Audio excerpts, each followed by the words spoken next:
Morning, Council. Morning, staff, visitors, guests. Just waiting for a few more faces and we'll get started.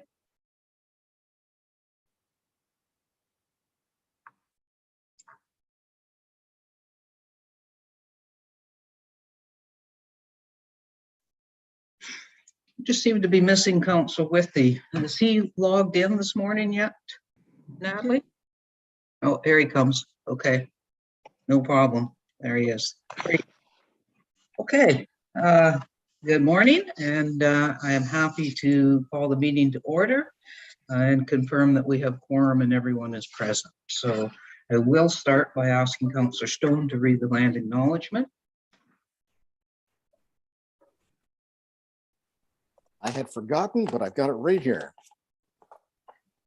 I would like to respectfully acknowledge that we are on the traditional territory of the Anishinaabe under the terms of the Robertson-Huron Treaty number 61 of 1850 and the Williams Treaties of 1923. We commit to acknowledge, learn, educate, create opportunity, honor sacred places, and take actions toward real truth and reconciliation in support of our commitment to walking the path together in respect, peace, and harmony for future generations. Thanks, Councillor. Crystal, I see you. Is there a reason? No, just usually we have a clerk showing while you read the agenda. Okay, okay, thanks. I thought maybe I'd missed something already, but okay, I have a resolution moved by Deputy Mayor Alcock and seconded by Councillor Withey is recommended that the General Committee meeting agenda dated Wednesday, March 2nd, 2022 be adopted as printed and circulated. All in favor? And that carries. And are there any disclosures of pecuniary interest? Seeing none. Council, I'm just going to break from the order of the agenda just a little bit and welcome our former Director of Operations, Steve Hernan, to the meeting. We're just going to move Steve's, I guess, official goodbye up in the agenda. Hi, Steve. I don't want to waste any of your sunshine down there in Arizona, so we're going to get you on early. I thank you. Steve, obviously, we really wish you could be here for this, but I certainly understand why you're where you are. So our staff have put together a bit of a farewell for you, and I guess they're going to share a screen and say goodbye. All right. If I may, Madam Chair, just to give our committee a heads up. So we do have a video prepared just to say farewell. Unfortunately, technology sometimes is giving us some issues. Sometimes we show the video and the video clips within the video work, and sometimes we show the video and the video clips don't work. So we will still proceed with the presentation, even though some of the video messages, the visual might be stalled a little bit, but the audio is still there, Steve, so you can certainly get the understanding of what people are trying to say in the videos. So Lisa will actually follow up afterwards with the link for council so you can watch it in a clearer form. And we'll send that to you as well, Steve, so that you can see it and share it with your family. So on that note, I do believe Lisa will take it from here to start the video. Thank you. Great, thank you. Okay. There you can.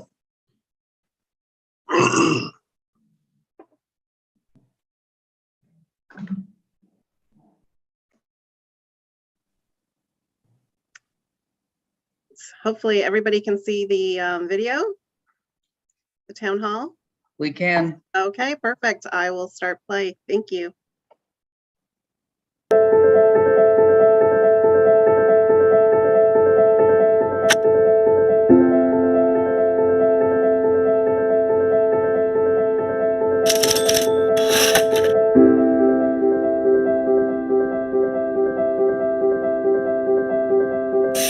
Steve, congratulations on your retirement. On behalf of Town Council, I want to thank you for 30 plus years of service. From being a firefighter to being a fire chief for some 23 years at the town and finishing up your career as the Director of Operations and Protective Services, you've brought it all to the job each and every day, and that's shown through in everything you've accomplished. As a council, we also want to wish you all the best going forward. We hope that you have great health and great happiness, and that you have more dreams to fulfill, You have more time to spend with your family, but I'm pretty sure you're not going to sit still for long. So again, Steve, on behalf of council, just thanks for 30 plus years of service. All the best.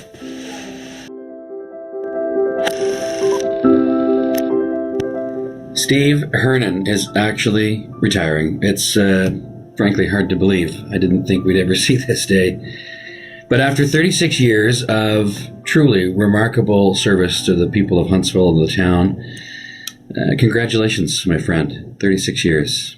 Fire chief, deputy chief before that, of course, firefighter, and of course, most recently, director of physical services. I just think back to when I first met you as a punk kid on council, and I think about what I've learned from you over these 36 years, and it's a remarkable thing, and I can't ever thank you enough for it. But thank you, Steve, for everything you've done for the town, what you've done for me. When I was mayor, you were a rock, and I relied on you pretty heavily, and I know that your retirement will not slow you down. You're the busiest man I know, but this is well deserved, my friend. Congratulations, and I look forward to what you do next.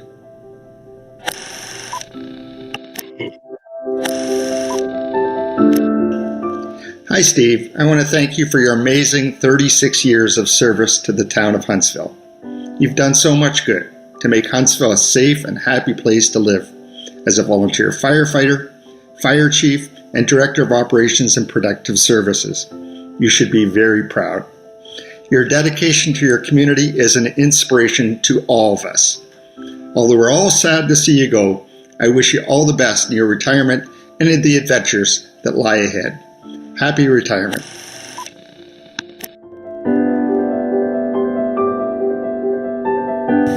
It's hard to believe that we're here today saying farewell to our good friend and colleague, Steve Hernan. I think Steve's actually been here as long as the chairs in the council chambers, although he has stood up much better than they have. Today is a celebration. It's a celebration, Steve, of your 36 years, your commitment to this community. 32 years in full-time capacity, an additional 4 years on the volunteer fire department.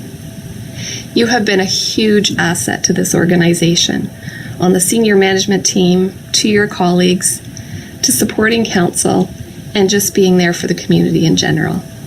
And you have made some great changes during your 36 years with this beautiful community.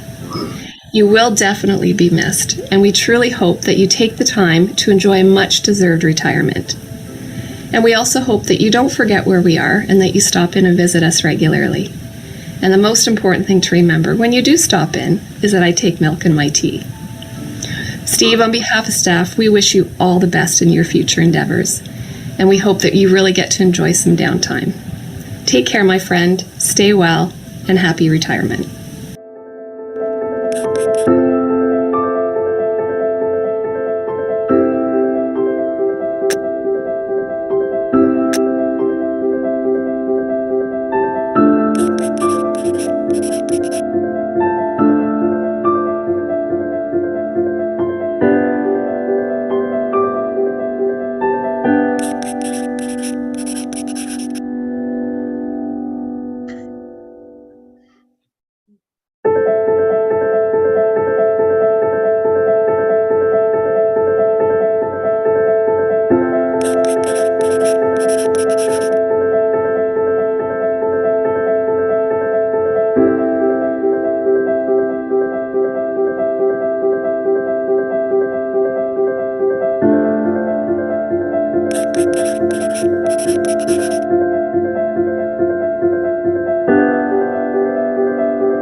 Okay. And there you go. There you go. There's a whole bunch of silent clapping going on.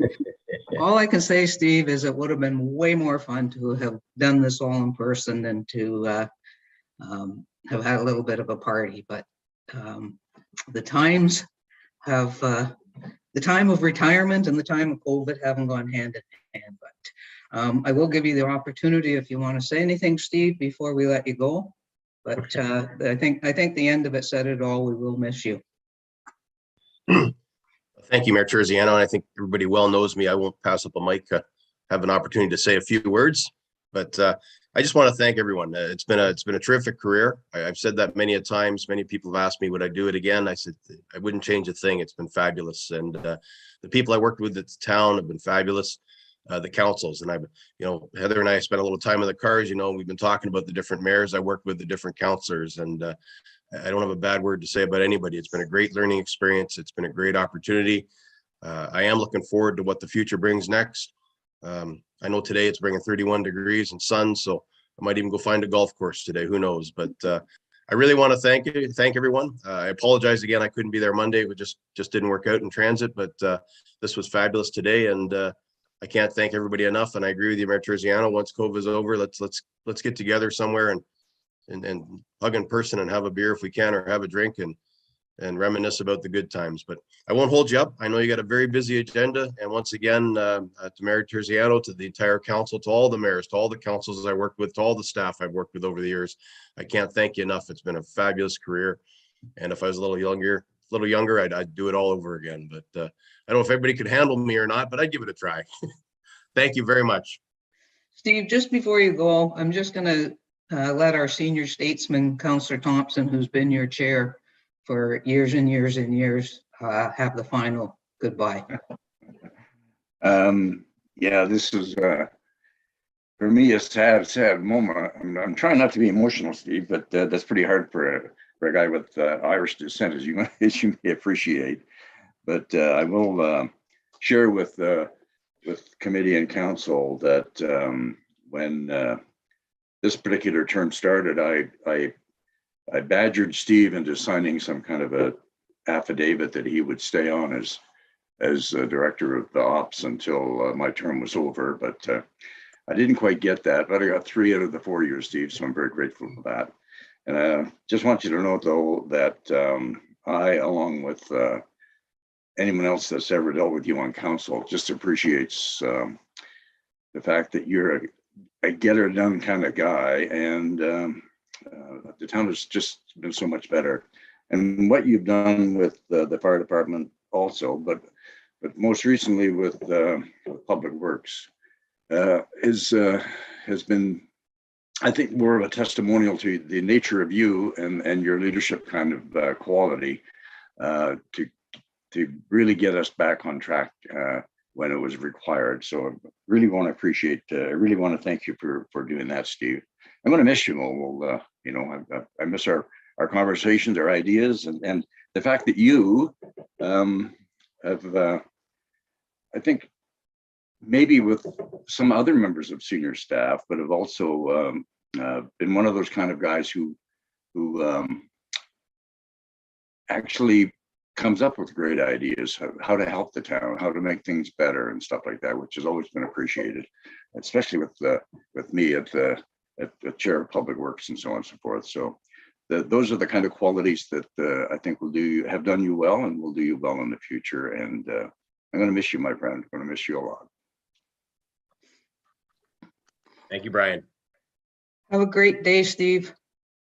Thank you. You guys have a great council meeting. I wish I could be there. You don't really. No. Thanks. Okay.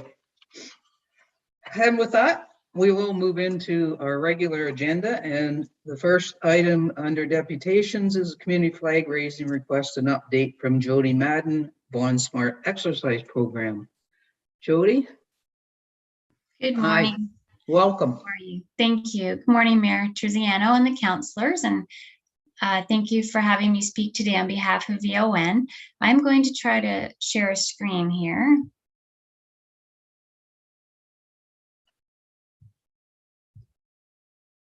just take a look.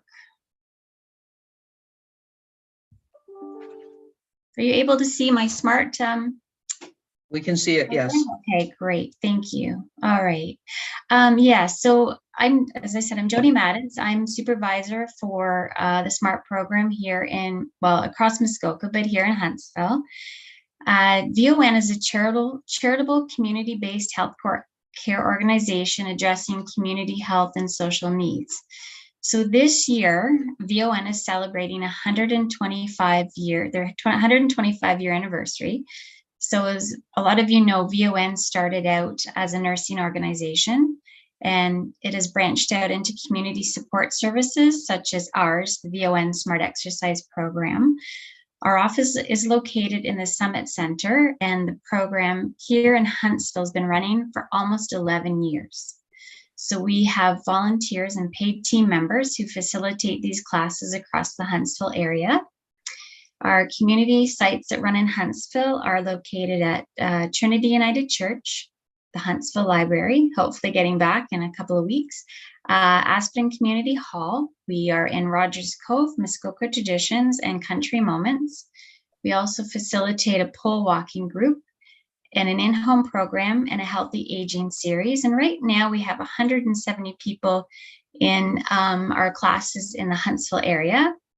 And the classes run for an hour and help not only with the participants' physical needs, but also to decrease isolation. So SMART stands for Seniors Maintaining Active Roles Together. And what is it? It is an education and exercise program. It's evidence-based and accredited by Accreditation Canada, and it is fully funded by Ontario Health, so the participants, there's no cost to them. Our in-home program is intended for seniors 55 plus who are unable to attend a group class in the community. The goal is to improve strength and balance while reducing fall risk to help maintain independence. This program consists of 15 gentle yet beneficial exercises researched and designed by a partnership with VON, Phillips Lifeline, and Smart Risk. Our community classes, which I just talked about, where the locations are in Huntsville, is also intended for seniors 55 plus. It's available in the retirement homes and community locations. It consists of evidence-based exercises to improve strength, balance, and mobility. And there's different level of classes and that are available in some areas, and modifications can be put into the classes if needed to suit the individuals. And during COVID, we're now having in-person classes have started to resume. Our retirement home classes have been run since October 2021. So we still require proof of vaccination. I know that's been lifted in some areas, but for us right now, we're still asking proof of vaccination. Right after COVID hit, we pivoted like many other businesses did, and we started to offer virtual platforms such as Zoom, YouTube. We're on Kojiko TV Art classes, and for those that were not able to participate in classes or in any of the virtual platforms, we offered them in-home booklets. We also provided wellness calls to all of our participants in the very beginning. So that was lovely to be able to keep in contact with everyone. So that is our phone number if anybody is interested in, knows anybody interested in joining a class. It's 705-787-1996. And we also offer healthy aging education classes. These are both delivered in community and in retirement homes. There's 12 standard education modules that were developed and delivered by VON and Osteoporosis Canada. There's no pre-registration required. So right now we've been doing that online, and we're just starting back to resume in community. I think in a couple of weeks that starts. And these are our topics. There's medication and fall prevention, home and community safety, exercise, posture and staying in good care, footwear and foot care, bone health, nutrition and continence, brain health, sleep, and tools to stay safe and independent. So having it be our 125th anniversary this year, we were approaching to see if we would be able to fly our flag. Does anybody have any questions? Okay, Jody, I'll just get you to stop sharing your screen, and then I can see council. There we go. Great, perfect. And I see Deputy Mayor Alcock up first. Thank you, Your Worship, and thank you, Jody, for the presentation. Great work, and so impressive. I'm always impressed when I see groups such as yours doing wonderful things. Quick question: the numbers that your of clients you have in Huntsville, it was really impressive. I think you said 172 or something. Yes. I wonder what the growth has been in the last, just before COVID and through COVID. We had more participants. I didn't actually look specifically for Huntsville, but across Muskoka, we had 920 people participating. That's awesome. Amazing. Yes. Thank you. Yes, you're welcome. Any other questions? Okay, Jody, thanks for that presentation. And I do know that we have a report today on our flag policy. And I believe that the recommendation is to add your organization to our community flag raising policy. So great, thank you. Somebody will be in contact with you once we get that resolution passed. Great, thank you so much. Thanks for your time today. Bye-bye. Bye. Okay, we have a second deputation this morning, and that is on seasonal road maintenance for Jingo Lake and Fish Rock roads. And we have Marion and Ray Nichols with us this morning. Marion, there's Marion. Good morning. Good morning. Thanks. Welcome. Thank you. And thank you for letting me speak to you today. I'm Marion Nichols, and I'm representing the residents of Fish Rock and Jingo Lake roads. We're asking council to reinstate our regular road maintenance. In July 2019, the council accepted the recommendations of an OPS report, which contained numerous errors. Am I showing? Because my screen says I'm not on. Anyway, I think I'm on. You're showing. Your presentation isn't showing if you're trying to share. Okay, it's just me for now. I'll okay. share my screen in a minute. So okay. The OPS report contained numerous errors, and so the council unknowingly downgraded our level of road service from seasonal to no service at all. And it was all done without notification to owners. Historically, we've received regular road maintenance as evidenced by numerous longtime residents, including grading, gravel, ditching, vegetation mowing, which was not trivial or accidental maintenance. Solicitors have confirmed that the roads are supposed to be owned and maintained by the town, except for snow plowing. The town's own road website notes that we are entitled to seasonal maintenance. The building department says our roads are seasonal maintenance, and the municipality of Muskoka notes our roads as, quote, town-owned, seasonally maintained. Actually, the fact that we receive garbage collection at our curbs from May through November proves that our roads were supposed to be maintained by the town from May to November. Now, we have 6 productions that was included in the agenda. I don't think I need to really go to all of them. The only one I'll be concentrating on is production A, which is the OPS report, which has the errors in it. But quickly, I'll just review. Production B is the minutes of the July 24th meeting where the council removed all maintenance from our roads. C is the omitted portion of the minutes that we had from the meeting on August 25th last year with the mayor. And D is citations of the Municipal Act, which I'm sure you're very familiar with, the town's responsibilities to maintain safe roads. And E is a letter from Solicitor Anjou stating that the town clerk confirms that Jingo Lake Road is assumed. I also asked for the plan of subdivision to be provided. The town has it in their possession, but they couldn't reproduce it for our purposes today. And so, unfortunately, we're going to have to resort to my hand-drawn facsimile here. Just to orient yourself, Fish Rock Road, South Lake Wasiosa Road comes in here, and then at the top of the hills branches out to Fish Rock and Jingo Lake roads. Hopefully you can see that okay. And the plan of subdivision is important because it states that all 3 Class 6 dirt roads are classified as public highways. They're treated equally.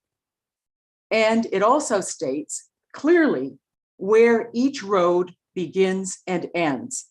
So South Lake Wasiosa Road continues to the top of the hill.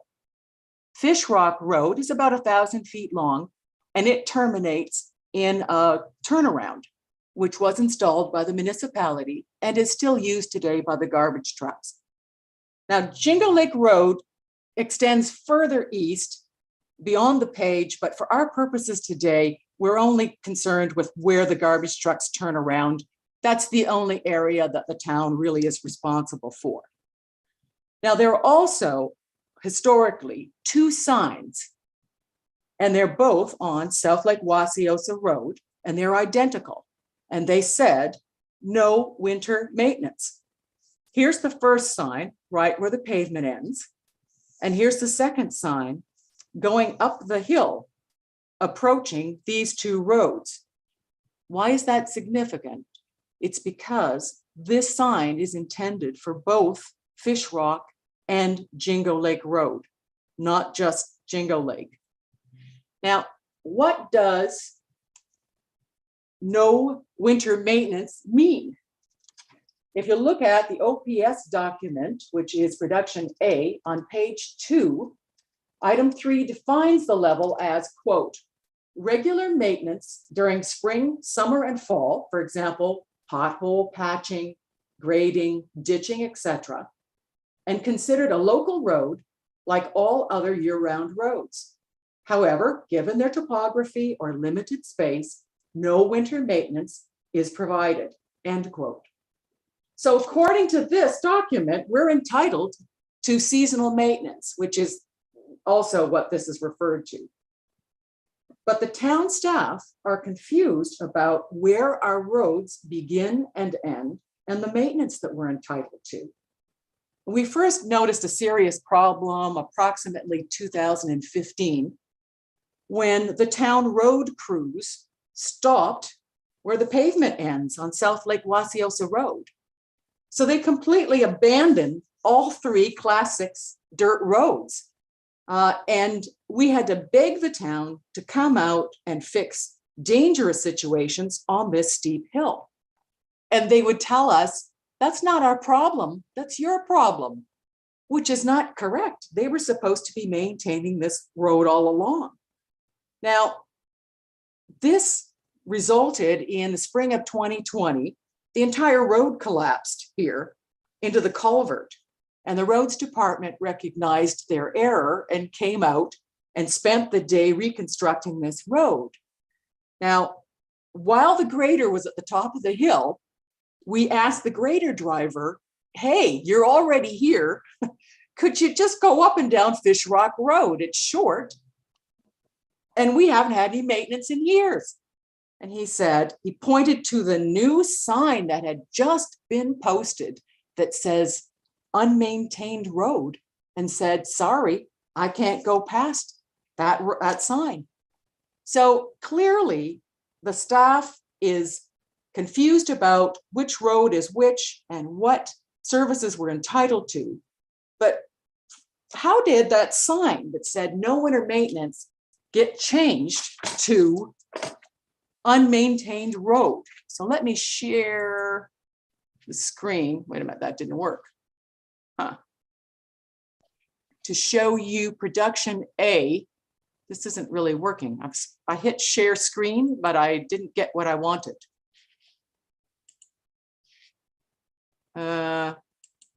That's very strange because I had it up already. Uh-oh. Madam Chair, if I may help Ms. Nichols along, there's a shared screen at the bottom, it's green, and then there's a second shared screen that you have to push at the top of the screen in which you want to share. Okay, I'm now off the main Zoom meeting. So how do I get back in? Can I call on Crystal perhaps, Okay. Madam Chair? Okay, so I'm kind of back in. Okay, I hit share screen at the bottom. It's not working. You're saying there's another share screen? If Where's you, the other- sorry, Ms. Nichols, if you click the green button, the share screen, a window Yes. should pop up, Yes, and then you just have to select what you would like to share. And then you click, I believe it's okay. okay, I'm not sure. Oh, that's too bad. I can't see. It's my screen. It's already up on the screen. I don't understand why it's not coming up. If it's, Marion, if it's a document you've shared with us, we have it in our package, I believe. So Okay, if you want it to is. just reference it, we can look at All our right. own packages. Okay, thank you very much. It's production A, and it's the OPS report of 2019-08. And if you look at page 5, sorry, I had it ready for you. I'm sorry you got to work at this now. Page 5, actually, our roads should have been included on table 2, not table 3, and then our services would have been preserved. But for some strange reason, we're on table 3 at lines 9 and 10. And if you follow along, the first thing I wanted to point out was that the road staff misstate the location of our sign. It's not on Jingle Lake Road. It's on South Lake Wasiosa Road, which means that it pertains to Fish Rock and Jingle Lake, both roads.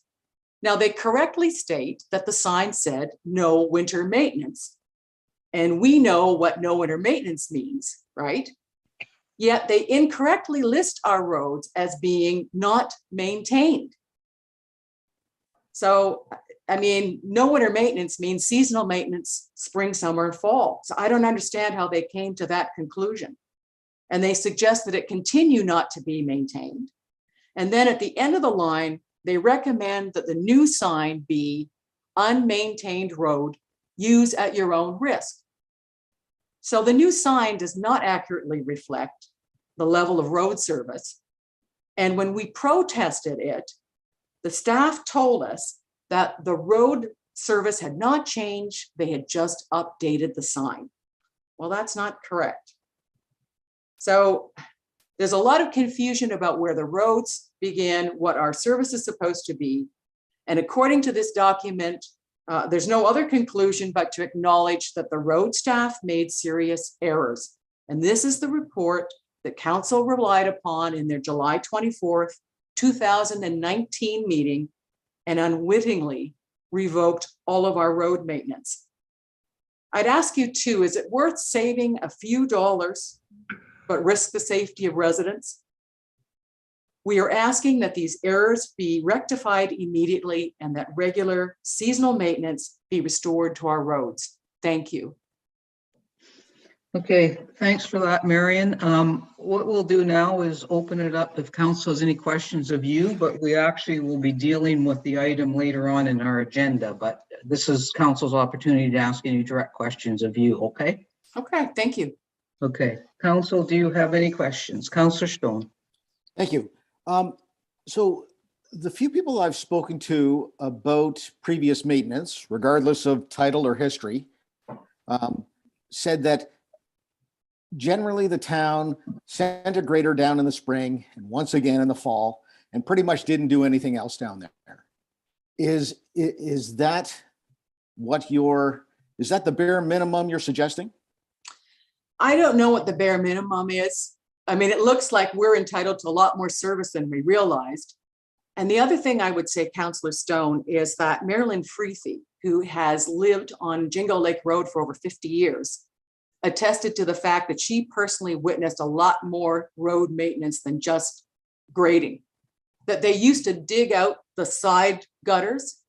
And actually, the fact they don't dig out the side gutters is causing a lot of problems because the water now is overflowing over the road, the hill, and eroding the hill badly. And then the town road crew has to come out and rectify that.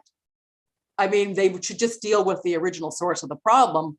If they maintain Jingle Lake Road, I think it would be so much better. Thanks very much. Councillor Armour. Yeah, thank you, Madam Chair. I'm just curious, question through you to Marion.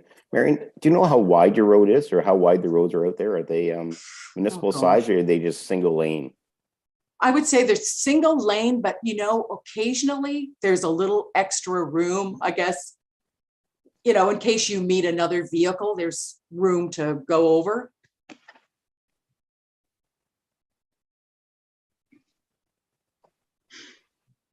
Okay, I don't see any other hands. So, Marion, we thank you for being here today. And as I say, it comes up much later in our agenda, and it looks like a long meeting. So, I don't know. You can watch if you want, or we'll certainly let you know if anything comes out of it. Okay. I'll be spellbound. Thank you. Okay. Thanks so much for your time this morning. You're welcome. Okay, Council, we're going to move into invited and ceremonial presentations. And the first is our Community Services Draft Master Plan, Steve Langlois and Claire Tucker Reed from Monteith Brown Planning Consultants. And I see Steve and I see Claire. Welcome, both of you. Thank you. Thank you, Madam Mayor. I know you have a packed agenda. We have a lot of ground to cover as well. So I will speak quickly, but want to make sure that we provide you with as much detail as we can on this important study. You should be seeing the slide deck here about the draft community services plan. We can see that, yeah. Super, thank you. So I appreciate the introductions, Madam Mayor, members of council. It's my pleasure to be presenting the draft community services plan for the town. We've already noted Claire. We're gonna pass off a few slides to Claire as we go, just to sort of keep the voice a bit fresh and share that information that way. I will be running through an overview of the plan and supporting research. I would ask that any questions that you may have be saved to the end so that we can address them in an appropriate way. So the development of this plan began last year. The plan itself, which is in draft form, is the town's first comprehensive study for leisure, recreation, and culture services, programs, facilities, and park amenities. As you can see, the scope is quite broad, but it covers the entire geography of the town. The master plan is intended to guide the town for the next 10 years. Following this meeting, we'll be seeking additional input from the public and stakeholders on the draft plan. The plan itself will serve to guide the Community Services Division and other coordinated services and other departments, and be used to inform budgeting and key long-term planning. Any recommendations with capital implications will be referred back to council and be considered through the budget process. So that's an important distinction. The master plan itself is a dynamic living document that aligns with leading industry guidelines, such as the Framework for Recreation in Canada. And most importantly, and I'll talk to this in a moment, community engagement, it reflects the needs and expectations of your residents and organizations and identifies priorities to ensure that all service providers are on the same page. The plan itself is built on a solid foundation led by public and stakeholder input. This included a community-wide survey with over 400 households representing approximately 6% of your permanent population. We've reached out in addition to all stakeholders and organizations involved in the delivery of sport, leisure, recreation, arts, and culture, with more than 20 of these groups providing detailed submissions. And through the project webpage, more than 70 people have posted their ideas and suggestions to date. In addition, town staff and all members of council have been interviewed for their perspectives. The plan also documents in great detail aspects of community demographics, growth, trends and participation, inventories of services and facilities, and supporting initiatives, including the recently completed waterfront design brief. We'd also note that community services is mentioned frequently throughout the town's strategic plan, and it's a core contributor to Huntsville's high quality of life. I have a few slides here on community feedback, and I'd like to provide this for context as we go through the plan. This is data that comes out of the survey. Nearly all respondents, 96%, agree that recreation, culture, park services should be a high priority for town council. This shows how important these services are for your residents. A positive finding as well was that 71 to 75%, so nearly 3/4 of your residents are able to participate in the desired activities as often as they would like. This is prior to, we asked about participation prior to the onset of the pandemic, as that's had different impacts on usage. But this is a very high percentage that indicates few barriers to participation, which also suggests that the mix of available opportunities is responding to the majority of needs. So you should be quite proud of that finding. One area of potential improvement might be in communicating these opportunities to the public. Only 57%, more than half, but not as much as we would like, felt that they were well informed about available activities, programs, parks, and events. So the plan outlines ways that we can improve on that. There's going to be a lot going on in the next couple slides. I'll just lead you through some of this quickly. I think this particular slide speaks to what your residents like to do in their leisure time. Prior to or during the pandemic. So there's a little bit of pre-2020 and post-2020 touch points here. We find that outdoor activities such as natural area enjoyment, walking, outdoor festivals, beach activities, those are certainly the most popular amongst your population. They're a big part of what Huntsville is known for, and it's great to see such high levels of interest in those activities. The middle grouping tends to be those activities that can be done on one's own time and one's own ability, such as fitness, cycling, swimming. 1 out of every 2 or 3 households participate in those types of activities. The activities near the bottom of the chart tend to apply to smaller segments of the population, though they're no less important to those that participate. This includes many teen sports such as soccer, baseball, basketball, and group activities, as well as town programming. The next slide. So that's what people like to do with their leisure time. This one speaks to support for municipal spending. So what are those areas that residents felt should be the highest priority moving forward? And what we found, so there's two graphs going on here, one on indoor and one on outdoor amenities. We found that water-based venues, pools, beaches, waterfront parks all received a great deal of support, as did trails. This was followed by park amenities and outdoor amenities like playgrounds, skating rinks, as well as indoor spaces that appeal to all ages, theaters, fitness, walking tracks. And although it's important, we must recognize that the survey information is one piece of the larger puzzle. It's been considered against other community input, as well as demographics, trends, and observational data to inform the recommendations. In terms of demographics, this is something that the plan, as a social planning exercise and with a 10-year timeframe, needs to take into account. As you no doubt aware, Huntsville is growing and projected to move past 30,000 permanent and seasonal residents by 2030. With this growth will come increased demand for leisure and recreation services. Across the region, the general trend has been an aging of the population as the baby boomer generation reaches their senior years. This generation is seeking active indoor and outdoor opportunities to stay engaged and socially connected, which is a key aspect and objective of the town's active living center. As the town grows, we can also expect to see more families and an increasingly diverse ethnic population, trends that we've seen across Ontario. And this will create demand for a wider range of activities across all age and demographic groups. I do have a couple slides here. I'll be happy to come back to these. I don't want to use up too much of your time because I want to get to some of the recommendations, but I think the key takeaway here is that there's a fair bit of information within the report that speaks to national, provincial, regional, and local trends that we're seeing within the community services sector, and things like aging infrastructure, demand for unstructured activities, just picking and choosing a little bit here, but growing demand for active transportation, climate change, environmental responsibility. So I'd be happy to speak to any of these if we need to come back to it at the end. But what I would point out is that these trends and how people view the parks, recreation, and leisure and culture activities are really informed by the evolution of participation and the experience that folks are seeking. And similarly, there's been a wide range of impacts from the pandemic on this sector, and some we will come back from, and some will just change how business is done. I don't think that's any different from any other sector that's been affected by the pandemic.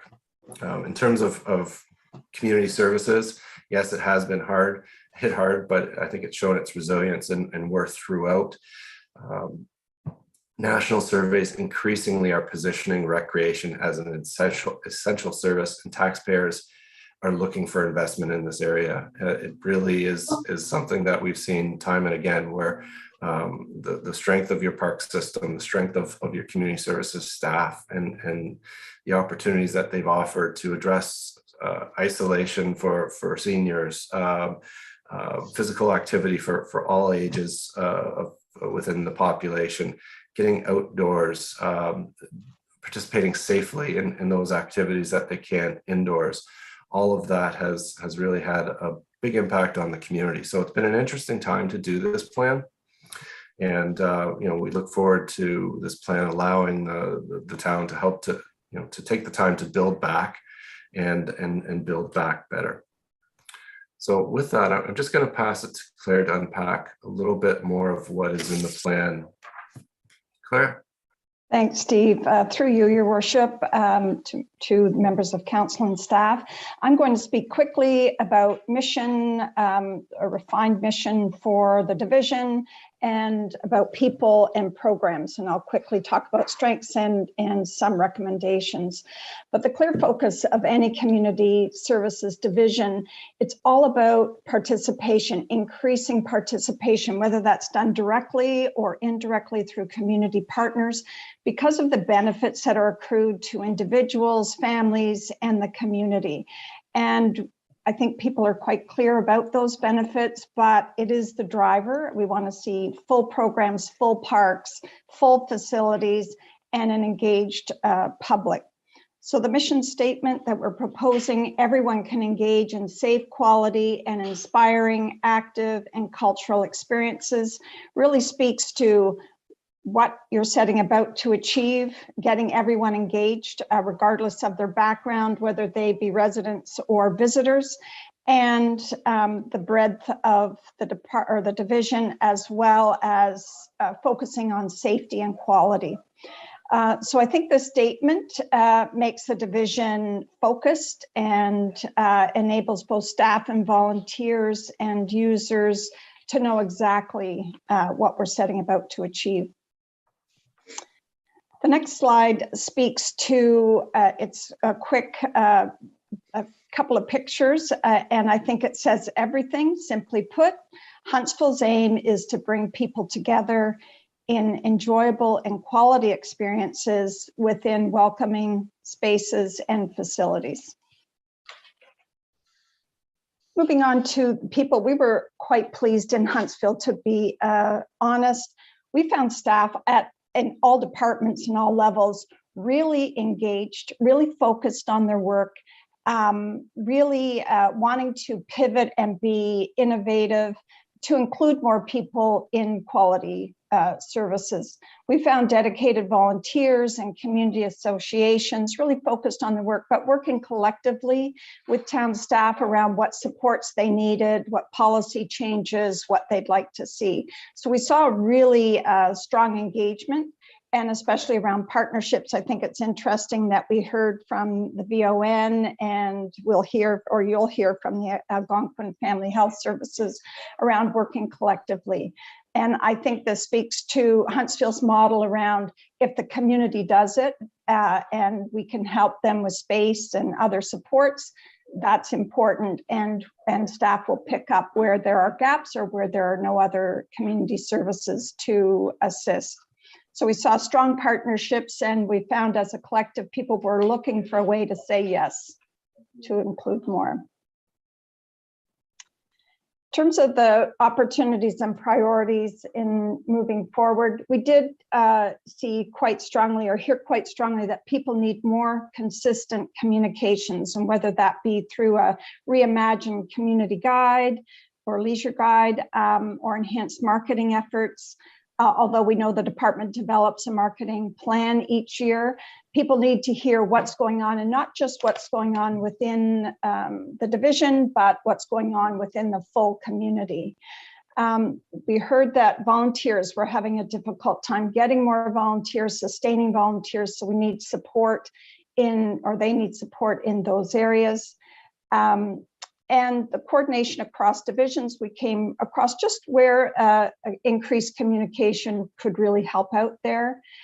And as your community grows, you will see increased diversity, and we really need to be ahead of that curve in having a policy around who is underrepresented in services and what Huntsville will do to better include these folks. And then, of course, with the aging population, you need to be creating a community hub for people 55 plus, and whether that's directly or a combination of supporting a community organization to do that, you need to be able to be responsive to an aging population.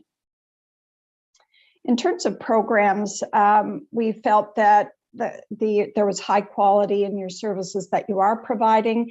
Aquatics is, compliant with legislation, up on the latest developments. We were pleased to see a well-programmed pools and beaches. And we felt that programs were affordable and responsive to the trends in terms of drop-in, et cetera. In terms of special events, you do host a good number of events, and large events at that. You'll see under recommendations that we're recommending sort of a guidelines around special events, when the town will step in, what supports will be provided. We found you responsive, pickleball, outdoor skating, just you're pivoting as the community is coming forward with these requests. Revenue generation, you are 37% higher than comparable municipalities your size. That's a good thing in one way, but it can't limit you in terms of always trying to get more funding in than looking after underrepresented populations. So as you can see, there's a fine balance there that needs to be addressed. And we're happy with the level of service and generally the broad range of services. In terms of opportunities for programs, we felt that staff are limited in terms of minor amount of funding on an annual basis to include emerging programs and be able to develop them quickly, present them, and evaluate their effectiveness in the community. As you heard from Steve's slides on what the community is enjoying and really feel is important, outdoor recreation is clearly where families want to head. And I think this is a result of the pandemic, but it's here to stay. And enjoying just the broad range of multi-generational and arts and cultural.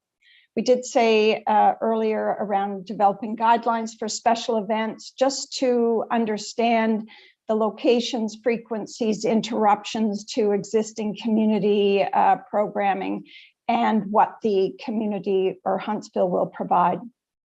And there's always more room for sponsorships and partnerships, because you are a community development model where you seek those opportunities. But we really feel that sponsorship would allow you to provide more through getting alternate funding sources. So a focus on that would allow staff to be providing or enabling more opportunities.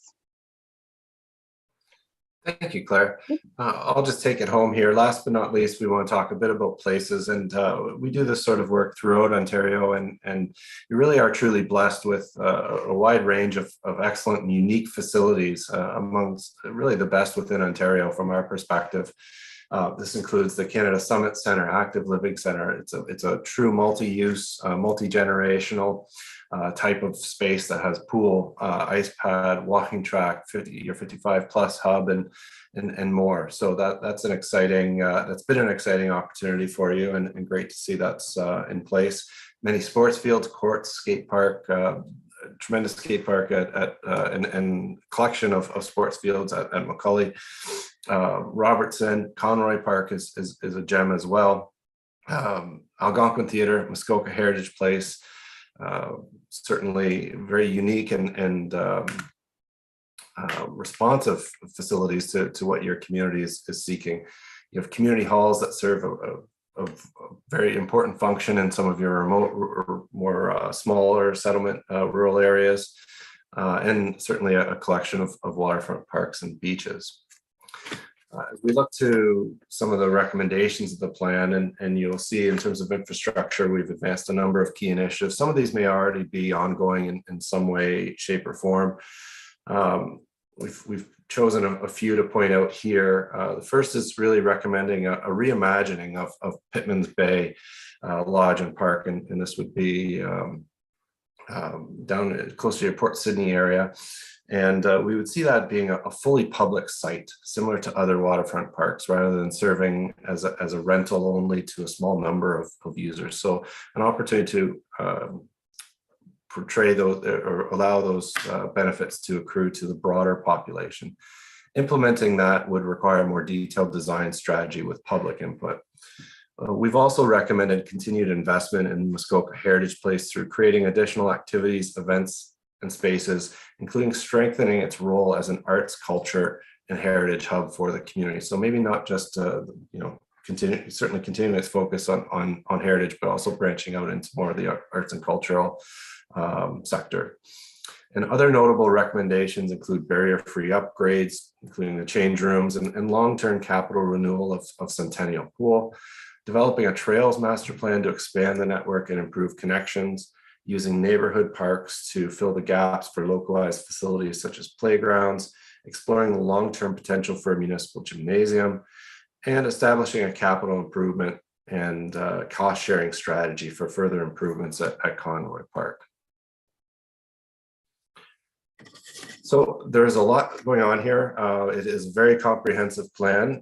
It is in draft form. It contains 90 recommendations. If you're looking for just the highlights, I would always point you to section 12, which is the implementation section. And you'll see all of these recommendations are organized by the goals within the plan that are modeled after the Framework for Recreation in Canada. The recommendations are supported by extensive background research that you'll see throughout the plan. That includes consultation. Priority and timing have also been identified for each of the recommendations. Timing of implementation, as always, is sort of best case scenario. It would be impacted by overall readiness of funding, partnerships, stakeholder needs, and other logistics. And when you're reviewing, please keep in mind that many of the recommendations most of the recommendations address policies and practices and do not have direct cost implications. So in terms of our next steps, that's our presentation today, but I want you to know where we go from here.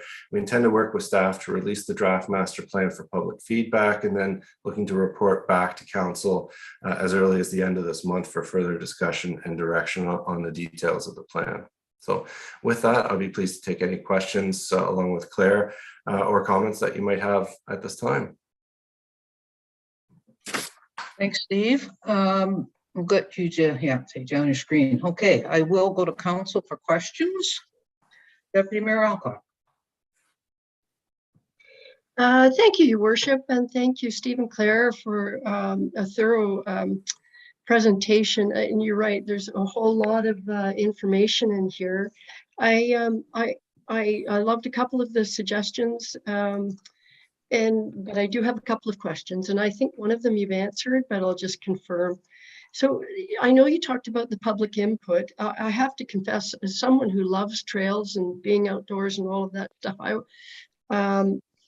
I was kind of surprised to see that, outdoor trails or whatever it was called was like top of participation in that first graph. And it struck me that, which is fantastic, because I think our town is doing a lot in that area. But it struck me as very much COVID related. A number of the priority items, it seemed to me, that you were hearing from people were very much COVID related. And I know, Steve, you said you've got some data from pre-2020, but is that a lot of data compared to most of the data that we have or that we've collected from the public?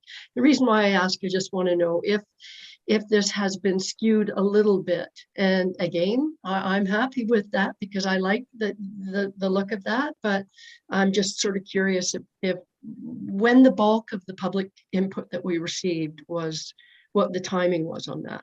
So that's my first question. Very good. And through you, Madam Chair, to Deputy Mayor Alcock. The survey, the timing of the survey was midsummer last year. So we asked respondents to reflect back on their participation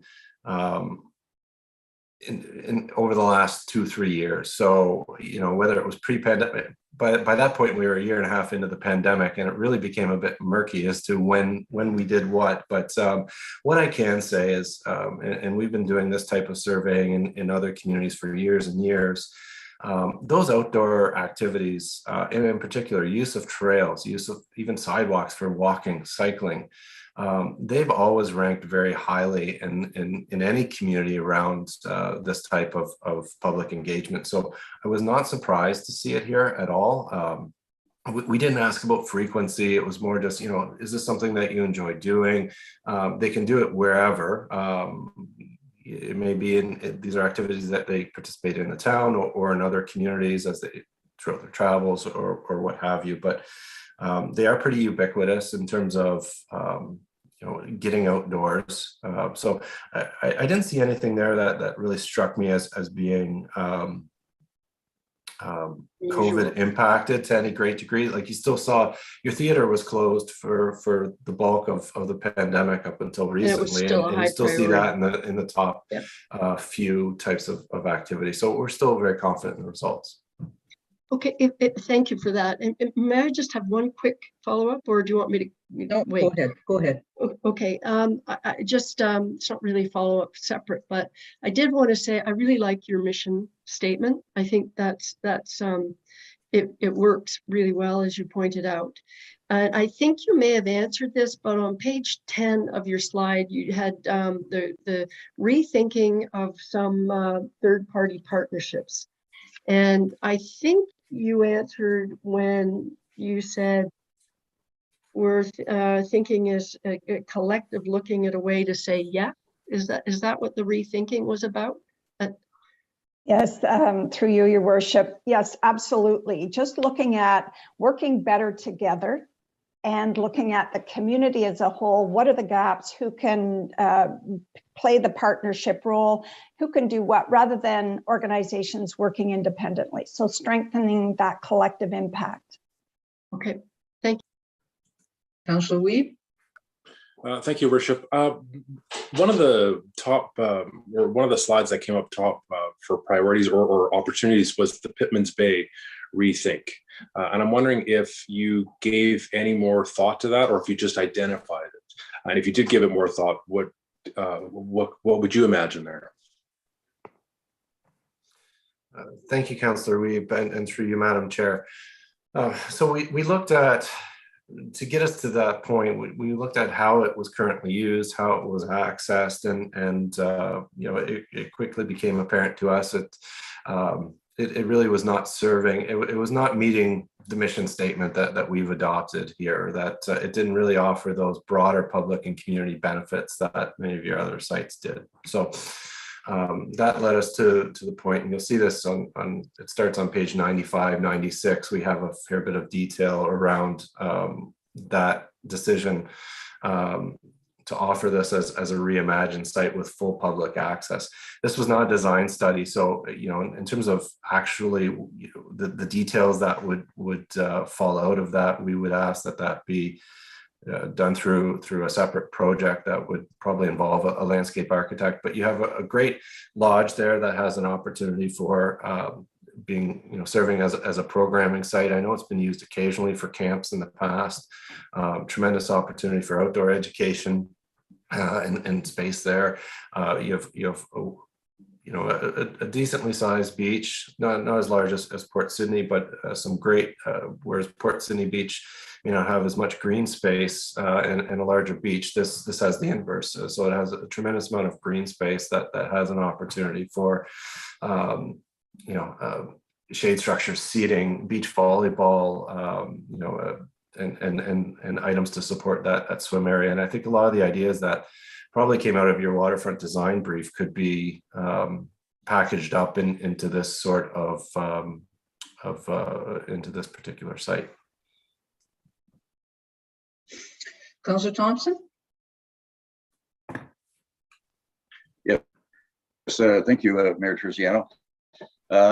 Question for Claire. Claire, on page 16, under the heading of opportunities, you had one bullet that said explore multi-generational programs, and I found that rather intriguing, but could you explain to me what you might mean by that? Like, what would you consider to be a multi-generational program? Absolutely. Or could you give me examples of that? Yes, I could give you examples. We found that participation in a changing community often centers around family, and parents would like to contribute to their kids embracing of sport and recreation through doing things together so the kids are in a safe environment, feel protected, etc. We've seen an example in Woolwich, Ontario, who got a grant from the government to look at multi-generational programming, talk to families throughout the community. And parents said, we sit and we watch our kids in swimming lessons for 45 minutes to an hour or on the swim team, and we stand there and we're not being active ourselves. They set aside a couple of lanes for parents, and then after the lesson was over, they took 10 minutes to do a family sport in the water. So this multi-generational programming has served to be very successful in increasing participation. We're seeing families participate in parks and for family picnics, etc. So are there ways to strengthen the family unit through recreational programming? Councillor Schumacher. Thank you, through you, your worship, and I do appreciate Claire's response to Councillor Thompson. I do see that now. I guess you guys had 2016 numbers, and that it seemed that the majority were in that mature adult population age. So I do believe it is a lot of probably families. I'm surprised I'm in the mature adult category, but we'll go from there. But my question is around what Deputy Mayor Alcock had suggested, Steve, and that, so looking at COVID, in your presentation, you spoke to a few of the trends that you see communities emerging to as we come out of COVID. Do you see where some of the priorities that we're looking at are where people are going to go to as well, like the trails? And I'm thinking some of that participation where that you talked about the drop-in ideas, like somebody's looking to do a, boot camp for 8 weeks because, as my doctor might have put it, the COVID-19, we've all gained that COVID-19.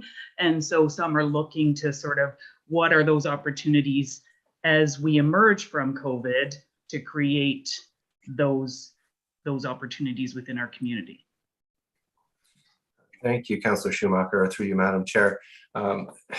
It is an exciting time to be in the recreation sector. I think, as I mentioned in the presentation, the sector really is positioning itself as an essential service. We realized very quickly in March 2020 just how much we missed those social connections and getting outdoors. So I think that a lot of the trends that we've experienced are here to stay. Over the last 2 years, if we reflect back on our own experiences, we've explored parts of our own communities that we didn't know existed, whether that be a trails network or a park.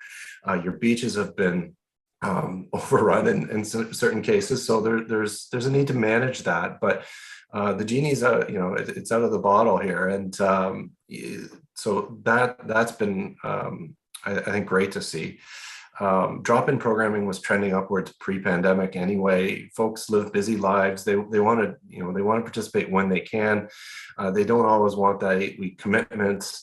For example, they want to be able to try new things. There's so many different activities and interests out there now. If you think back when we were kids, it was you play baseball and hockey, and that was pretty much it. Well, you have pickleball. You have the Raptors, win the championship. Basketball takes off. There's such a wide range of activities from a sport perspective, and then you have the community services department offering life learning. Lifelong learning types of activities. The library is a key proponent of that as well. So there's all these service providers that are out there that are helping to nurture those sides of us that have been, a bit tamped down during our more isolating periods. So affordability will continue to be a key piece of this as we come out of the pandemic. Your community services are poised to respond to that. I mean, many of the activities and spaces are free to use or low cost. So that's great to see. Volunteers, the volunteer sector might take a while to build back. I think there's going to be anxieties for certain folks. So that might take some time. Even lifeguards, you've lost a couple of years of training on some of your lifeguarding services, for example. So that's a real issue for many communities. So it's not going to be flipping a switch, but we do see participation trending upwards across the sector. Councillor Armour? Thank you, Chair Terziano. My question has to do with the support for municipal spending. The third one down, 41%, you have fitness centers. Fitness centers are normally privately owned, I believe, and for profit. How do you see a town working in a fitness center? Is just meaning like a gym with weights, et cetera, and bikes? Or I'm not just trying to get my head around what a fitness center would be. Thank you, Councillor Demore. So the question was asked just really about what folks are looking for. Fitness, you did have a private operator at one point, in the not too distant past, participating, using the Summit Center. So, we asked about their interest in that activity and in that space. The plan itself does not recommend the municipality getting into that, getting into the fitness sector and competition with those types of private operators, the equipment-based operators. But where you do have a role, and most municipal recreation departments do have a role, is in offering low-cost, affordable group fitness, things like anything from even chair aerobics, and that might be working with a VON or someone to deliver that for the senior population, to introductory to yoga, introductory to, it used to be Pilates, then it was Zumba. There's these group fitness activities that help to support the mission of keeping everyone active and engaged. And if there's a community provider that's meeting that need, great. That means you don't have to do it. And so the plan is very supportive of those sorts of collective efforts. I've just got a couple of quick questions, and just following up actually on Councillor Armour's question, the categories that they identified for community support, or municipal spending, were they categories that you were suggesting to the survey respondents, or were these basically write-in suggestions? No, Madam Chair, they were. This was a closed-ended question, so they were. It was a list of a menu of options that folks had were able to choose from and to display their level of support for municipal spending on each of those. So we chose most of those facilities. Most of them what you would have within your inventory. Some are just a little bit more broader. Okay. And just following up to the question about Pitman's Bay, I think everybody agrees it's a beautiful spot, and it would be nice if we could develop it more, but I think that we still have to be concerned that we may be constrained by the agreement by which that land was donated. And there are certainly parameters on what can be done with that land. So that should be explored as well. My final question is the 6% households that responded to the survey. Is that a good number for a survey?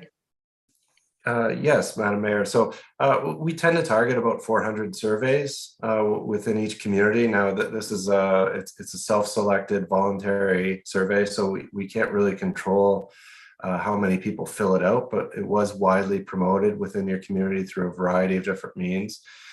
So we are satisfied with that response rate. Again, our target was 400 and we exceeded that by about 30 or so. Okay. I don't see any other hands, and I did read through the entire plan because I hadn't seen the note that said you're coming back at the end of the month for further discussion. So everything I read and had highlighted, I'll save till the end of the month. But thank you for your time today. Thank you so much. We look forward to returning for those comments later in the month. Okay. Thanks so much. Have a great rest of your day. I'll call on now for our manager of MHP, Ron Gosselin, to join us. And I don't know how quickly we're going to say former manager, but Ron, we just want to wish you well on your retirement. I don't know, there must be a difference between 20 years and 30 some years because you're not getting a video. Anyways, I do want to thank you for your 20 years at Muskoka Heritage Place. I think probably most people would say you were Muskoka Heritage Place, or you are Muskoka Heritage Place, from your humorous radio ads, your involvement with the train, your development of the Pumpkin Trail and the Portage Flyer Christmas. I think for me personally, I will always think of you as Captain Hunt on Canada Day. And anyways, Ron, I know that Muskoka Heritage Place hasn't been just a job for you. It's been very much a passion for you. And I think you've created some really lasting memories for people who have visited there. I think you're probably, I know we've replaced you, but I think there are very big shoes to be filled there. And I think you leave behind quite a legacy. And we thank you for your service, and we really wish you well in whatever you do next. And I am going to turn it over to Director Babineau for a few more words. Thank you, through you, Mayor Terziano. Ron, we do have a video for you. We didn't bring it to all of General Committee, though. We didn't want to embarrass you. Steve, we were going to embarrass a little bit more. So we do have a fun video for you as well. We're going to share that over coffee one day over the next couple of weeks. I wanted to say congratulations to you, Ron, on behalf of the entire community services team and the corporate team, that your years of service, your accomplishments, and the legacy you leave behind are super magicated, actually. And I have enjoyed working with you, learning from you, and being a part of your success. I am going to miss those commercials, and I know your retirement will be a lot of fun. So super magicated is part of my vocabulary now, and I thank you for that.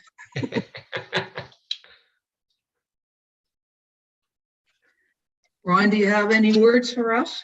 Well, thank you. Thank you very much, Simone. Thank you, your worship and councillors. It's been an honor to serve this great community. It's also been a privilege to work alongside some really great staff in both community services and all of the other town departments. I do feel I'm leaving Muskoka Heritage Place a little better than I found it, but I also have huge confidence in the new MHP manager, Jillian Jordan, backed up by community services and continued support from council, that MHP is in good hands, and I'm looking forward to see what's next on the horizon for that. Anyone who works in a museum long enough runs a risk of becoming an acquisition themselves. So it's exit stage left, and I'm getting out of here before they put me in the museum. Thank you all very much. Ron, I think the CAO would like to have the last word. Thank you very much, Madam Chair. So Ron, just want to say it has been an absolute blast working with you for 20 years. I honestly don't know if I know another person who has as much energy as you have. And you have certainly shone as you have served this great community in Muskoka Heritage Place for over 20 years. And your expertise and the energy that you bring to this team will absolutely be missed. And as you said, a wise previous mayor once said, you should always leave your campground cleaner than you found it, Ron, and you have done more than that. So thank you, sir, for all of your commitment to this organization, and staff are going to miss you very much. So don't be a stranger. I will. Thank you very much. Ron, when is your final day? The 22nd at noon. Oh, okay. Listen, if we plan a little get together when we can do that and have Steve back for a toast, we will make sure that you come along as well, and we will toast both your careers at the same time. I would love that. Thank you very much. All the best, Ron. Thank you. Council, I've been receiving texts saying, please, can we take a quick break? So with that, let's take 5 minutes. What time is it right now? Hang on, it's 10:21. Let's come back at 10:30 and we'll get back into it. Okay.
Okay, we're coming back. Slowly, we're coming back.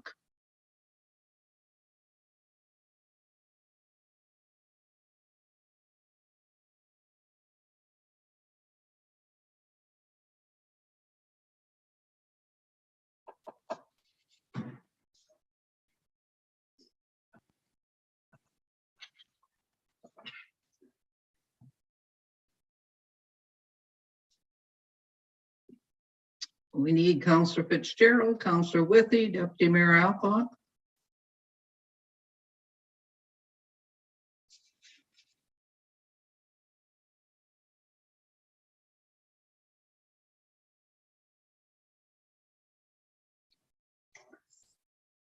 Okay, just need Councillor Withy because he is actually going to chair the next part of this meeting, so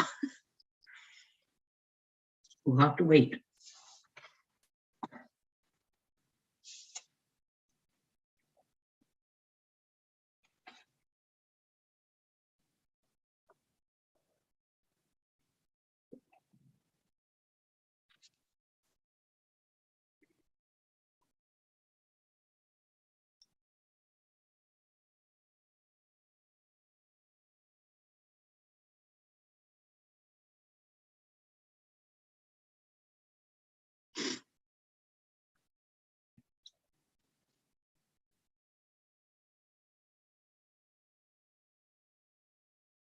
Crystal?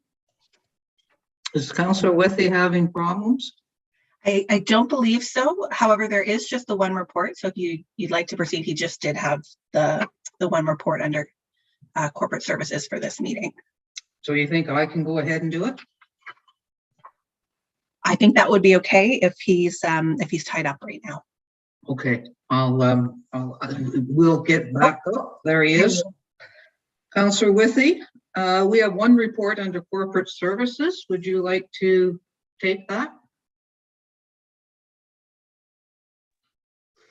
Sure. Sorry about that. Okay. 6.11. Report number Corp 2022-22, amendment to flag protocol policy and community flag raising request, VON. The motion is that the committee approve the amendments to the flag protocol policy attached to Schedule A to Report Corp 2022-22, as well as the addition of the VON organization to get the pre-approved community flag raising event list. Crystal, please. Thank you, Chair. So this report is just to include VON as an organization on our pre-approved list per the request this morning. We also took the opportunity to review the policy itself and make some changes to it. So that's what's in front of you now. Okay, any questions, comments? Seeing none, we'll ask the question. All in favor? Thank you. That's carried. Okay, thanks, Councillor Withy. We will now turn the meeting over to Community Services Chair, Councillor Wiebe. Thank you, Your Worship. So I'm going to read the recommendation for our first motion, which will be that committee approve the scope of work to complete the Community Services 5-year business plan for the Algonquin Theatre as attached as Appendix A to Report CS 2022-5. Further, that staff be directed to report back to the March 30, 2022 General Committee meeting with an analysis of the historical proportion of usage types in the theatre, the direct link to the financial performance of those uses, and provide a recommended service delivery approach with financial projections for council to evaluate and provide direction. I'm going to turn it over to Matt and Trish, I believe, And I'm going to have them go through their entire presentation, and then we're going to save questions for the end. Good morning, and thanks very much, Councillor Wiebe, and good morning to members of council and staff. We are pleased to present to you today the scope of work, which is actually attached to your staff report, or sorry, to the staff report as Appendix A. So that basically what I wanted to highlight today to council are the basically the objectives, which is to infuse the principles of sustainability, efficiency, accessibility, and integration, as well as recommend an operational model that includes financial projections for council to consider and for future approval, as well as to provide high-level financial projections and a prioritized implementation plan for the next 5 years for the Algonquin Theatre. The approach is a 4-phase approach. So we have started the business plan. So rest assured that we are on track. The first phase has been to initiate the project with data gathering and analysis. So there has been significant work done thus far in terms of reviewing previous documents, previous plans, previous strategies to ensure that we're staying on track with this business plan. So initially, or at this time, it's mostly about gathering information and meeting with a number of our stakeholders and user groups. So that's been happening for the last couple of months, and it's an ongoing process as part of phase 1. So we're looking at wrapping that up this month. Moving into phase 2 will be further stakeholder engagement using the Huntsville engagement platform. And so we'll be seeing that go live within the next week, and that will allow additional external stakeholders as well as the general public to provide us some feedback. So that we look forward to seeing those responses. The phase 3 of the plan with respect to the scope of work is to develop actual action plans and priorities. And this is super important because it requires specific actions to come out over a 5-year period. And what's key about developing those action plans and priorities is to, in fact, dig into the historical analysis of the theater. We're targeting just prior to COVID, so 2018 and 2019, we're doing an analysis to look at what the usage of the theater has been, the types of usage, and what the direct link is to the financial performance of those uses. So we're targeting the commercial uses, the nonprofit residential uses, our main tenant, the Huntsville Festival of the Arts, as well as uses with respect to education, youth, and movies and lectures. Those are kind of our key areas that we're focusing on, and that will help give us a baseline to do projections for council to evaluate in terms of what direction we should be going in terms of the service delivery approach. So what I mean by that is, should we be focusing more heavily on commercial use? Should it be more heavily focusing on nonprofit community use, youth? So we'll be putting together a number of different delivery models for council to review and provide us direction. We will certainly provide our recommendation to council, and then that will help us move forward to actually write the business plan. So as part of the recommendation today in the council package, we're hoping to get that direction from you so that we can bring that on March 30th. So there's a significant amount of work that we need to do and prepare to have that in front of you for the 30th of March. Moving forward, then should that be passed today, then we are on track to move into phase 4 of the plan, which we anticipate would be in May, which is really to do the final analysis and putting together the action plans for the business plan in order to bring that to you at the June 29th General Committee meeting a little bit later this spring. That's the high level outline. It is in your package, and I'm available, as is Matt, for any questions. Okay, thanks for that summary, Trish. I'm going to go to council for questions. I'm going to start with Councillor Withey. Thank you, Mr. Chair. Thank you for this, Trish. This is good. A couple of quick questions, though. I'm not sure why you need to come to us on March 30th. I mean, I think I understand what you said, of course, but I think that if you just continued on your work and delivered on June 29th, that would be fine, because I think what you're doing is important, but I'm not so sure that we need to weigh in sort of midway through. I think that if you carry on and have the final submission on the 29th, I think that would be adequate. That's my opinion. The other quick question I have is right at the bottom, what is not included in the scope of work? I would think a couple of those things might be important to include in your scope.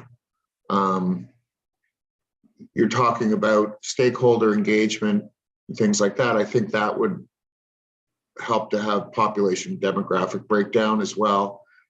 Review of municipal fees and charges. I mean, that will also impact the numbers that you're coming out with.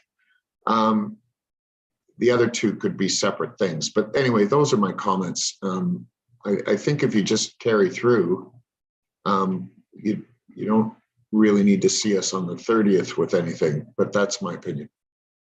Thank you. Trish, do you want to weigh in on those comments and questions? Thanks very much. I'd love to do that. Thank you, Councillor Wiebe, and thank you for those questions, Councillor Withey.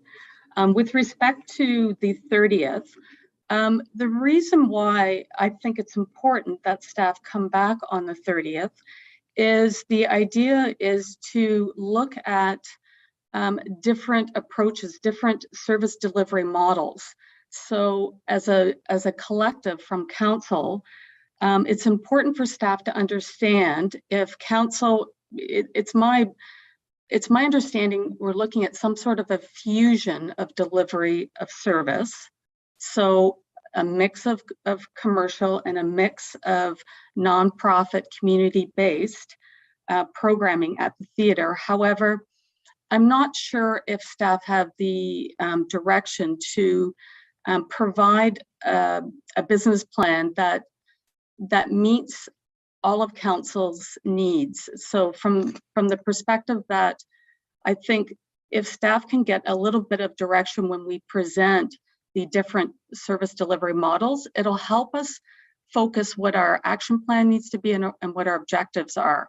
So if we're being asked to deliver a little more heavily on community-based programming, for example, as opposed to commercial, that changes our action plan.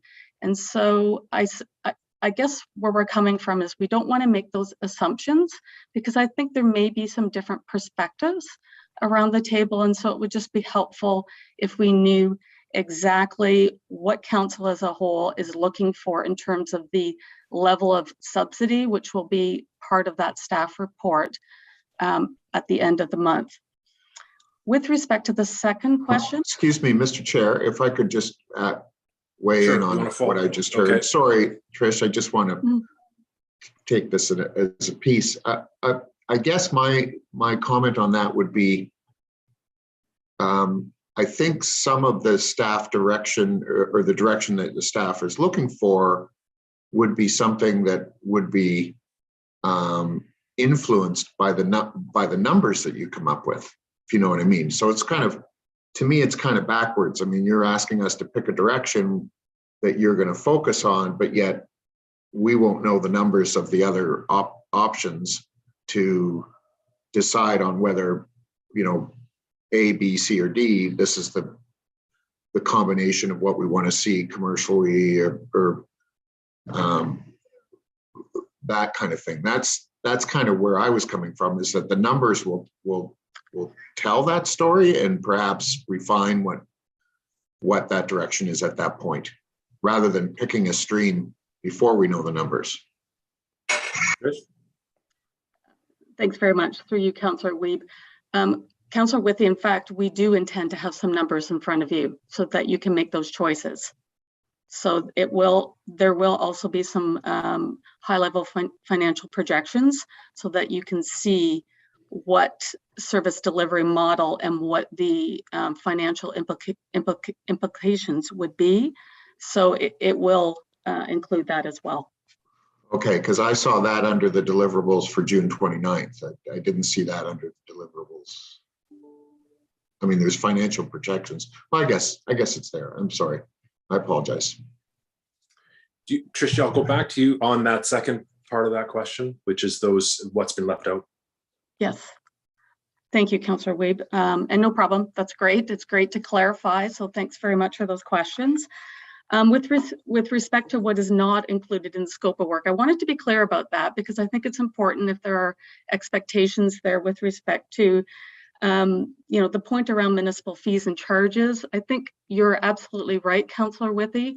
There will be some reference to that, and we'll certainly talk about that, and that will be a part of the business plan.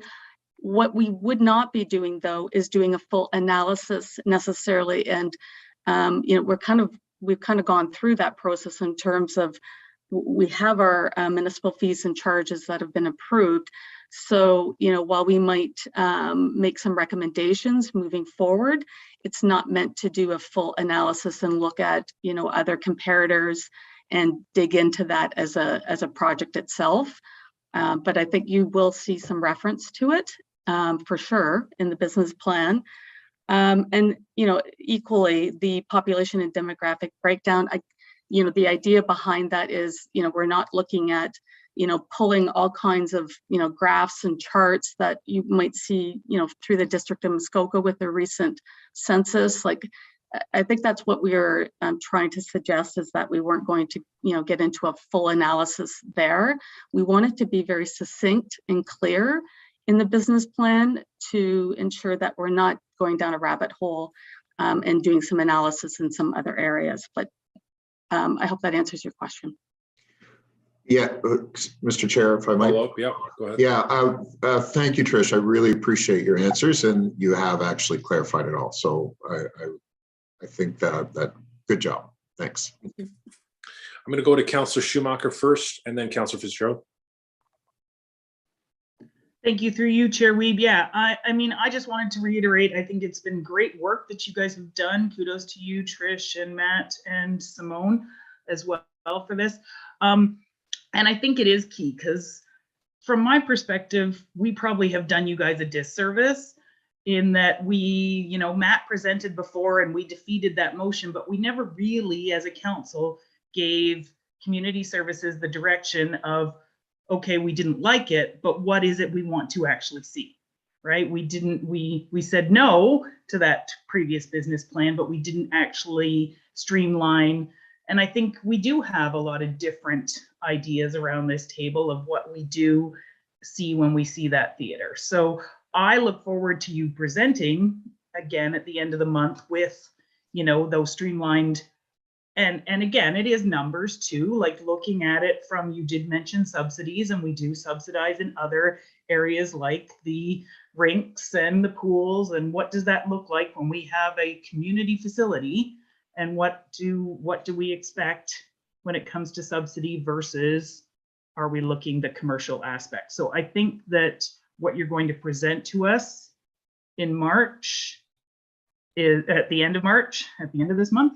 We're in March now, at the end of the month is very key to then your next steps going forward, because you guys need to hear from us once you present that, what that next direction is, because I don't think we've given you that in the past.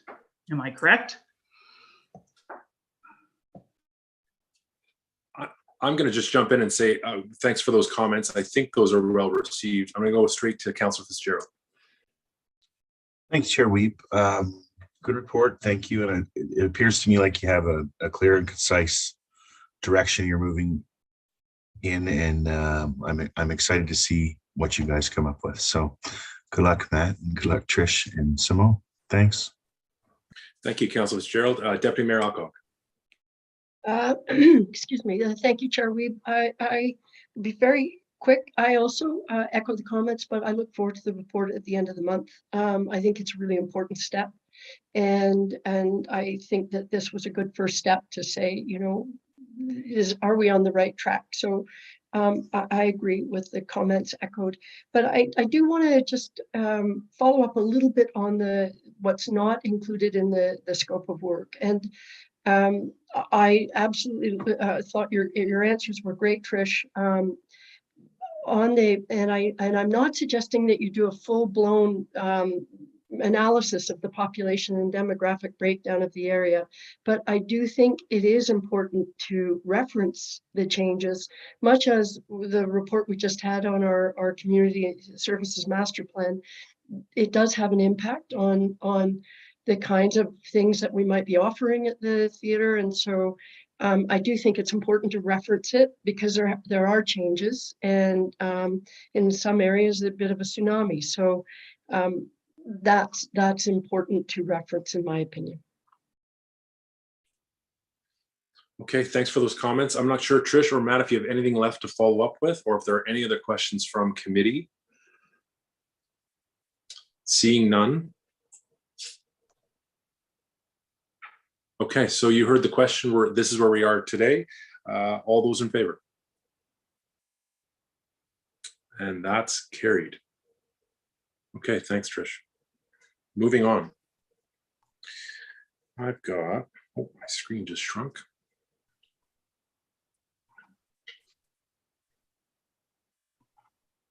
So, Greg, you're going to be up next. And I've got a resolution here.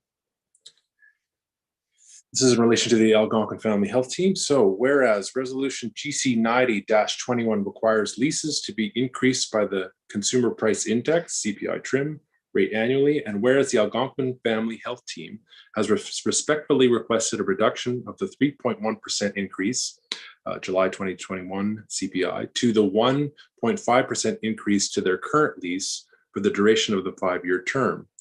Now, therefore, it is recommended that the town extend the lease agreement with the Algonquin Family Health Team for an additional 5-year term with an option to renew for an additional 5 years for the current occupied space at the Canada Summit Centre at an increased rate of 1.5%, and that equals $10,698.18 per year, and at the Active Living Centre at a rate of $4,110.75 per year for the first 5-year term, and further that the Chief Administrative Officer be authorized to approve the final terms and conditions in the agreement, and Mayor and Clerk be authorized to sign all necessary documentation.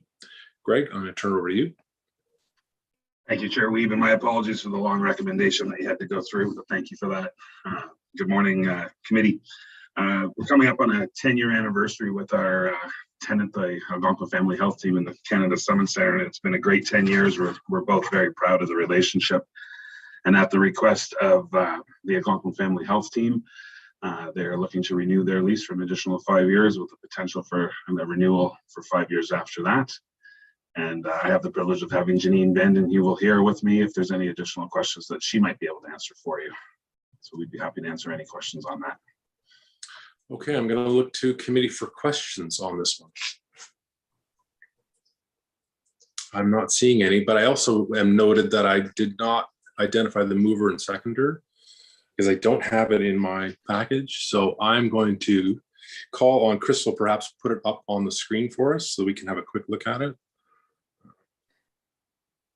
I only have so many screens. I do see Councillor Stone, though. He's got his hand up. Go ahead. It's simply a comment that I wanted to make. So I would normally push back on something like this to keep our finances and keep the level of income appropriate for our spaces. However, we've certainly understood the value of healthcare recently in the past couple of years, and I understand that Algonquin Family Health Care health team is funded by the province, and I know that their funding has been severely restricted over the last number of years in spite of their recent need in society. So anyways, I'm happy to work with our healthcare partners and help them in any way we can. Thanks for those comments. I'm going to go to Councillor Fitzgerald. Thank you, Chair Weep. I echo Councillor Stone's comments. I think it's a valuable service that they're providing to the community, and anything we can do to help them out, I think, is essential. Okay, thanks for that. So if there are no more, there it is on screen. So it is moved by Tim Whately and seconded by Karen Terziano. I've read the motion. I'll call the question. All those in favor? And that carries unanimously. Thank you so much. Okay, moving right along. I think, Greg, you're still up. I'm actually going to add, this is for information, right, Greg? So this is, I'll turn the floor straight over to you. Thank you, Chair Weeb. This is an update on the results of the auditorium expression of interest as a follow-up from the daycare presentation that we had at General Committee in January. So we only had the one submission, and it was the same daycare submission that had done the proposal back in January in their deputation. So if there's any additional questions, be happy to answer those. Okay. If there are any questions on this one, if not, we'll skip to the next, which is, I see Councillor Stone. Go ahead. Sorry, just a quick one. I remember when they came before, and I know that you're going to start to work with them on what they can actually bring to us. And you were talking about adding another washroom. There's already a 10,000 square foot washroom right near there. I'm hoping we're not thinking about adding more in their space. So I just wanted to leave that comment with you and then move on. Okay, thanks. Let's pick up on that. And after I see the, Chris, I'm going to ask you again to put the following motion up for the next item. Thank you so much. So moved by Jason Fitzgerald, seconded by Dan Armour, it is recommended that staff be directed to work with Danielle and Andre Sachko on a formal proposal to set up a daycare business in the Canada Summit Centre in a portion of the space currently known as the auditorium, and further that staff report back to committee with the complete proposal and lease agreement for consideration. So Greg, you are up. Thank you, Chair Weeb, and through you. This is to follow up with the deputation from Danielle and Andre, and to begin the process of coming back to committee with their official proposal. So this is just the steps to have permission to work with them. Okay. Okay, great. Let's open up the floor. I'm going to go first to Mayor Terziano. Thank you, Chair Weeb. I'm just concerned about the open-endedness of the resolution. I think that the report should come back with a date on it. And I'm hesitant to suggest a date because I'm not sure what you're thinking right now, Greg, but this, I don't want to wait and see a report next December either. So do you have a timeline of what you're thinking here? Great, go ahead. Yeah, thank you. And through you, Chair Weeb, the onus is going to go on to the daycare company and how quickly they want to proceed. But I do know that their original plan was to open in the fall. So they want to move extremely quickly. I think it's just going to be a question of how long it's going to take to get their engineers and contractors in to see how quickly they can get the work done. But it's as quickly as possible is what's been requested from Danielle and Andre. Their original, when they came in January with their deputation, their original hope was their plan would be to have it completed by September. We're probably a little ambitious on that now, but I would think we'd be looking at probably about 2 months before we would return with their plans. You want to follow up, Mayor Terziano? Well, then if I were to propose an amendment to add report back in the April cycle. 2 cycles from now. Is that reasonable? Greg? Again, through you, Chair Weed, it really will be, it could be reasonable, no problem at all, as long as we're able to get the contractors in and the people in, which has been posing to be quite challenging during the pandemic and what's going on, but I don't see any reason why we can't strive for that. I know the daycare company would like to see that as quickly as possible. So I'd like to work. Okay. So then I would move to amend the report to have the date of the April General Committee meeting inserted. Okay, so we're gonna, staff, you take note of that. We'll let them process that amendment. Are there any other questions on the floor from committee? Not seeing any. Okay, so why don't we take a moment and wait for that amendment to get officially put on the floor. There it is. So, and in red, and further that staff report back to the April General Committee meeting with the complete proposal and lease agreement for consideration. Does that satisfy Mayor Terziano? It does me, yeah, thanks. Okay, so we're gonna, unless there are any other comments or questions, we're gonna vote on that. You've heard it, all in favor? That carries. Sorry, Chair Weeb, I just need a seconder for the motion. I'll second that. Okay. Thank you. And then you can just proceed with the main motion as amended. All right. So the main motion, as you heard, as amended, all in favor? And that carries. Thanks so much. All right, we're moving right along. Thank you, Greg. I think you're off the hook for now. One more. One more, right. Okay, so hydration filling station. So this is for information. So I'll turn it over to you. Thank you, Chair Weeb. This is another report for information and follow up to the report I had done last month. It has the rest of the information that was missing from that report, and it's the cost of the installation. That's estimated right now at $14,591, which could be reduced by an additional $2,000 depending on the leveling required and the work there, which we will work towards reducing. The hub and the BIA have confirmed a $16,000 contribution, 13 from the BIA and 3,000 from the hub to purchase the unit itself, the water station. So there'd be no cost to the town on that. They have it fully covered, and we would be covering the installation. And then a follow-up to a question from the last committee as well regarding the freeze resistance. It has been noted in the report, but the design behind the freeze resistancy is that it doesn't need to be removed in the winter, the unit itself. It can deal with the groundwater freezing and contracting and expanding and not break, but the water does still need to be shut off in the wintertime because it will break if there's water in the tubes and it freezes. Any questions on this? We'll go to questions at this point on this new information, and if not, we will carry forward to the recommendation. So, committee, anything to ask at this time? Councillor Withey, go ahead. Thank you, Chair Weeb. I'm just wondering, maybe I haven't. Did we nail down the actual location of this? I remember at the last meeting when there was different X's and different, I see there's another photo here with a yellow X on it. Is that in fact where it's going? Or is it still sort of to be determined when the snow's gone and everything? Through you, Chair. The location that's been selected and approved by the Accessible Advisory Committee is the entranceway to the Club 55. And the unknownness right now is just how level we need to make it to make sure it remains accessible. So but the location has been determined. Thank you. Okay. Any other questions at this point? If not, I'm going to turn to the clerks for the next segment, which will be the motion.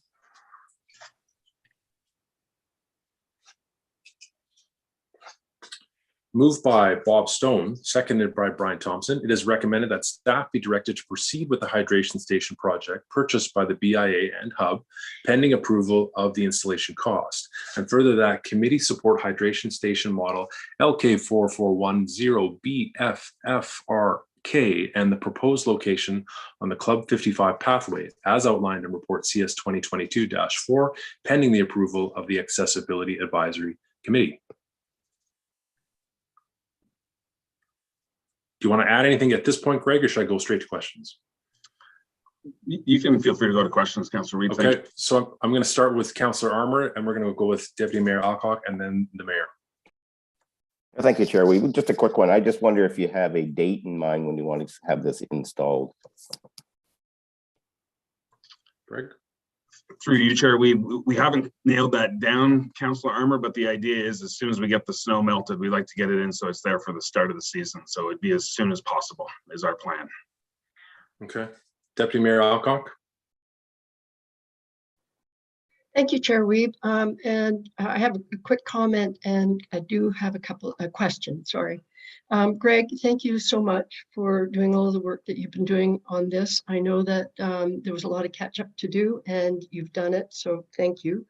The other is I'm absolutely supportive of this motion, as I have been all along, and I recognize that a couple of the costs have gone up, and so I want to thank the BIA for stepping up at their last board meeting and saying, okay, we'll contribute what we need to just to ensure that the BIA and the hub are covering the costs of the actual fountain. So that's brilliant, and I thank them for that.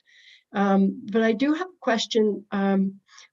Given this motion is basically saying, let's approve, let's go forward, I don't understand why we're saying pending approval of the installation cost, as well as saying pending the approval of the Accessibility Advisory Committee, because my understanding is the Accessibility Advisory Committee has already approved the location.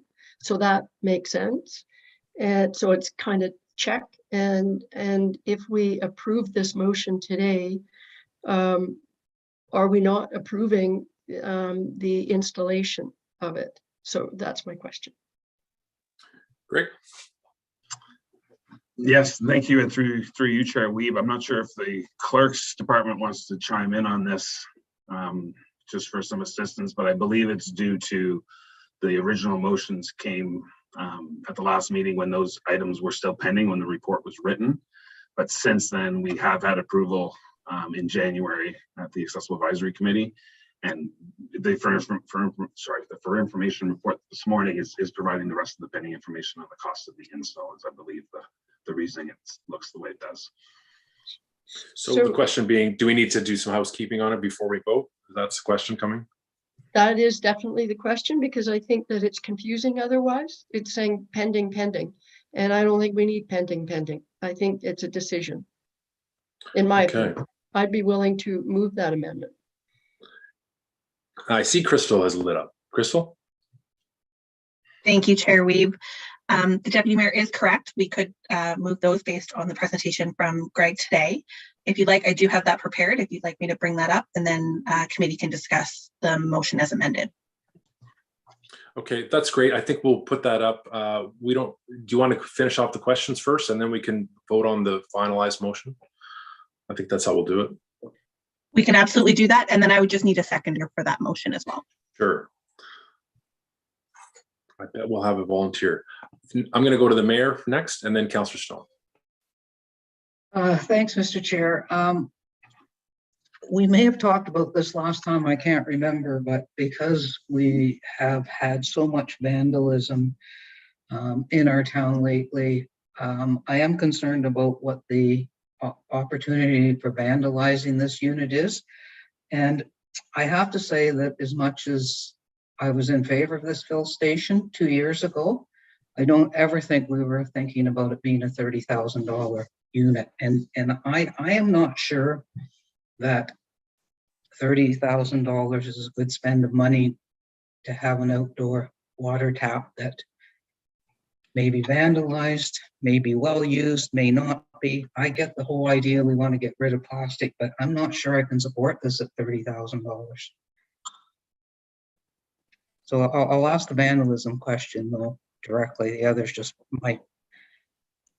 Okay. Greg, any thoughts on that? Through you, Chair Weeb, I don't have any meetings or information I've had with the company on specifically on vandalism. I would think depending on the level of vandalism, you know, it's unfortunate, but it does happen. But I don't have any details onto how vandal proof it is, or depending on what the vandals are using to break it or something. I don't have any information on that from that point of view. I would hope that you like our AED station and be respected, because it's a great service for the community, but can't be guaranteed, of course, with what we've seen happening at various locations. Okay. Councillor Stone. Thank you. I just want to respond to Deputy Mayor Alcock's comment about the BIA. And I want council to know that there was discussion about should they come back to council and say, we'll give the $10,000 and ask council to do another 3. And they unanimously said, no, we don't want to keep asking council for more money all the time. So let's be prudent and spend the money ourselves. So I wanted council to hear that as well. In response to the mayor's comments about the amount of money, I agree. It's a lot of money just to fill water bottles. I'd be happy with the spigot and the garden hose and let it go at that, but I'll leave it there. Okay, I'm going to go to Deputy Mayor Alcock. Thank you, Chair Weeb. I just want to jump in in response to the mayor's comments, and I certainly get it. It's a lot more than the original proposal when we go back way back when the hub first started talking about the O fountain, which had a $5,000 cost. So we've gone a long way from 5 to 30, whatever. But I reiterate that this is a community-driven project, and thus the support from BIA and the hub.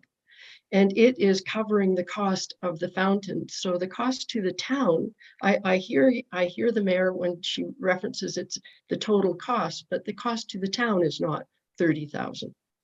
And I think I want to ask Greg, but we did follow up as to, you know, is the cost associated with the installation where we're currently proposing it, is it far more expensive than putting it on the side of the building?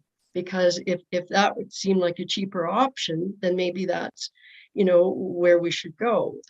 But Greg, and maybe this is what I'd ask, if you could respond to what you said to me. I don't believe it's a cheaper option to put it on the side of the building. There were lots of issues associated with that. So before you say something, Greg, I just want to say bottom line, the principle here is this is a community-driven initiative. They're paying for half of the cost. And from a, you know, it's meeting the overall objective towards sustainability, losing plastic in our community, which was important at one point to our council. And, you know, it's just another little thing that we're trying to do towards our reacting to the overall agenda of climate change, and we care. So I absolutely fundamentally support this, and I recognize it's an increased cost. Greg, did you want to weigh in on the first question there? Yeah, thank you, Chair Weeb, and through you. The proposal that we had for on the wall mounting it on the wall was quite more expensive. We were only able to get the quote for the brick at the time in December when we quoted that. It's $7,000 to remove the brick and replace the brick back up. So that was just the brick alone. And then from there, the installation and what's behind the brick, we're unsure of what's behind the brick, so we don't know the work. So we had to put an estimate in there. And back in December, it was $25,000, depending on what needs to be done through what's behind that brick wall. We're just unsure. We have to figure out how the drainage works and how the water gets there, what they've got to burrow through to get there to that spot. So it could be less than $25,000, but it won't be less than the cost of installing it. Where it is currently now in Club 55 pathway. That's a much easier install by just digging through the ground there, as opposed to trying to go through the building. So we were only able to earmark that with an estimate of in excess of $30,000 for the install alone. Okay. Councillor Thompson. Yes, thanks, Mr. Chair. I'm totally in favor of this resolution the way it is. A couple of things. I'm not too concerned about vandalism, given the location of this. and its proximity to the town hall and the Algonquin Theatre and so on and so forth. And as for replacing the standalone unit, the freestanding unit with a wall unit, I think then we might have then maybe an accessibility issue with regards to that too. So I think the way it is now, I'm all in favor of going forward with it. I agree with Deputy Mayor Alcock with regards to the environmental impact and that plastic bottles do have on the community, and so I think that's a very, very valid point. And as we've mentioned before, we're aspiring to be a GHG reduction of 50% by 2030, or 2030, I should say. So I think this all lends itself towards that endeavor. So I'm in favor of the resolution as it stands. Okay, thanks for those comments. I'm going to look to committee for one last round. If anyone has anything left they want to add to the discussion or any other questions. And if not, we are going to call the question. So I'm going to ask everyone to hold their hands up for a moment so we can see them. We need a seconder. I think Brian Thompson, I hear that you may be seconding this. And that's a nod. So moved by Nancy Alcock, seconded by Brian Thompson. It is recommended that staff be directed to proceed with the hydration station project purchased by the BIA and Hub, and further that committee support hydration station model LK44 10 BFF-RK and the proposed location at the Club 55 pathway as outlined in report CS 2022-4 as approved by the Accessibility Advisory Committee. So that's the updated motion with the housekeeping. And I'm going to call a question. All those in favor? And that carries. All those opposed? Okay, noted. Thanks, everybody. Thanks, Greg. And I think that's the end of my tenure here. So over to you, Ops. Sorry, Chair Weeb, I just need you to call the question as amended, the main motion as amended. So I need to call the question, main motion as amended. So we're going to just vote again. Okay. And the hands remain the same. Okay. Thanks for that. I learn something new every day. Thanks, everybody.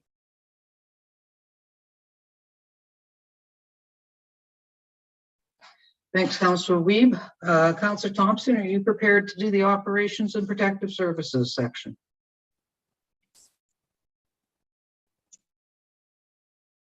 Indeed, I am, Your Worship. Thank you very much. Starting with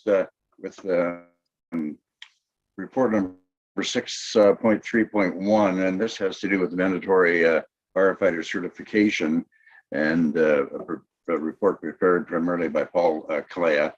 But before we get to Paul, the Acting Chief, Larry Broussard, would like to make comments as well. So, Acting Chief, go forth. Thank you, Councillor Thompson, and good morning, Your Worship and members of Council. The matter that before you is really just an informational report, but it centers on perhaps one of the most important single changes to the fire service in Ontario here in decades. The proposal that's the focus of the report has been made by the province of Ontario to require mandatory certification for firefighters in the province. So it's an important issue that impacts every fire service in Ontario. We have good news to share with you, but at this point, I'd like to turn the microphone over to our training officer, Paul Kalea, who's with us here today. And like all fire chiefs, all training officers in the province have been following this issue very, very closely, as well as AMO and other organizations. I'll share with you very quickly that Paul is a member of the board of directors for the Ontario Association of Fire Training Officers. And so he is intimate with the issue. And at that, I'll just turn the microphone over to Paul at this point. So thank you so much. Thank you, Chair Thompson, and good morning, Council. As mentioned, the report before you today is for information only, and we ask that you receive it for that purpose. In 2018, the provincial government attempted to introduce legislation requiring every firefighter in Ontario to certify to a minimum set of standards. That legislation was met with significant pushback, mainly from smaller communities, smaller fire departments, and eventually it was ultimately squashed. A new draft legislation has now been reintroduced in January of 2022 with a proposed implementation date of July 1st of this same year. This time, they've allowed approximately a 30-day window for comment to include all the major stakeholders, and that included AMO, the Ontario Association of Fire Chiefs, and the Ontario Association of Fire Training Officers. As mentioned, our department has followed this discussion closely, and we've had the opportunity to provide comment both through the Fire Chiefs Association and through the Training Officers Association. Essentially, this new regulation introduces 45 levels of standardized performance. Of those, approximately 9 of them affect us here at Huntsville Lake-Base Fire Department. The good news in all of this is that our department, along with the other Muskoka fire departments, we've been certifying members since 2015, and so we're well positioned to meet the new regulation when implemented. As a related issue, the Port Sydney Training Grounds, which operated last year on a trial basis as a regional training center, will be brought to you soon on a separate report that will speak to its status. If any members of council have questions regarding this report, I'd be happy to answer them at this time. Thank you very much, Paul and Larry. Any questions of Paul and or Larry from committee? I see Councillor Armour, so go ahead, Councillor Armour. Yeah, thank you, Chair Thompson. Thanks, gentlemen. You guys look great today. It's nice to see those uniforms on you. Mine's just a quick question. I'm just wondering, I know there's always an issue with trying to get volunteers in all their communities across the province. And I wonder if this can be part of the hindrance with they have to come in and do all this training and take time off work from their other jobs, et cetera. Or do you have a plan in place to be able to facilitate that for them? Thank you, Councillor Armour, and through you, Chair Thompson. It actually has two edges to this sword. In one, it can provide a bit of a challenge for the local resident to fit the time in. We do put the majority of that training time up front. So it's a pretty significant commitment for them within their first year. But then after that, they move into what we call normal fire life. What works in our favor, though, is that there has been a significant movement in the province with retirement in the full-time fire service. And one thing that this has done is we have been able to get members in our community to a level of certification that has allowed them to apply for full-time positions on other career departments. They still are with our department and they still run calls for us, which is fantastic. But it's been actually a carrot, as you would say, that instead of having to go to a community college or a third-party provider and out of pocket spend that money, they come to us, they get that certification, and then they can turn that into a full-time job. So that's been a real benefit for us here.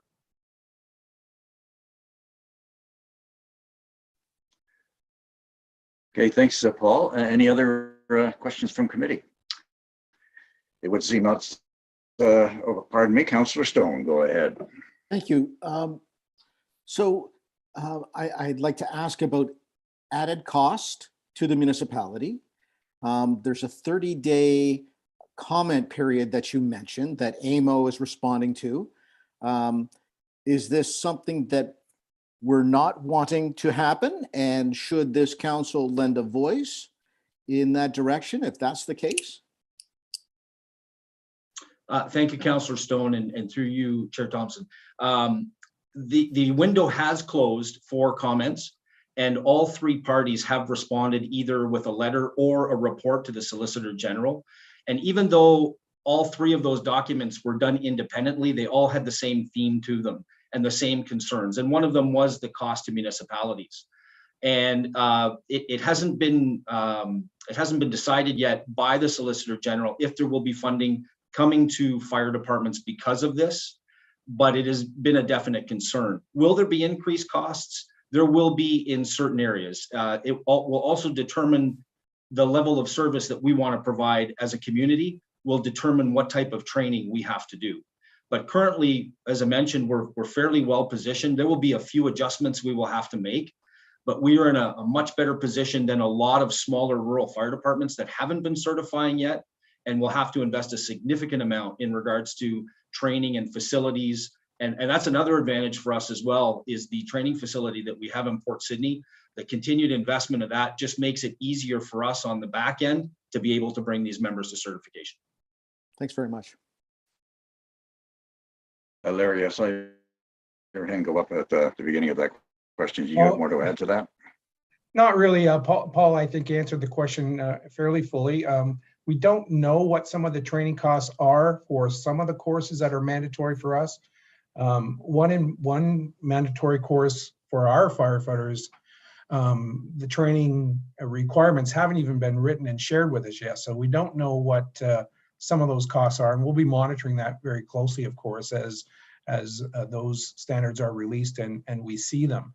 But there will be some, we hope, a minor cost increase for us. But as Paul has said, both associations, and I'm sure AMO is already, I haven't seen the AMO submission, but we've already made submissions to the Solicitor General about grants being made available for fire services. This is, one could characterize this as another download from the province to the municipality. So we're looking for some sort of financial relief there. And the Solicitor General hasn't really responded to that proposal yet, but we've certainly made it. Okay. Anyone else? We see not so. So thanks, Paul and Larry. Great report, Paul. A lot of work involved there, so appreciate what you've done. Thank you, gentlemen. Thank you, Okay, committee, we're moving on to our next resolution. This has to do with the roads capital project update. We do have a resolution here, a recommendation, and is moved by Councillor Schumacher, seconded by Councillor Withey, that committee approved the 2022 roads capital work plan as attached to report Ops 2022-4. And we've got Brandon and Kevin here. It says Stephen, but Steve's obviously not going to be part of this today. Brandon and Kevin, did you want to go further on this? Yeah, I'll speak on this. Thank you, Chair. So based on council's approved budget of 4.45 million, operations staff have gone and looked at all our studies and reports, and what I'm about to go through is our proposed work plan that is going to consist of that 4.45 million.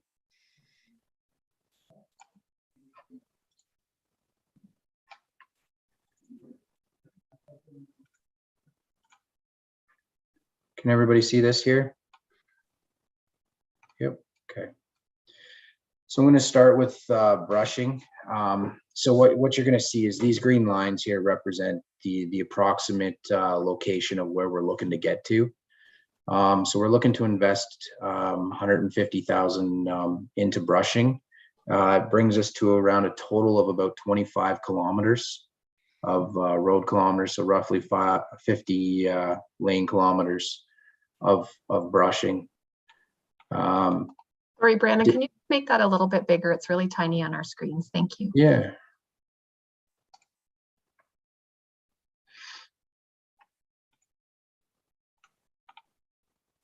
No better? Sorry, so here we are here. So that's brushing, ditching and culverts. We're looking to invest approximately 450,000 into ditching and culverts. That roughly brings us to another 25 road kilometers, so 50 lane kilometers of work, roughly down to here. Any cost savings, of course, it's our best practice that these roads, are in addition. They're identified needs, but we will, if there's money saved, then these roads will start here and get furthermore done. High float, we're looking at 600,000 invested, roughly 7 kilometers of road. So 14 lane kilometers will be done.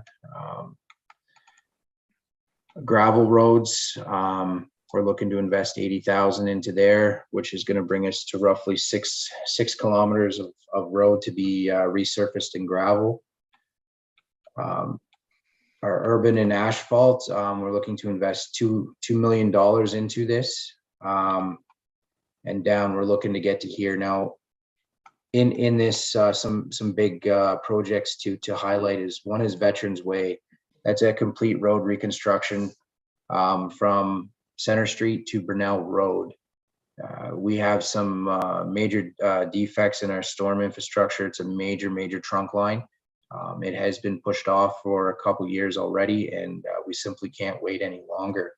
So this is a job we're about to go out to tender and for a July construction date if approved. The other one is the traffic lights at Haynes and Center, as previously reported.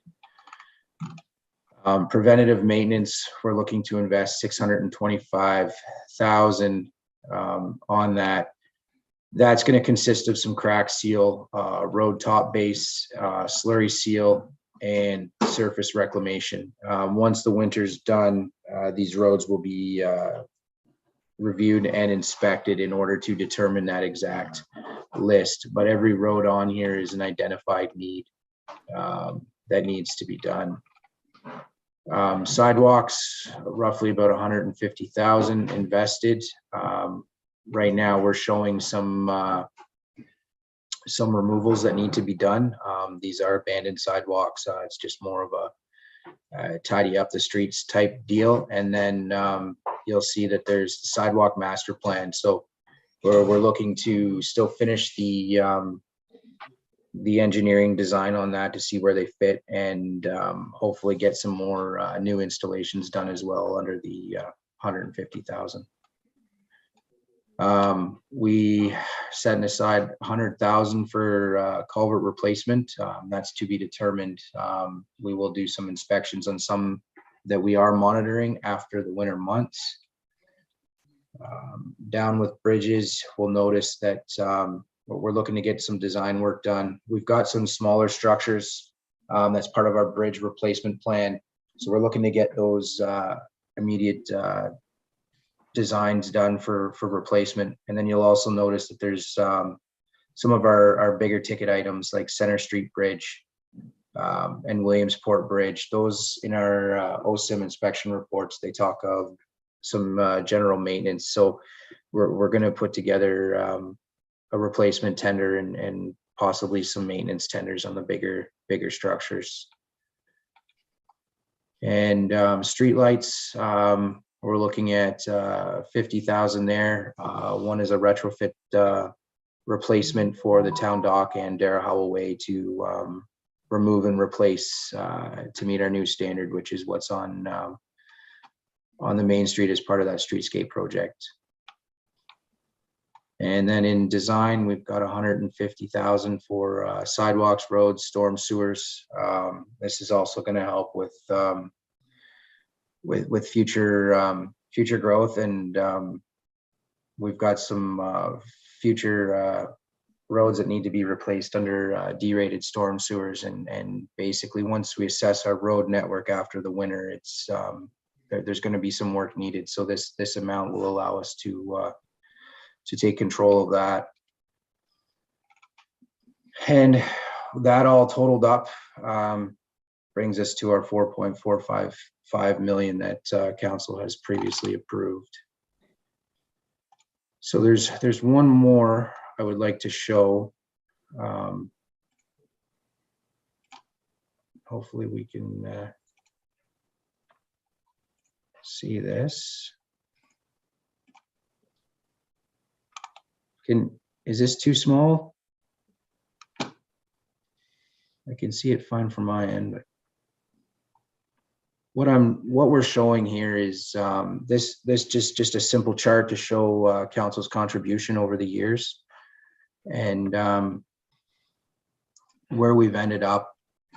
So in 2015, we had an investment of 1.7 into roads capital, and it got us around 21 kilometers of road work done.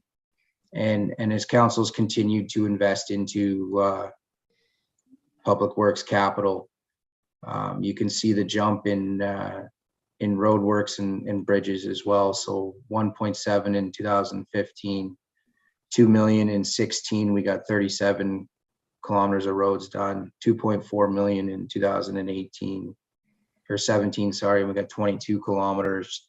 But we also got some bridges done as well and some major culverts, and as well as some investigation work. In 2018, 27 or 2.7 million, we got 53 kilometers of road work done. In 20, we had 3.6 million, we got 46 kilometers done. Sorry, I think I skipped. In 2019 with 3.2 million, there's 80 kilometers of road work done. And for 2022, we're looking at 4.4 million for a proposed 81 kilometers of roads. So it just a very good example of Council's contribution to Huntsville Public Works and where it's allowed us to get to, and you know, we should be proud of that investment, as it's really put our roads on the right track, and we've got a pretty good handle on it. Okay, thank you, Brandon. Kevin, you brought your microphone on. Did you have anything to add to this? Yep, thanks, Brandon. Thanks for that. Thanks for the update. Just want to remind council, when we come to doing the capital works, we always like to do the brushing. So we've got everything set in order. We'll do the brushing first the 1 year, and then we'll be looking at ditching and culverts the next year. And then the year after everything's had a chance to settle and harden up, if you want to say that, from the works we've done, and then we'll come in either gravel on the road or high float or asphalt, whatever we got to do. A lot of studies going on.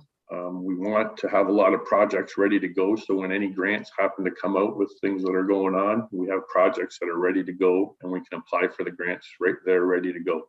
So you'll notice a lot for bridges and sidewalks and stuff like that. We want to have a lot of projects ready to go if grants come out. And the tenders for all our brushing and ditching and stuff like that, that is all gone out and done, and it's all ready to go. Just ready for the word to get the locates and pull the contractors in. So between me and Brandon, we're happy to answer some questions. Okay, thank you, gentlemen. We'll go to questions now, and starting with Councillor Withey. Thank you, Chair Thompson, and thanks for this report. Just a quick clarification. So when we're looking down the first chart that you shared with us, is where you hit.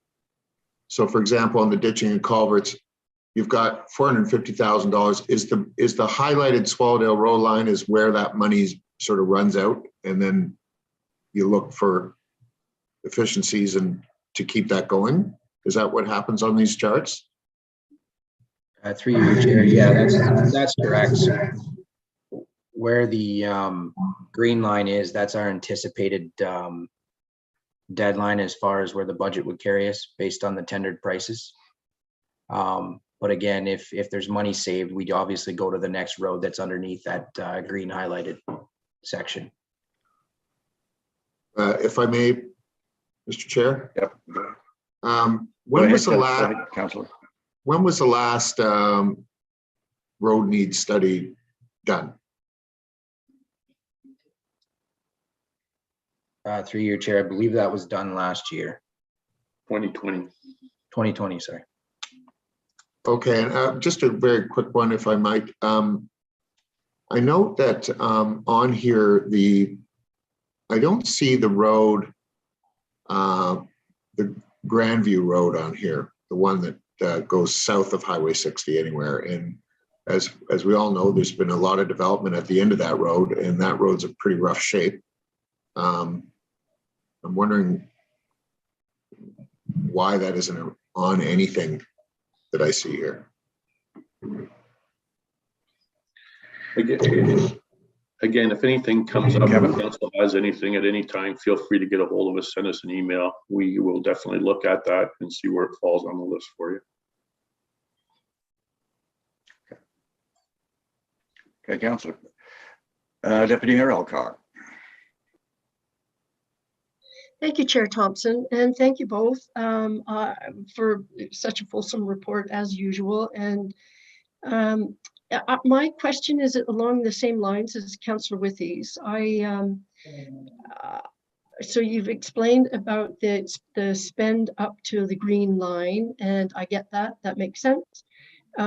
So I'm kind of putting a plug in similar to what Councillor Withey did, because under ditching and culverts, I'm looking down to Cairns Crescent, and that road is really, really crappy and has been for a while. And the reason why, and this is my plug, is at the end of Cairns Crescent, it is a whole employment hub. It has over 100 businesses that work at the hub. It's got the food co-op, and so there's a lot of activity that goes out to Cairns Crescent. And so I'm just wondering if, when you guys determine which ones are higher priority than others, if you're considering that, and I'm sure you are, but that's my plug. I hope that maybe that will move up the line a little bit if you have the opportunity. Thanks.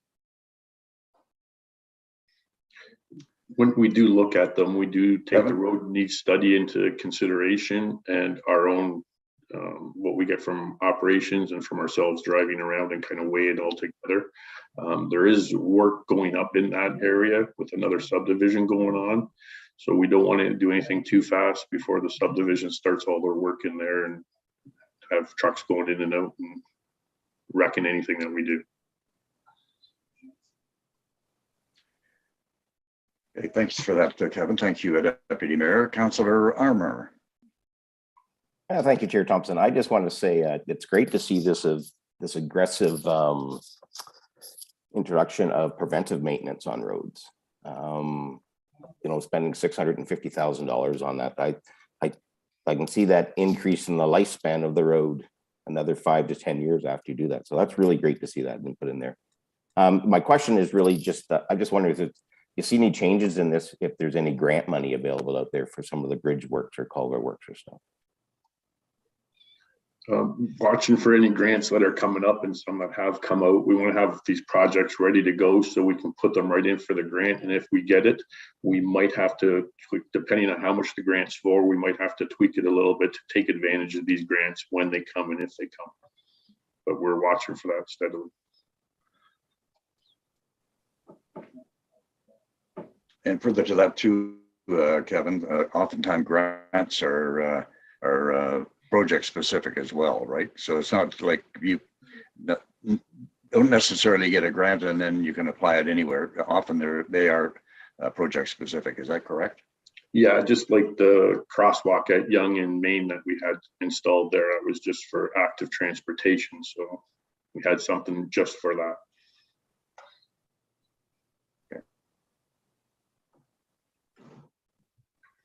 Mayor Terciano. Thank you, Mr. Chair.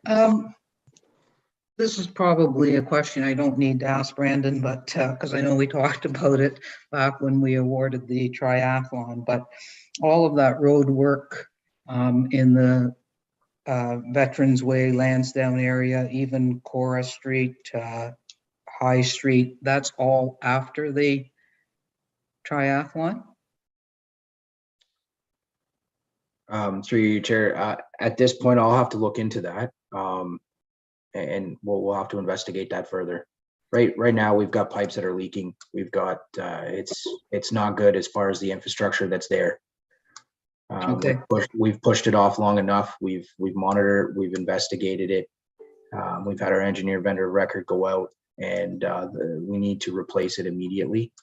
But I will look at the dates of the triathlon as well as anticipated construction dates, and we'll see how that can be accommodated or worked around.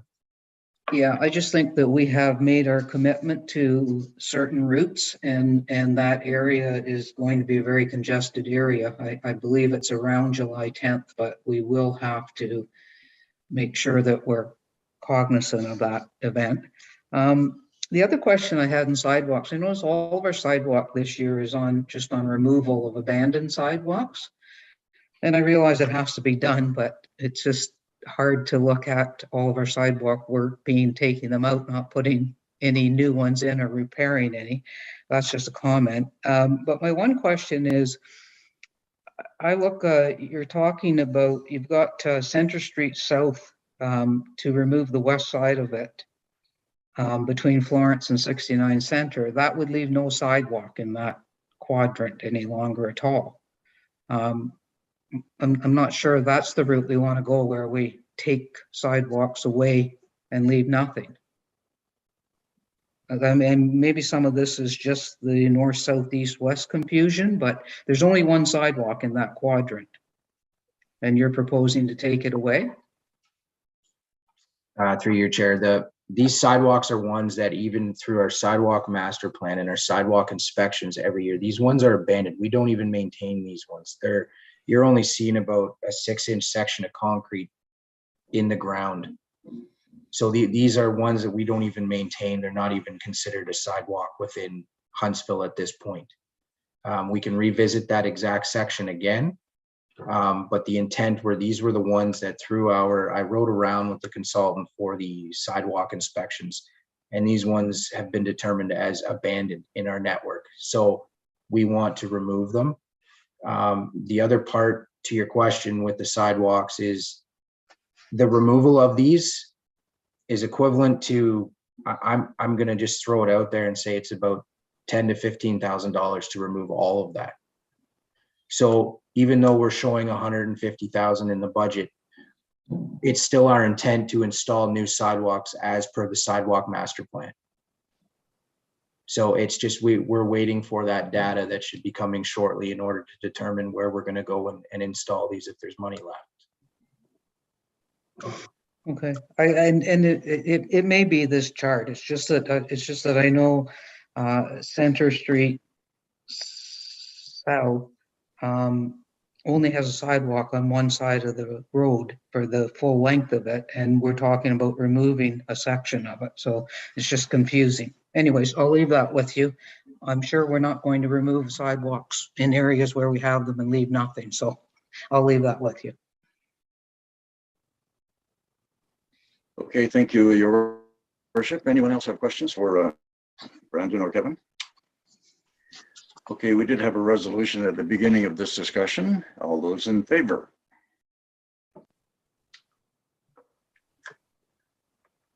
That carries. Thank you very much. Okay, on to 6.33, moved by Councillor Alcock, seconded by Councillor Fitzgerald. Recommendation? Let me get to it first of all here, folks. That staff be directed to proceed with the Clark Crescent Multi-Use Courts project as outlined in RFP 2022 PKS-10, and further that committee approve a budget deviation of $40,000 for the project to be funded through the Parks Capital Reserve. And we have our Manager of Parks and Cemeteries, Colleen McDonald. Colleen. Thank you, Chair Thompson. I'd like to just give a quick recap of how we wound up where we are today. During last year, 2021, we did extensive public consultation in order to determine the future use of the courts that are in existence at Clark Crescent. So we did surveys and heard from a lot of community members, which was fantastic, which led us to the redevelopment being reconstruction that would provide multi-use courts at that location. So earlier this year, we did a procurement and wound up with a single bidder on this project.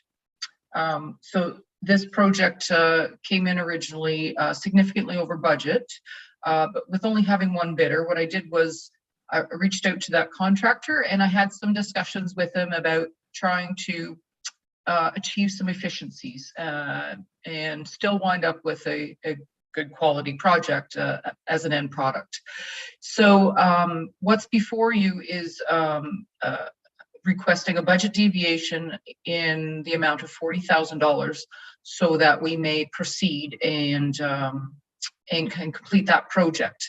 We did begin last fall by doing some significant tree removal in that area so that we might improve the conditions and the future use of the courts, meaning that we got rid of some of the dense shade issues that were caused by the trees and also dampness. So we've improved the airflow and the amount of sunlight that will reach those court surfaces, so they'll be easier to maintain and more enjoyable to use by the public. Okay. Hey, thank you, Colleen. Questions, Councillor Woody? Thank you, Chair Thompson. It's sort of along the same lines as the pickleball courts. I'm very concerned that we're only getting one price in for these things, and I'm wondering, is there a way we can cast a broader net, or go on the internet and find court installers who may not be looking at these types of tenders and asking them to bid? It seems to me that to only get one bid is I'm not liking that scenario. I would prefer if we could somehow beat the bushes a little bit more to see if we could find more interested people to put numbers up. I don't know how the rest of the council feels, but. Colleen, do you have a response to that? Through you, Chair Thompson, being a public process certainly was advertised for our usual channels following our procurement policies and bylaws. I don't know if Director McKenzie has anything further to add to that. I just see you're popped on the screen. So, Julia? Thank you. I was just going to add to that it is posted on our website. And usually it does get picked up by other kind of search engines that are looking at different procurement. So it is available to everybody, and it does usually get picked up. So I think we're just seeing that a lot of contractors are really busy and that they're not having the time to put into these kinds of projects. But we can certainly in future ones just make sure that we are reaching out to more organizations to see if they can kind of broaden the net a little bit. Okay, thank you. Councillor Fitzgerald. Thank you, Chair Thompson. Thanks, Colleen, for the report, the work done to date down there, and your extraordinary efforts to deal with the one bidder to find some efficiencies. I guess I can sort of respond to Councillor Withey's inquiry. I think, if I'm not mistaken, there were probably 15 plan takers on that RFP. Does that sound about right, Colleen? Maybe 20? It does, and a couple of them were actually associations, so construction associations, which again, as Director McKenzie mentioned, would have shared that more extensively than what we would even know. Yeah. So I'm kind of the belief this is more reflective of the marketplace and what's going on in the last 2 years, and the fact that cost of construction, cost of labor, and all the little things that have just kept going up. People are running more efficiently. So, is it feasible to send a crew of 15 out of town for 3 weeks when there's comparable work locally? So I think we're going to find more and more of this. And I guess the thing that scares me the most, if we don't do this, the way the market has been going, I see price increases of 2, 5, 8, 10% every month. So I'm kind of think that some of the stuff is, time is of the essence if we're going to do it. So, but thanks again, Colin. Thanks for that comment, Councillor Fitzgerald. Mayor Terziano. Thanks, Mr. Chair, and I echo those comments. Thanks, Colleen, for somehow getting the price down $60,000 from what the original quote was. But I do have to ask, is there a way we could whittle a bit more off that, or do you really feel we've gone as far as we possibly can? Probably an unfair question, but through you, Councillor, through you, Chair Thompson.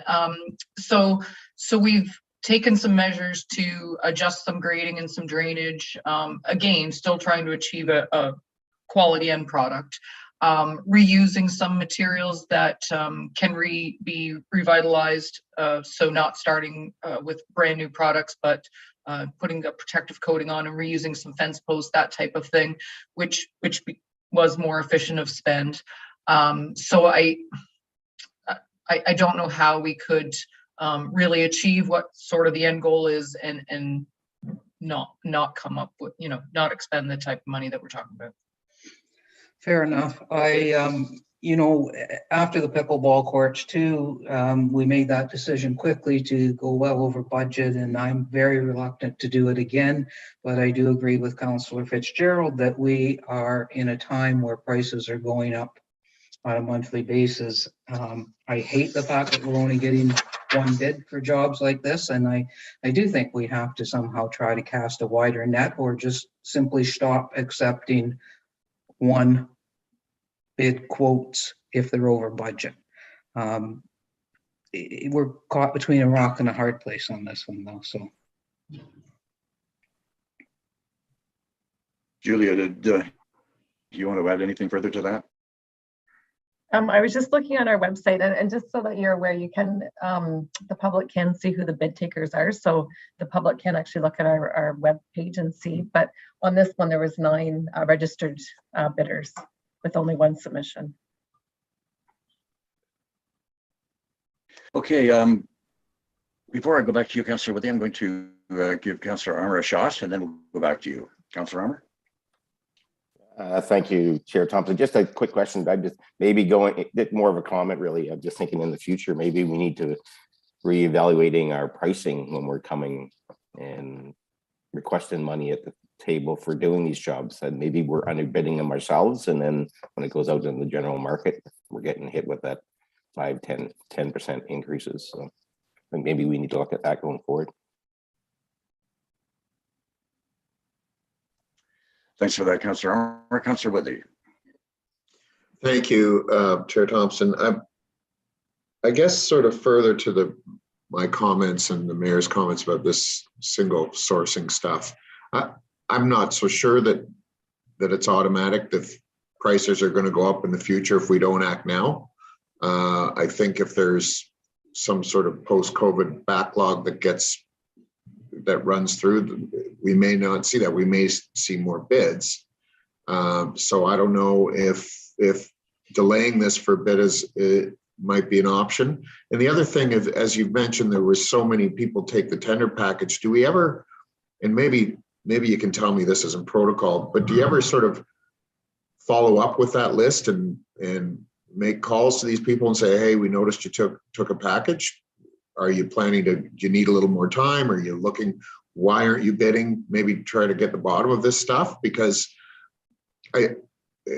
as we know, this is the second project, the other being the pickleball courts, where, we're spending taxpayers' money just by taking what's handed to us. And I appreciate Colleen's work on getting some reductions, but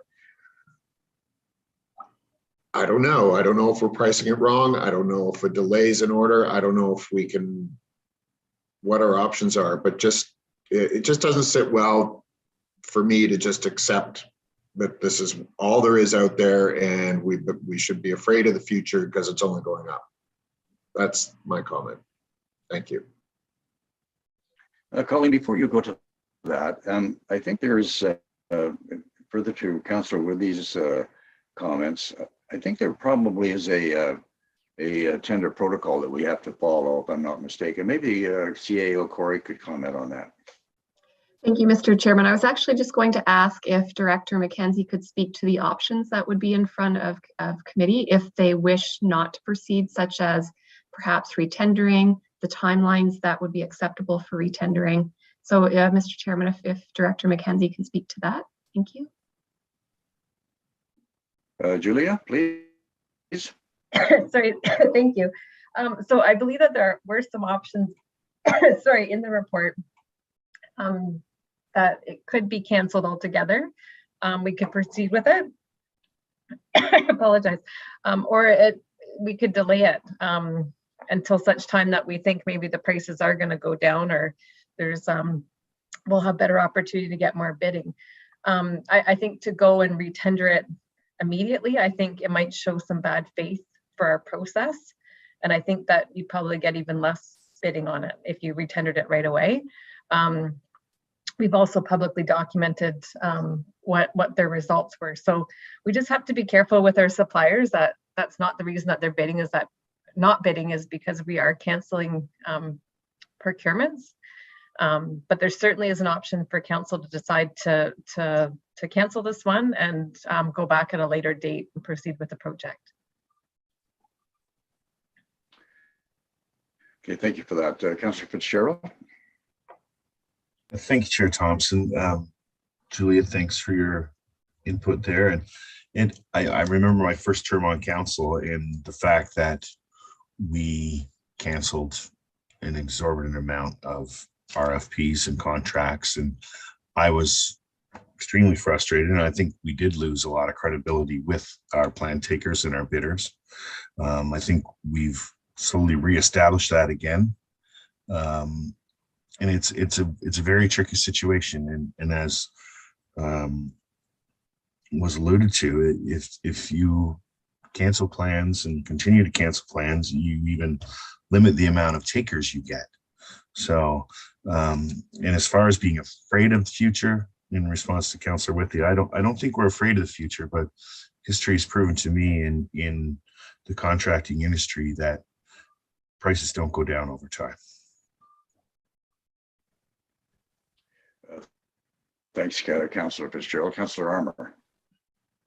Thank you, Chair Thompson. I just want to echo Councillor Fitzgerald there and also say that, we've gone out to RFP, and I think we're just going to leave a bad taste and prove to others that we don't like the price we're getting. We're just going to say no, and then 2 months later throw it back out on the market again and come back, and the price is just going to go higher, I think, personally.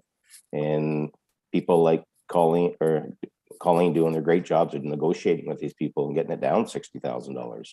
I think we should be taking our hats off to her and saying, job well done, and we need to go ahead with this project. Thanks, Councillor. Councillor Withey, I see your hand up first, but I'm going to go to a couple that haven't spoken yet before I get back to you. That would be Councillor Schumacher first, and then Councillor Wiebe. Yeah, just mostly a comment as well. Thank you, Colleen, for all the work that you have done. And I do agree with Councillor Fitzgerald and the idea that the prices are going to go up. And I mean, this is my first term at council, but I do understand that if you guys have canceled a number in the past, there are probably people who are hesitant to even go through the process of putting a bid in, knowing they're not going to be the one that would be accepted. And I appreciate the work on the front end. There is a lot of community that is anticipating the work being done in that area. They have, taken the time to do the survey. They are really appreciative of the work that had been done at the beach down there, and they are looking forward to a multi-use court, and they're excited for that purpose and to be able to have something in that area and to turn around and kind of tell them that, no, this isn't something we want to do for those communities to the south. I think that sends a pretty bad message as well. Thank you, Councillor. Councillor Wiebe. Thank you, Chair Thompson. I'm definitely have mixed feelings on this. On one hand, I agree with Councillor Fitzgerald. We don't want to start backing away from contracts left and right, but I think the pendulum may have swung a bit where they're submitting what maybe they're inflating prices, and we're saying, hey, we're not going to back away from it. I'm a little concerned that we were able to negotiate down the price. That it sounds counterintuitive, but it sends me a weird signal that some of our pricing or some of the contracts have been out of whack, and we haven't been on it sharply enough to either recognize it and that's lay some of that blame at the feet of this council. So I also agree there's construction prices and labor prices aren't going to go down. They may plateau, they may dip here and there, but I think to hope that in 2 years we go and retender this and have a significant price change, I think that's wishful thinking. I think really the time right now is to say, is this a good spend for that community? Is it worth it to spend that money for that number of people to do those activities? And if we continue on that path to say yes, then so be it. I think I'll probably reluctantly vote to proceed on this one, but I just want to make those comments. Okay, thanks for that, Councillor Weeb. Okay, I have got Councillor Withy, Fitzgerald, and Mayor Terziano in the queue again. And once you three have finished, we're going to call the question. Okay, I think we've been batting this around enough. So, Councillor Withy, you next, and then then Mayor Terziano, then Councillor Fitzgerald. Thank you, Chair Thompson. So interesting enough, I was at lunch with a contractor client of mine the other day, and he was commenting that material prices are starting to drop, particularly in the States, and will likely follow in this country as well. So we saw during the pandemic, prices of a 2x4 skyrocketed, came down, went up a little bit. So there actually is ups and downs in costing and pricing of materials. I remain concerned that we, on the one hand, you say that it doesn't look good if we withdraw projects. On the other hand, I don't think it looks great that we get one bid and we just automatically stamp them and accept them either. This is taxpayers' money. Yes, the community wants this. I think it needs to be done. I'm just not so sure we have to rush out with our checkbook at only one price that we get. And I'm sorry, but I don't agree that prices are automatically going up. In fact, I've heard the opposite. I'm looking at a project at my house, and the discussion with the contractor was, well, maybe if we wait a little bit, the price drops of material that we're seeing in the States right now may come into Canada, and my project may drop in price. So I'm just going to leave that out there. I'm not sure I'm supportive of this at this point. I'm not unsupportive of the project. It's just the whole story around this has got me concerned. Thanks. Thanks, Councillor. Mayor Terziano. Thanks, Mr. Chair. I just want to caution that as we sit in these public meetings, basically sending the message out to the community that we're ready to accept any price, because once upon a time we went fishing for quotes instead of actually having decided on doing a project. So I think that's very much the wrong message to be sending, that we're a patsy sitting back here waiting for whatever price you deliver to us, and then we're going to do the project. So I just caution about making comments like that. As far as this project, I'm going to support it because we are replacing an existing facility. This is a project that is partway underway. I certainly appreciate Colleen's work to reduce the price somewhat, but I am not going to support projects that come in significantly over budget as a regular occurrence, and certainly not when we get one bid. So we're going to have to do a little more work to ensure we get more than one bid on these projects. That's all I'm going to say now. Thanks. Thank you, Your Worship. Councillor Fitzgerald, you're last. Thanks everyone for their comments. We're having a great discussion, and I agree with almost everything that's been said. We certainly shouldn't be a patsy, and I think Colleen, through her efforts, has evaded that possibility of happening by reaching out to the bidder and finding some efficiencies through unknown soil conditions and drainage issues where the contractor was in fact allowing for things that were potentially there, but after discussion with Colleen and educating about soil conditions and site conditions, that they didn't in fact exist. So there was cushion room, which every contractor has. And I don't like the situation where we get one bid. It doesn't sit well with me. I think part of that process may be that the people we get initial numbers from maybe aren't putting the time in to give us quite the accurate numbers that we need to go out with for a presentation to council. So in our presentation yesterday for the Town Hall Working Group, we had numbers presented from Duncan Ross, and 9 times out of 10, when you get numbers, those numbers are 10, 12, 15% different when it comes to putting the project on a paper and true cost. So that's where I think the problem lies in the process. And I don't know what we do in order to get 2 quotes. And I don't like the public perception, but I do truly believe that Colleen has found us good value in this project by finding some concessions with the contractor. And I feel that it's a valuable project from all the public input that we received, and we're saving current infrastructure, which is, I think one of our big mandates to do. So that's it. Thank you, Councillor. CCAO Corey has lit up her screen. Go ahead, Denise. Thank you very much, Mr. Chairman. So we absolutely hear the discussion around the committee table today, and just wondering if it would be appropriate for us to invite Director McKenzie back to the screen. So currently we do have a procurement policy, which Council is very familiar with. They have approved. As noted earlier today, we had a number of individuals, I think it was 9 that Director McKenzie noted, had actually submitted to take a bid. The thing we don't have control over is how many people submit.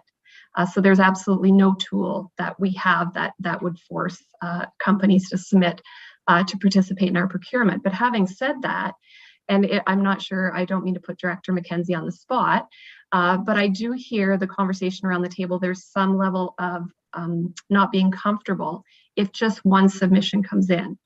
So Director McKenzie, have you seen perhaps where procurement policies state that there needs to be a certain number of bids before procurement can proceed, or is that something that you could chime in at this time? So thank you. So we don't have that currently in our policy, that we would only move forward if we only had one bid. I think if we had that in our policy and we got a bid that was good, then we would have to go back out. So it could kind of go both ways on that one. We do have it written in our policy and in our procurement documents that we can cancel the bid. So certainly that is in there. So we don't have to go forward with it, especially if there's budgetary constraints. So in this case, if we said we didn't have the budget for it and council didn't approve moving forward, then we could certainly cancel it. But as I noted, I think the issue is that it's a lot of work for these companies to put these bids together. We usually have a mandatory site meeting, so they've taken the time to come to that, and then also preparing these documents, which is done at their cost. So I think it might get us less bids if we make it even harder, because if they know that they're the only ones bidding and they're not going to get it just by virtue of the fact that they only put one bid in, they may not even consider doing that. I'm hoping things will start to calm down now that we're starting to get to kind of a more normal. I think a couple of takeaways that we've had from this is that with our site meetings, maybe just making sure that we are providing lots of information about the conditions, that sort of thing, and making sure that's really well documented so that all vendors have that information.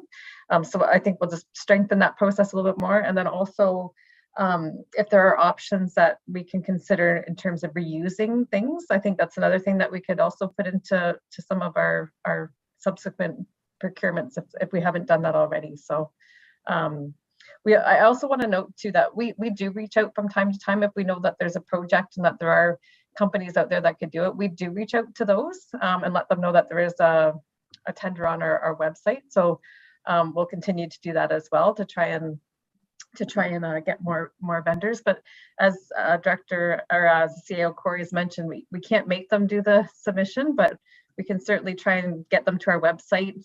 We've also been doing more social media posts.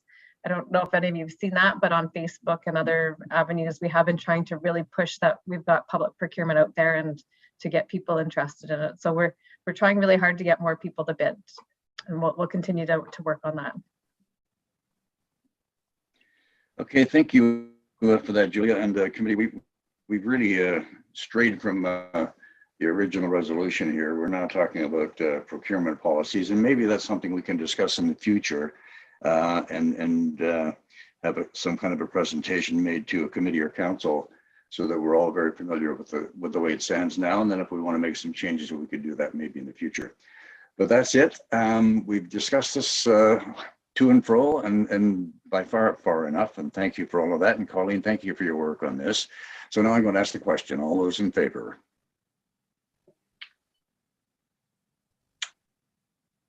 And quite frankly, my screen is pretty frozen here, so I'm not sure whose hands I'm seeing, but maybe Crystal, you could help me out with this. Absolutely, Chair Thompson. The motion does carry. Okay, thank you very much. The motion does carry. Thank you, committee, for that. And I think it's back to you, Your Worship. Thank you. I think actually there's two more items, but I did notice the next one coming up has to do with Coldwell Banker. So are you okay with that one, Councillor Thompson? Yes, I am, but I see that on the chart that I had that these fall under the purview of Deputy Mayor Alcock. So that's why I was ready to hand it over. Well, they're still within your section, but are you still employed at Coldwell Banker, I guess is what I'm asking? I am.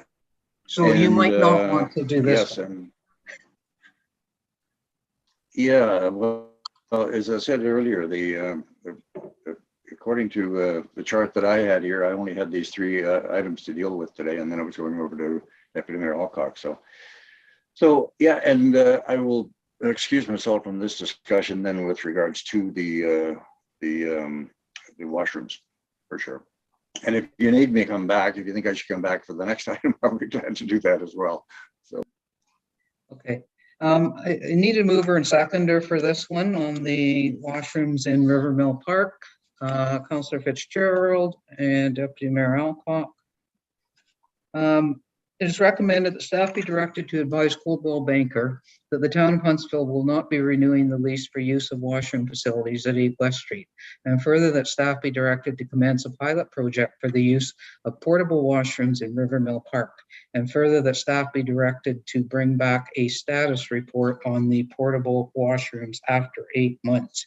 And I'm going to mark Councillor Thompson as a conflict of interest on this one and turn it over to Colleen. Thank you, Chair Terziano. Back in November at committee meeting, we had lengthy discussions about the future of the washrooms within Rivermill Park. And the washrooms that have been in use at the Coldwell Banker building, they service not only the park, but the BIA, the businesses downtown, pedestrians who are out and about. So it services a pretty broad area of geographically and of customers. So what has happened in the last couple of months that has made us kind of rethink and be concerned about what the direction was from the November meeting is that we've had frequent and very costly vandalism happen at the Coldwell Banker building, the washrooms that we lease there, as well as some other locations.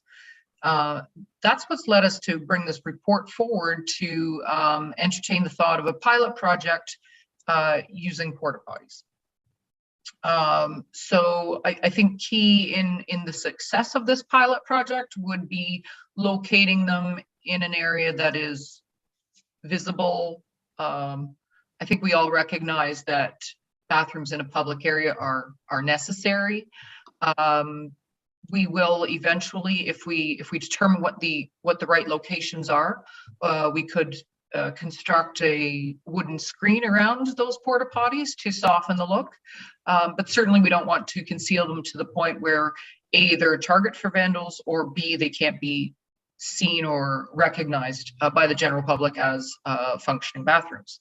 So I do have a map I can bring up if we want to discuss specific locations, or my suggestion would be that we'll try some spots where we think will be effective, and if we see negative results of that, then we can tweak. I'd just be cautious of installing a fencing before we determine that we are in the right spot. Okay, if you'll share your map, that's probably quite helpful.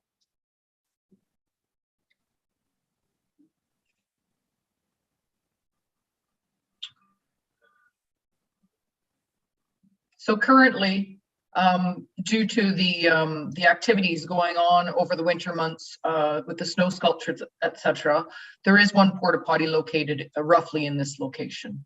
I don't know if that's the ideal location. Through the summer months, we have some more options, of course, because there's not so much snow storage and that type of thing. So we've heard in the past that one of the real needs for washroom facilities in the park is definitely because of the playground. So my original thought was that perhaps one could be located somewhere in the general vicinity of the playground and perhaps another one down in this area. But again, recognizing that we want to have the public visibility happen so that it discourages vandalism. It's a balance. We rely back to the principles of CPTED, crime prevention through environmental design. And so it's a double-edged sword, making something too visible or too concealed. So I think it's a bit of a balance to make sure that we achieve both, so that the bathrooms will be used and visible and also not hidden and targets of vandalism. Okay, I think we'll go to questions. If you take that screen down, please, Colleen. Sure thing.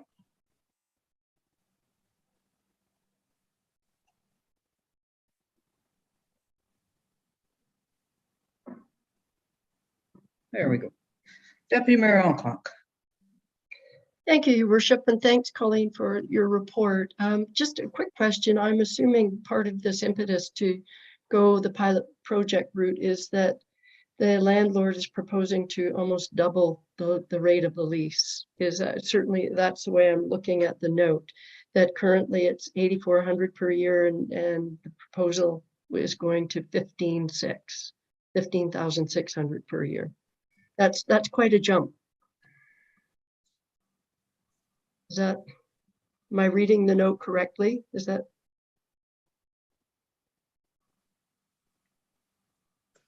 Colleen, those numbers are correct?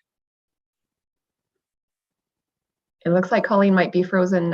Those numbers are correct. Yeah, Madam Okay. Chair, I can. So that, thank you for that, Your Worship. Just, it seemed like, holy cow, that's quite an increase, and there could be all sorts of reasons for it, but I certainly support the proposal for the pilot project. And if I may, just a quick follow-up on the proposed fencing, and I understand the conundrum. You want to be able to know that it's visible for people to use, but you also, it'd be nice to have some appropriate fencing so it's visually appealing. And I wondered what your thoughts were around that. Through you, Chair Terziano.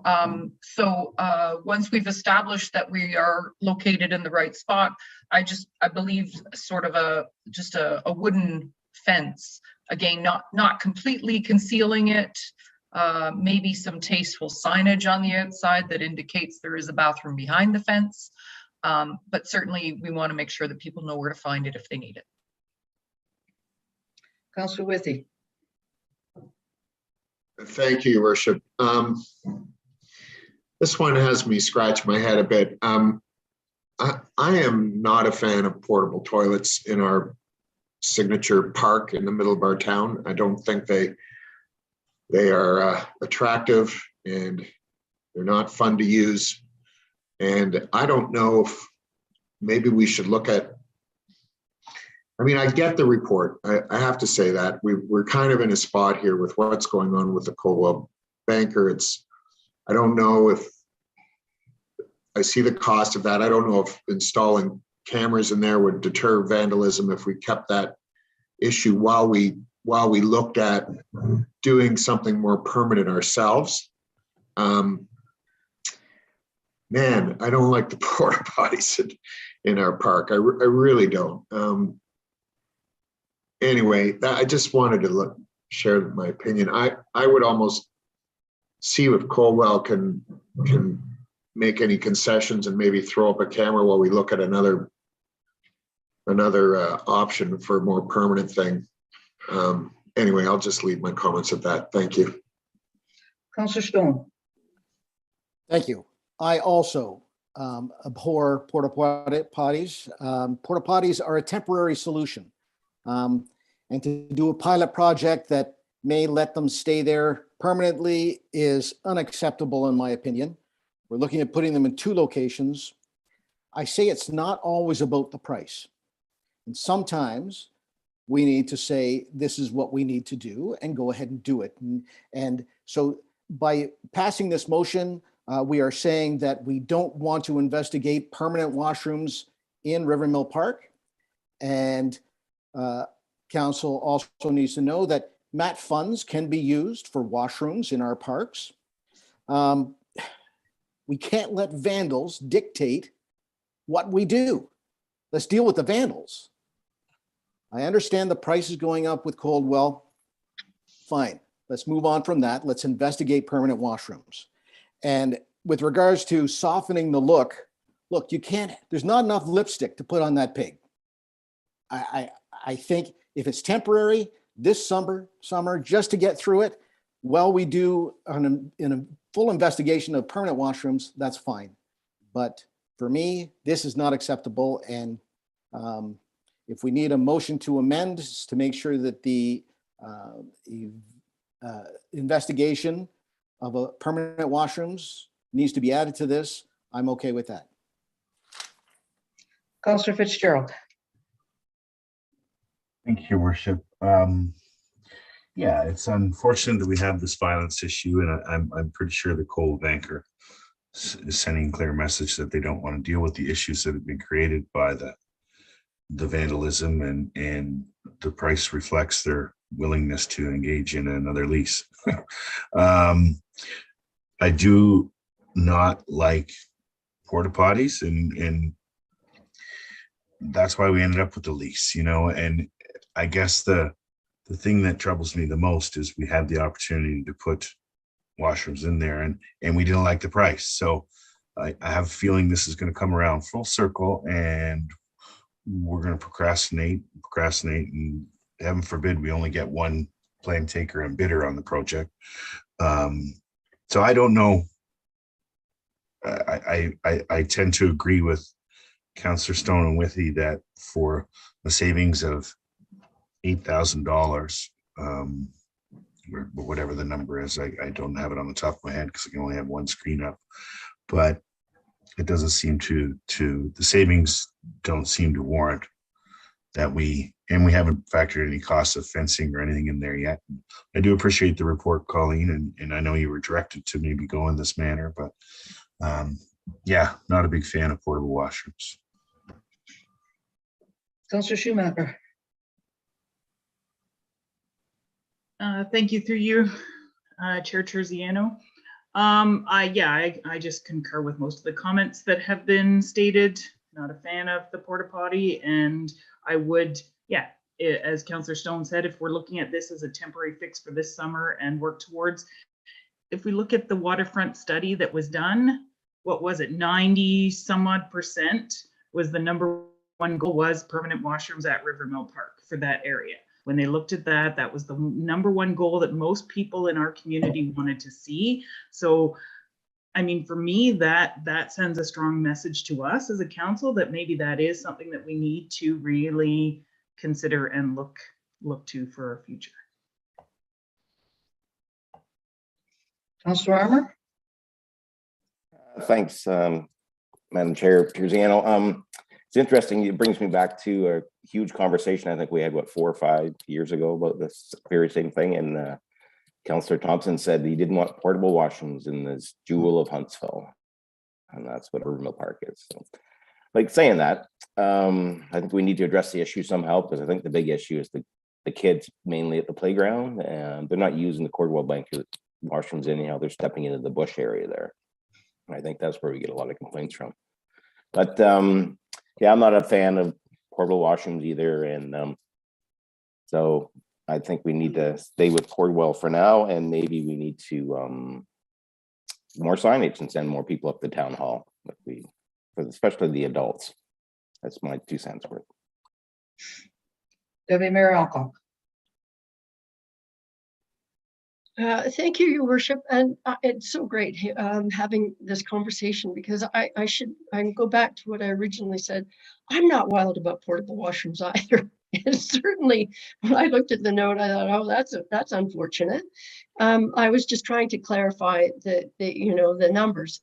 But having said that, I think that well, I think Councillor Stone made a good suggestion, which is, and I don't know whether or not I think if you enter into the lease, that's a 5-year lease, so you kind of put the issue aside. I think you make a decision whether you're willing to bite the bullet and look at another permanent solution. And that's going to take a while. So in my mind, I think if you support on a temporary or pilot basis, whatever you want to call it, the portable washrooms, while we investigate looking at really trying to tackle the issue of washrooms in our jewel, because as Councillor Armour just said, it's not the kids in the playground aren't using Coldwell Banker washrooms. That it's not really addressing that issue. And actually there are other people elsewhere in the park probably not necessarily using them either. So I think it's a bigger issue, and I think if we're willing, and as Councillor Schumacher said, it has been identified as a community as a really important part of our infrastructure. So maybe we right now on a temporary basis, we try the locations to figure out where washrooms make sense, and at the same time pursue the idea of going down the road of where permanent washrooms ought to go. So there's like an amendment to this, which is further directing staff to start exploring the idea or whatever. But I think other councillors kind of made reference to that, and I just would support it because I'm not a big fan of portable washrooms either. Councillor Wiebe. Thank you, Worship. Yeah, I'm sort of having deja vu from about 6-7 years ago.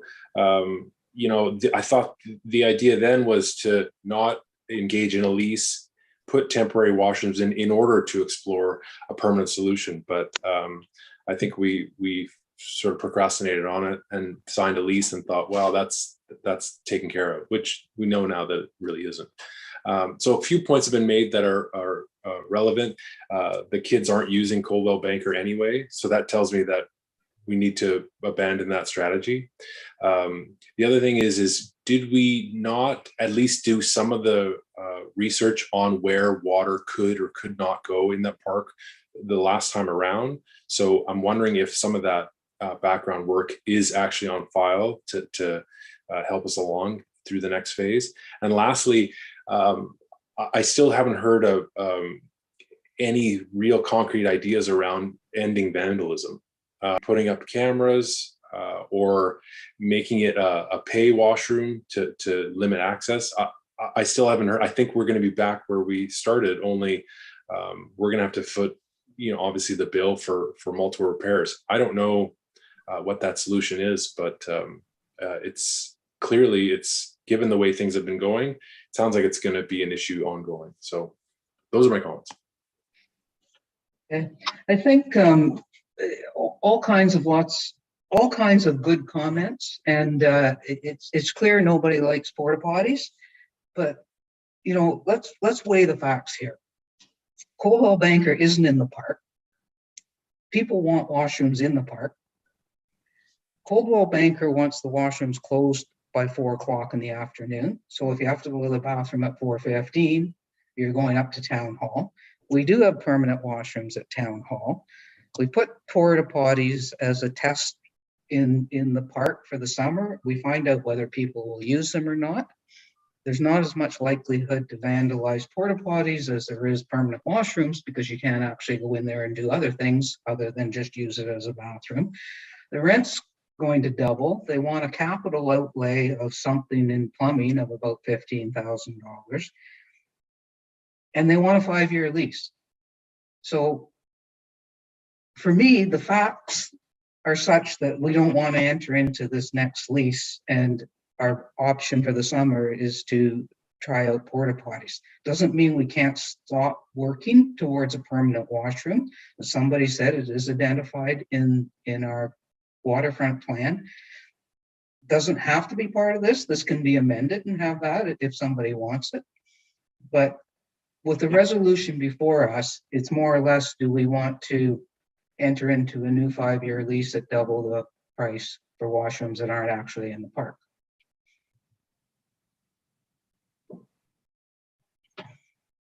Does anybody want to make an amendment to continue exploring permanent washrooms, or you want to see how the summer goes first?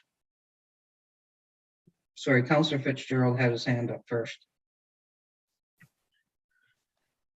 Thank you, Your Worship. I'm wondering if we propose a 1-year lease in order to get our house in order and put washrooms down there. They have come back with, they're only interested in a 5-year lease. That's it. Yeah. I believe, let me confirm that with Colleen, but I think that's what it said. Through you, Chair Terziano, I would ask CAO Corey. I believe she had the conversation directly, so I don't want to misquote. Thank you. Through your Madam Chair. So in discussions with Coldwell Banker, they did indicate that they were interested in a longer term lease. It was our understanding that was a 5-year lease. That they were not interested in a 1-year lease. So that was quite clear at the time of discussions with them. I think, if I may, it's important to note that Coldwell Banker has been really great to work with. They've been very accommodating. They have been extremely helpful with us with the vandalism that we've been experiencing in that area. They did say that if committee needed a month or two to have a bit more time to figure things out, that they would do a few months, but nothing longer than that. And they also did note that if the lease were not extended, that they would most likely be doing renovations to remove the washrooms in that area and turn it into office space. So I think it's really important for committee to know that if the lease is not extended, it's my understanding there's not an option to go back. So I just think that's important to note, Madam Chair. Follow up, Your Worship. Sure. It seems to me then that maybe we're backed into a corner here and we don't have a choice but to try the porta potties. I guess on a little side note, we should really try and have an educational program and a media blitz about how vandalism costs us all, and that they're taking funds that could be for a splash pad or a bigger skate park or something for our youth in town by doing such vandalism and using taxpayer money to repairs. It's crazy. Councillor Stone? Thanks. What I'd like to see, and I'm happy to move an amendment to amend the motion that's on the floor right now, but if we can ask Coldwell Banker, would they be amenable to keeping the washrooms open through the summer, through the big crush of visitors that we have, and then put porta potties into Rivermill Park after that for the coming months, from the fall on, and I suspect they will. In addition to that, I would like to add that staff start working today on plans for a permanent washroom in Rivermill Park and bring that back as soon as possible.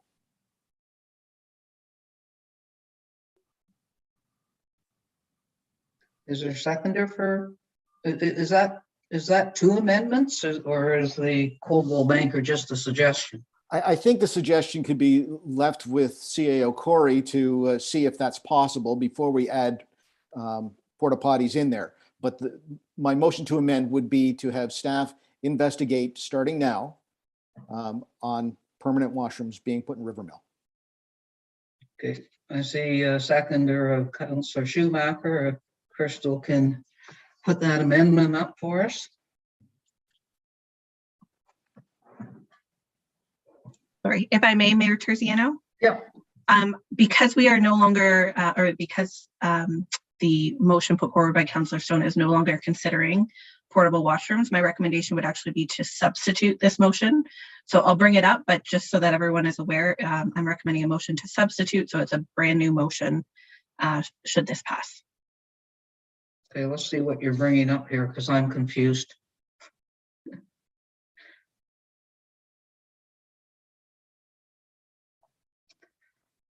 So it's a motion. Recommend that staff be directed to request a 6-month.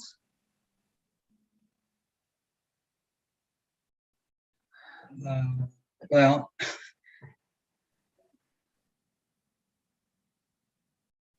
yeah, so for starters, the lease doesn't expire till June, so we're looking at maybe July and August and September at the most. So we're not looking at a 6-month lease extension. We're looking at the expiry date of the current lease to be extended by 3 months.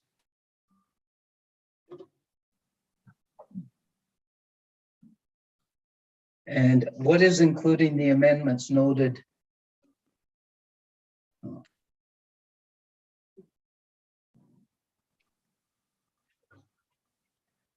For the ongoing use, and further staff be directed to report back to council on the final lease. We don't need ongoing use.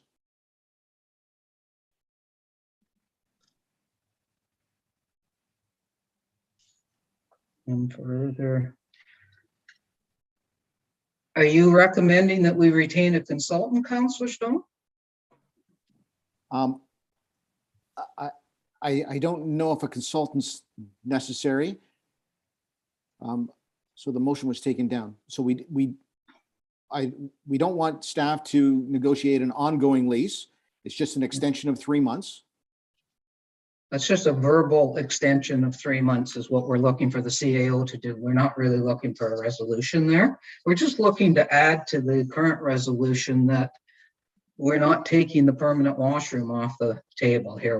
We're continuing our research into a permanent washroom. Colleen? Through you, Chair Terziano. So if we are to go forward and plan a permanent structure, we definitely would need the services of a consultant to locate the services, the location of the building, design the square footage, etc., to suit the need. So there is some groundwork obviously placed by the waterfront strategy, a location suggested. And so, if that is the suggested location that you'd like us to pursue, we certainly need a consultant to do some work on that. So we can do that if so directed. Do we have a suggested location? Again, through you, Mayor Terziano. So there was a graphic within the waterfront strategy that showed a proposal.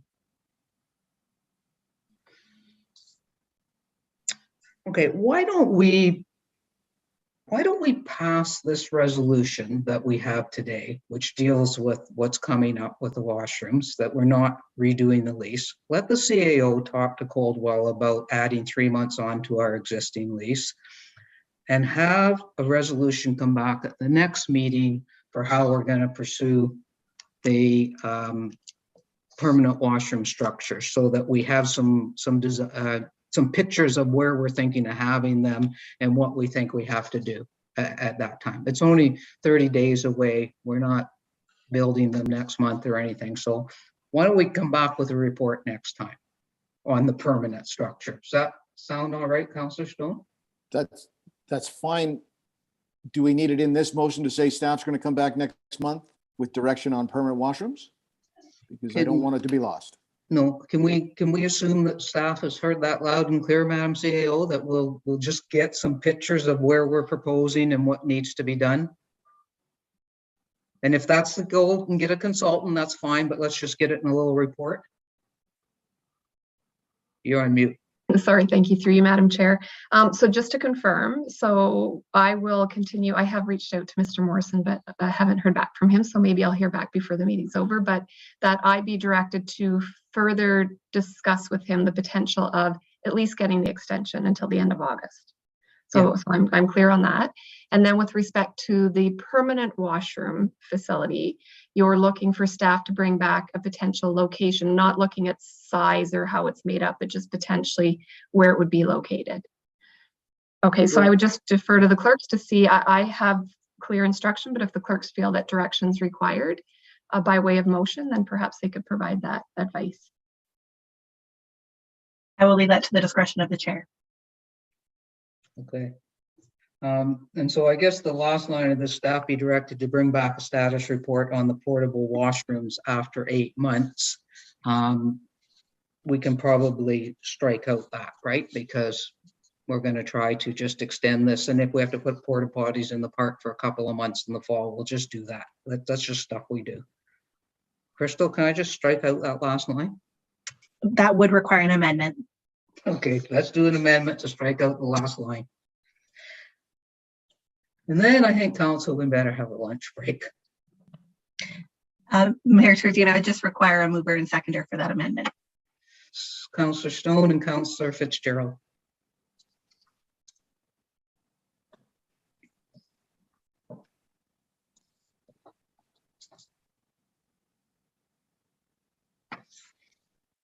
Nobody's ever going to get us for not crossing our T's or dotting our I's.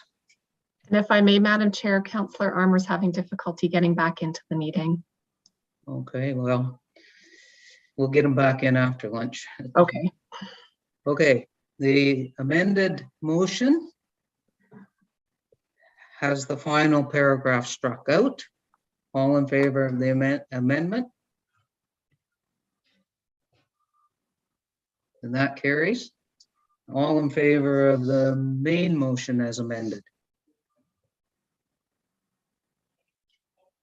And that carries. All in favor of having a lunch break? Is 30 minutes good for everyone? Okay, that'll bring us back here at 1:15, and we have probably still a bit of work to do. So thanks, everyone.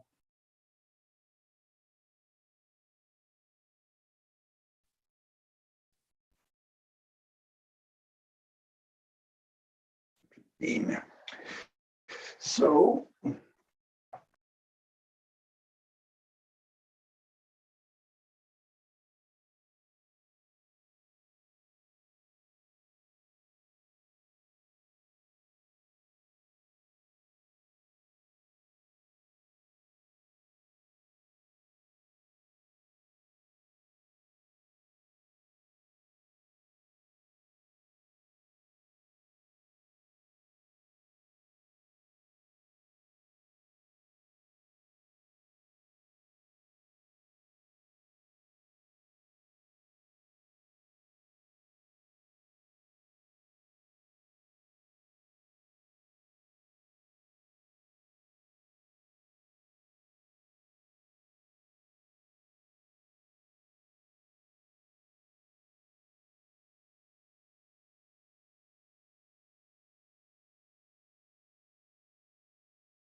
1, 2, 3, 5, 6, 7, 8. Just missing Councillor Fitzgerald. So for the last report within ops that Councillor Thompson didn't have, and I'll just do it for him. I need a mover and seconder for the bench program. Alcock and Schumacher.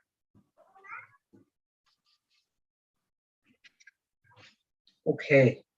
A resolution moved by Deputy Mayor Alcock, seconded by Councillor Schumacher. It is recommended that staff be directed to implement a bench dedication program to allow community members to recognize a family member or friend.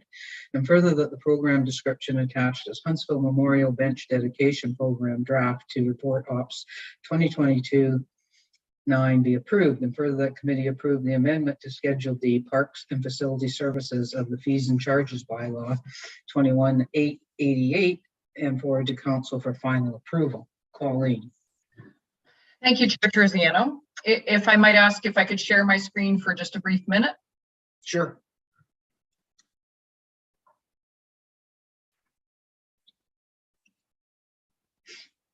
Of course, I'm not seeing what, oh, there it is.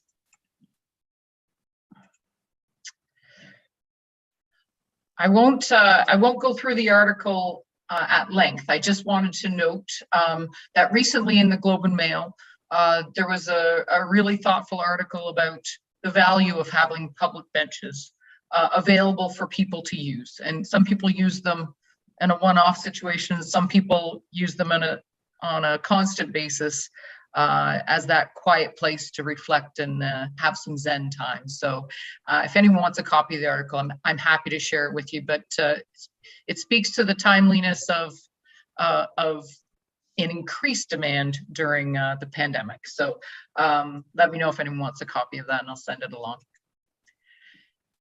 So noting that as well as discussions with the mayor and council recently, we recognize that there was a need for this type of program within our community. And so we've put together this program attached to the report. I did have collaboration from Director McKenzie as well as Trish Connolly Knight in putting together the terms of this program. We looked at a lot of programs from other municipalities, and we compared some of the terms of their programs, such as installation method, the actual style of the furniture, cost, as well as a length of term that the commitment would be made for a dedicated bench. And so we took all of those things, had a good conversation, and then we tried to customize it to fit our community and what we felt. So we're here before you with a draft, and welcome feedback, and certainly available to answer any questions that you might have. Okay. Councillor Thompson, would you take the chair back, because I really want to speak to this one.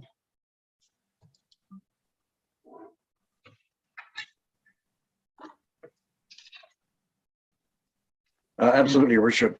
Just give me a second to get organized here.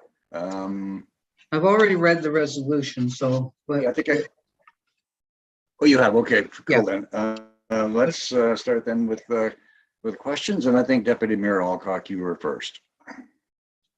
Thank you, Chair Thompson, and thank you, Colleen, for the report. I'm incredibly supportive of having memorial bench dedication programs in place. So I think that's great. I did have a question, and I suspect I know the answer, but I want to ask you anyway. And that is, in the draft, you're suggesting the town will not accept donations of benches or chairs. And if I'm assuming that because we would have a standard type of chair or bench that we would be proposing, but if someone said, I want to donate a chair or bench that's very similar or identical to what we produce, why would we not accept that? Through you, Chair Terziano, or sorry, through you, Chair Thompson. So I suppose we could consider that, but generally speaking, what you just noted is correct, that we've like on Main Street, for example, Councillor Stone, the BIA, they gave us input on selecting the style that would be on Main Street. So there's a reason that we trying to achieve that aesthetic. As well as in our parks and trails, we have sort of a standard of what we use. So, Muskoka chairs might not work in other communities, but they're definitely a theme that we have throughout. And so that type of thing is sort of the consistent look that we wanted to preserve. Thank you for that. If I may, Chair Thompson, may I have a follow-up on that? Please. All right, so if and there were in the draft, there was a mention of the 2 openings in the year that you'd be able to apply. And so let's say we had a run on people who want to do it. And they said, we recognize the town's only buying so many benches or so many chairs, but there are lots of different locations. We're willing to buy the chair and do that. So we won't even consider that. We even if the chair is similar, is the same as what we would normally purchase. I'm just thinking that we're sort of limiting it, and I'm not saying there'll be a big run, but we're very categorical, no donations, that's that. And I think, and 2 openings, 2 windows, and if they don't meet that, I don't know. It seems sort of rigid to me, and maybe that's fine. I don't know. Through you, Chair Thompson. So the reason for that is, and in the past, we haven't had a formal program. And generally speaking, we'd have these one-off requests. And to be honest, through the season, availability of product isn't always there, as well as the staff time to organize and administer the program. So let's say, for example, we had many requests in August, we would simply hold those until the October deadline. We wouldn't say, no, this isn't the deadline. We would simply hold them so that we could get organized and get it all taken care of in an efficient manner with staff.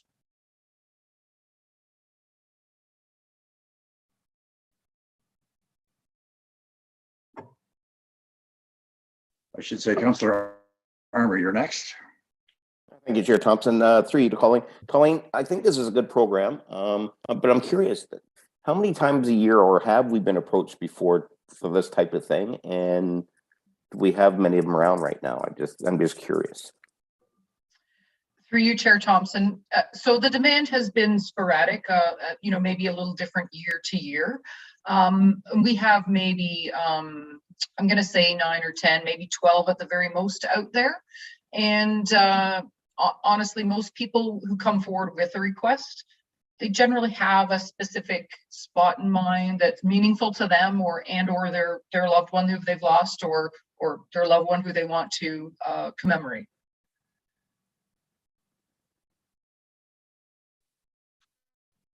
Okay, thank you, Councillor. You have Mr. Cristiano. Thank you, Mr. Chair. So I actually requested to have this program done because I was receiving numerous requests for bench dedications, and they were starting to come in often enough that I thought we needed a policy for it. But I'm not a real fan of the policy that's before us today. As a matter of fact, I'm going to move that we table it until we do some further work on it. And some of my concerns is I don't want it to just be a memorial bench program. I don't like the fees that we're charging. I would like to know how many existing benches and chairs we have. I think a lot of this has been because we're redoing Main Street. We're going to be putting out, I don't know how many brand new benches and chairs on Main Street. So are they going to be available for just dedications and plaques? I don't like the 5-year term. I don't like the fact that you can have 2 sponsorships on 1 benches, and I'm not sure I'm totally in favor of not having any commercial sponsorship. I'm not about to say we plast Royal Bank across the back of our bench, but if they wanted to somehow sponsor a bench in front of their business with the same type of small plaque, I don't think we should exclude that. So I would really like to move that this be tabled. I would like to work with staff a little bit further on this and have a little bit more detail presented to committee.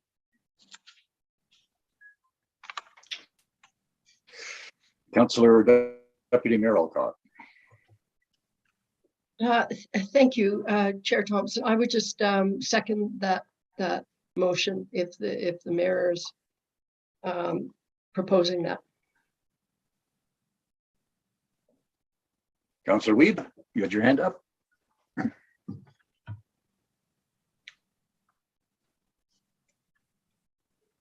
Councillor Weeb, did you?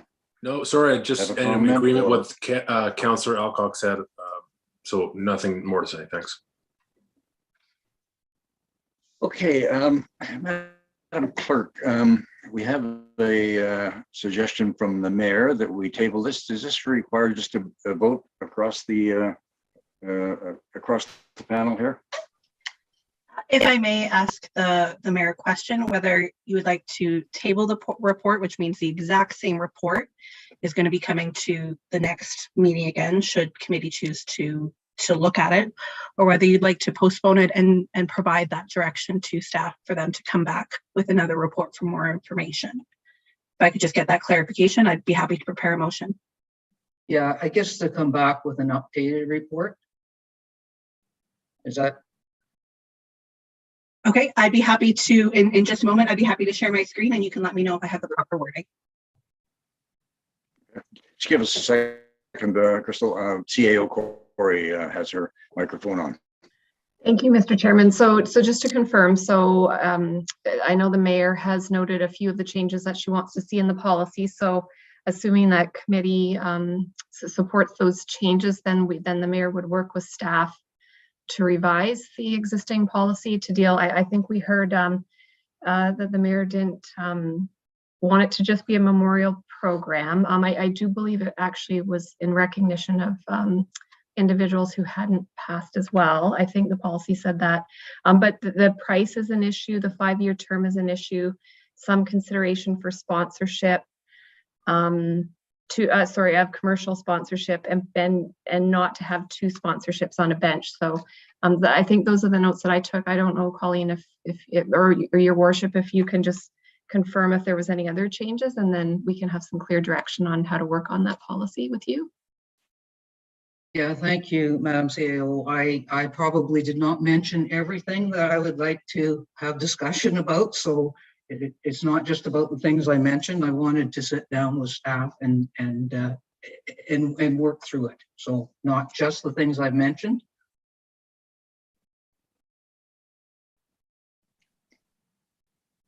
Okay, thanks. Deputy Mayor Alcock.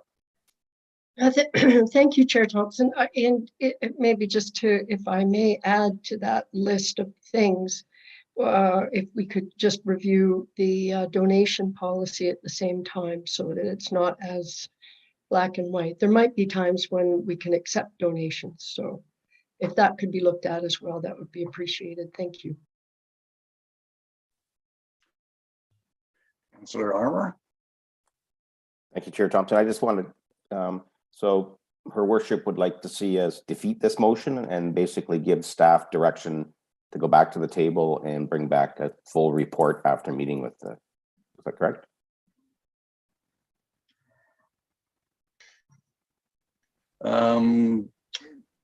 Director McKenzie.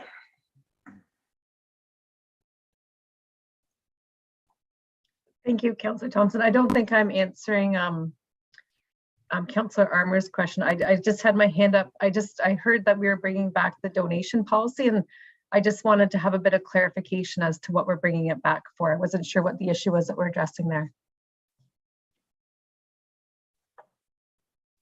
Could you add to that, Mayor Terziano?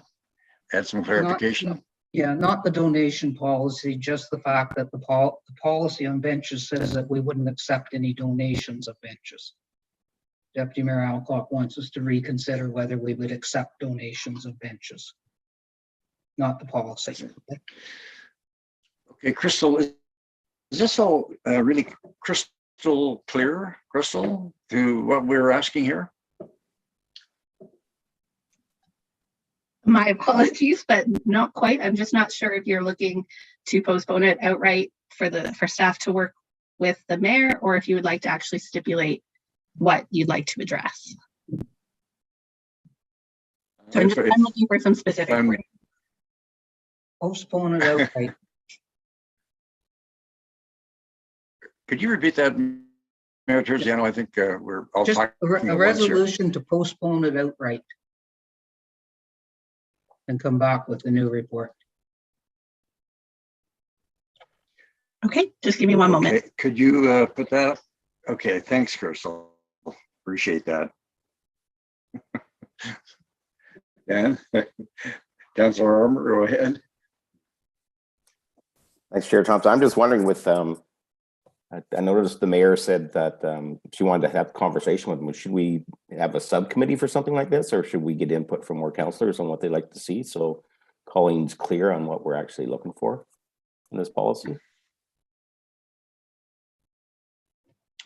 That's a good question. I sort of was wondering the same thing, but maybe Mayor Terziano, when you do all these discussions, maybe you could invite anyone on council to join in with you to add their input into it as well. Does that sound reasonable to you, Mayor Terziano?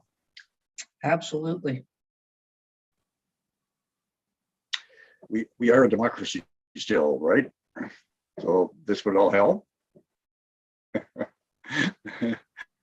Okay, good suggestion, Councilor Armour.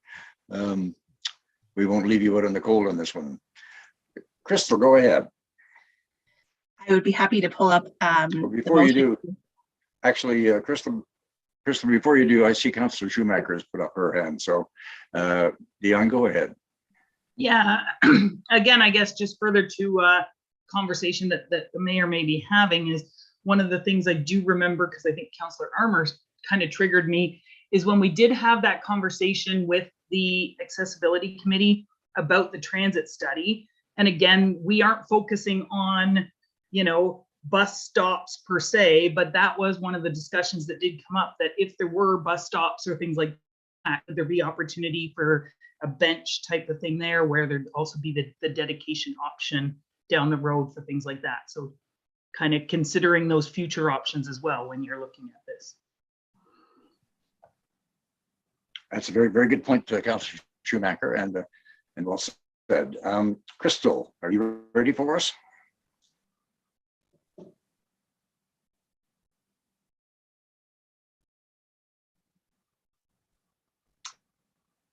Okay, we have a mover and we need a seconder. How about you, Councilor Stone? You seem to be there. Okay. So moved by Mayor Terziano, seconded by Councilor Stone, recommended that report OPS-2022-9 bench dedication program be postponed to allow time for staff to review the policy with Mayor Terziano and other members of council and provide further information on the matter. Could you add that in there as well? Thanks for that, Crystal. Okay, so that's the resolution. Any questions? Councilor Fitzgerald. Thank you, Chair Thompson. My question was answered when you added the phrase other councillors. Thank you. Okay. Any further questions with regards to this resolution? I see none. All those in favor? I see hands all over the place. I assume that's carried, Crystal. So we'll move this one on now to, can we now pass it on to Deputy Mayor Alcock, Mayor Terziano? Certainly can. Thank you, Councillor Thompson. Deputy Mayor Alcock, you're up. All right. Thank you very much, former Chair Thompson and your worship. So not a lot of items under development services, but the first one is an information only item, and it is with respect to the 2021 building permit program overview, which is very interesting. And I'm going to turn it over to our quite able Mr. Nagy to give us the report. Thank you very much, Deputy Mayor Alcock, and thank you for having me, councillors. I have a couple quick notes to highlight in the report. With the increase in building permit application numbers and revenue, I'm happy to say that the program had another successful year and is reflective of a positive revenue base and a contribution to our building department stabilization fund. One thing I would like to note that the projects seen in 2021 are larger applications for development, such as multi-res buildings on Highway 60, the Summit application, Crescent Bay, and Campus Trail. There were also a series of commercial developments, including self-storage buildings and spec commercial buildings. These projects tend to require more site involvement and span over several years, therefore influencing SWB expenses over future years. I'd also like to note that staff had some success in additional areas related to day-to-day operations. Over the calendar year, staff were able to close off 630 building permits in addition to the 7,000 plus inspections completed. Moving forward, we will continue to focus our efforts in closing these permits, and through council support, we have successfully hired a contract role as a building inspector to help with this initiative. We will continue to discuss with our solicitor ways to expedite this process. That being said, with the launch of our e-solution last year, we are seeing more follow-ups by owners and contractors to close newly issued permits as required inspections are provided through the portal and are listed as a reminder to each inspection. Further, we have included a 2-year mandatory reminder through this system on all issued permits that will notify all parties of the required final inspection moving forward. With that, I have no further details on the report, but are happy to answer any questions. Thank you very much, Chris. Are there any questions for Chris? A lot of really interesting information. Councillor Wiebe. Not a question, just a comment. I just want to applaud the work of you and the department. I've heard from plenty of residents and plenty of challenges that they've encountered through the process. You know, when we transfer to some of the cloud stuff and e-permitting and whatnot, sometimes there are some hiccups and challenges, but you and your staff have met them head on. So I've had some really great feedback from a lot of my constituents. And when there's quick growth and there's plenty of growth, it can be a challenge to keep it on the rail. So I just want to tip my hat and say you guys are doing great. Thank you, Councillor Wiebe, and I certainly ditto. I echo those comments as well. That's what I've heard. Councillor Withey. Thank you, Deputy Mayor Chair Alcock, whatever order that's supposed to be spoken in. Chris, thanks for this. This is great. Good question. I hear a lot about how quickly things move through the systems here, and this particularly the larger projects. And I know it's not just us. I know district is involved as well. But I was speaking with a developer who wanted to do some spec commercial buildings. Hopefully, you know, for an occupation next spring. But the comment was, well, we got to get everything in now because it takes so many months for anything to get through the system. Do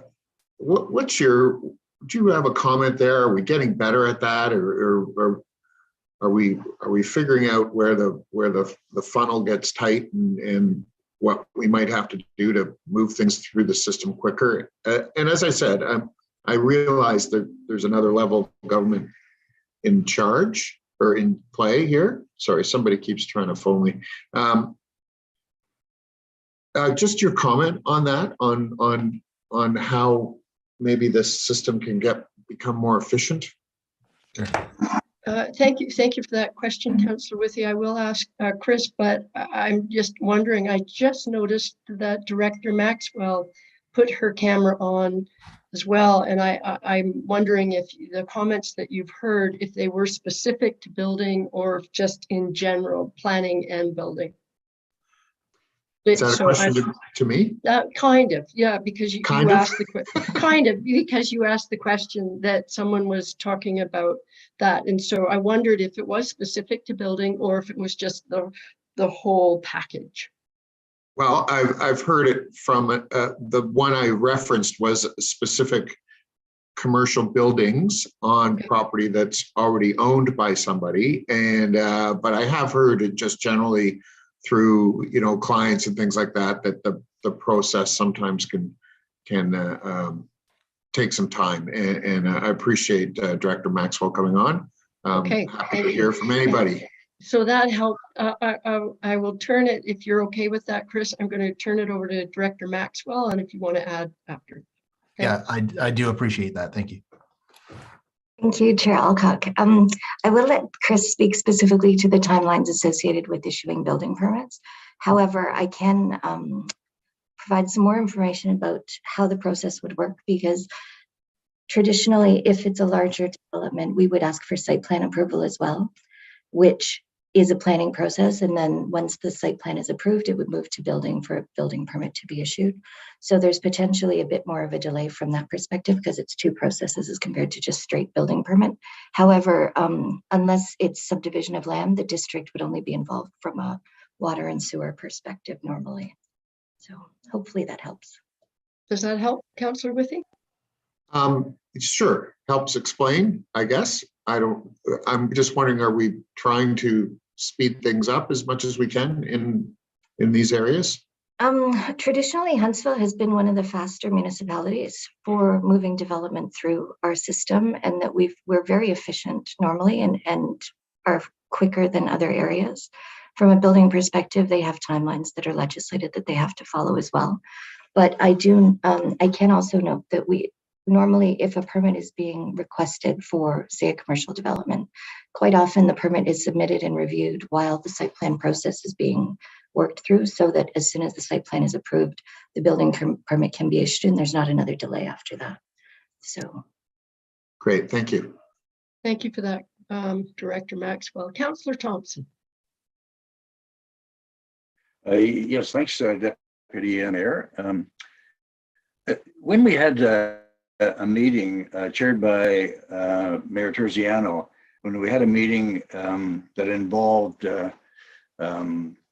Kirsten's department and so on and so forth with local developers, one thing that came out loud and clear in that meeting was the pre-consultation process has been met by the local developers, I think without exception. They all spoke very, very favorably of that process and how it helps them speeding up the process to begin with. So that's just one step I know that we've taken in planning and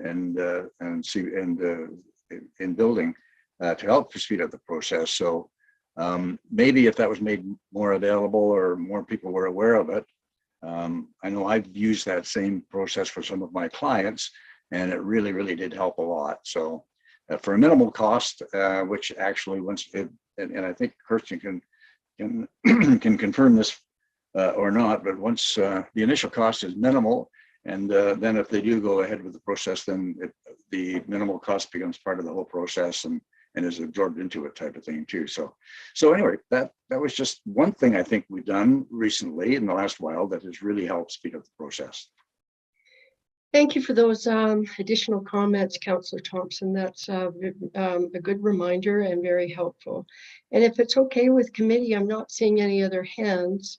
We seem to have digressed a little bit because we're talking about the planning process, and the item that's before us was our building permit program overview. So, but I do appreciate they are very much intertwined, and it's an important thing to talk about. So thank you for all of those comments. And hopefully I'm not being presumptuous. I'm moving right along to our next item, which is 6.4.2, again with our chief building official, and it's with respect to report number development 2022-28 short-term rental accommodation program review. And I do have, I think what I'll do is immediately read, we do have a motion, and I will read it before Chris gives us the report.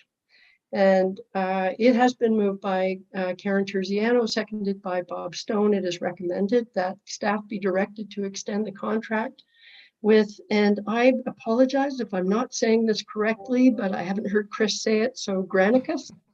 The third-party data provider for 2022-2023 to further aid in the enforcement of the short-term accommodation program, and further that the expense not to exceed $10,000 per year be offset by the STRA revenues generated through enforcement.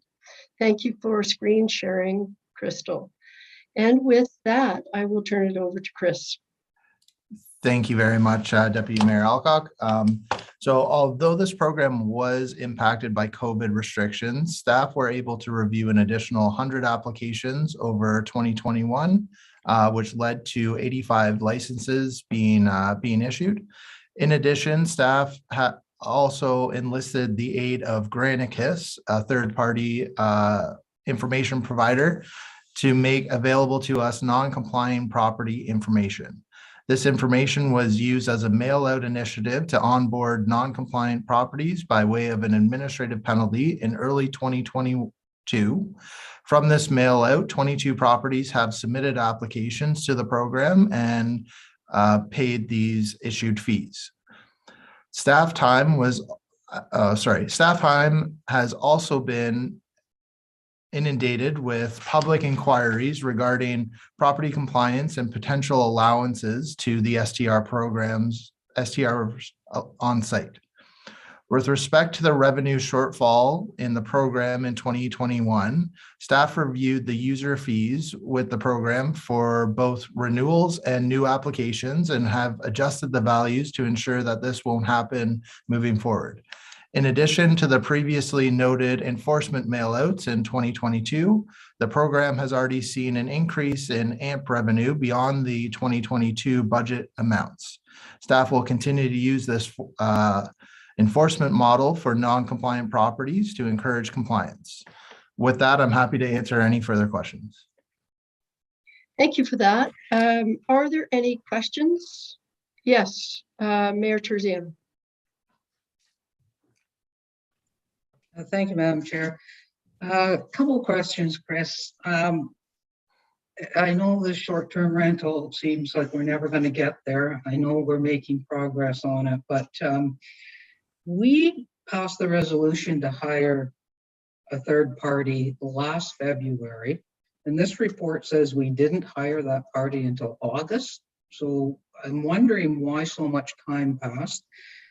But the other part of that resolution was that it was to be a one-time cost of $14,000. So that'd be my first question. Yep.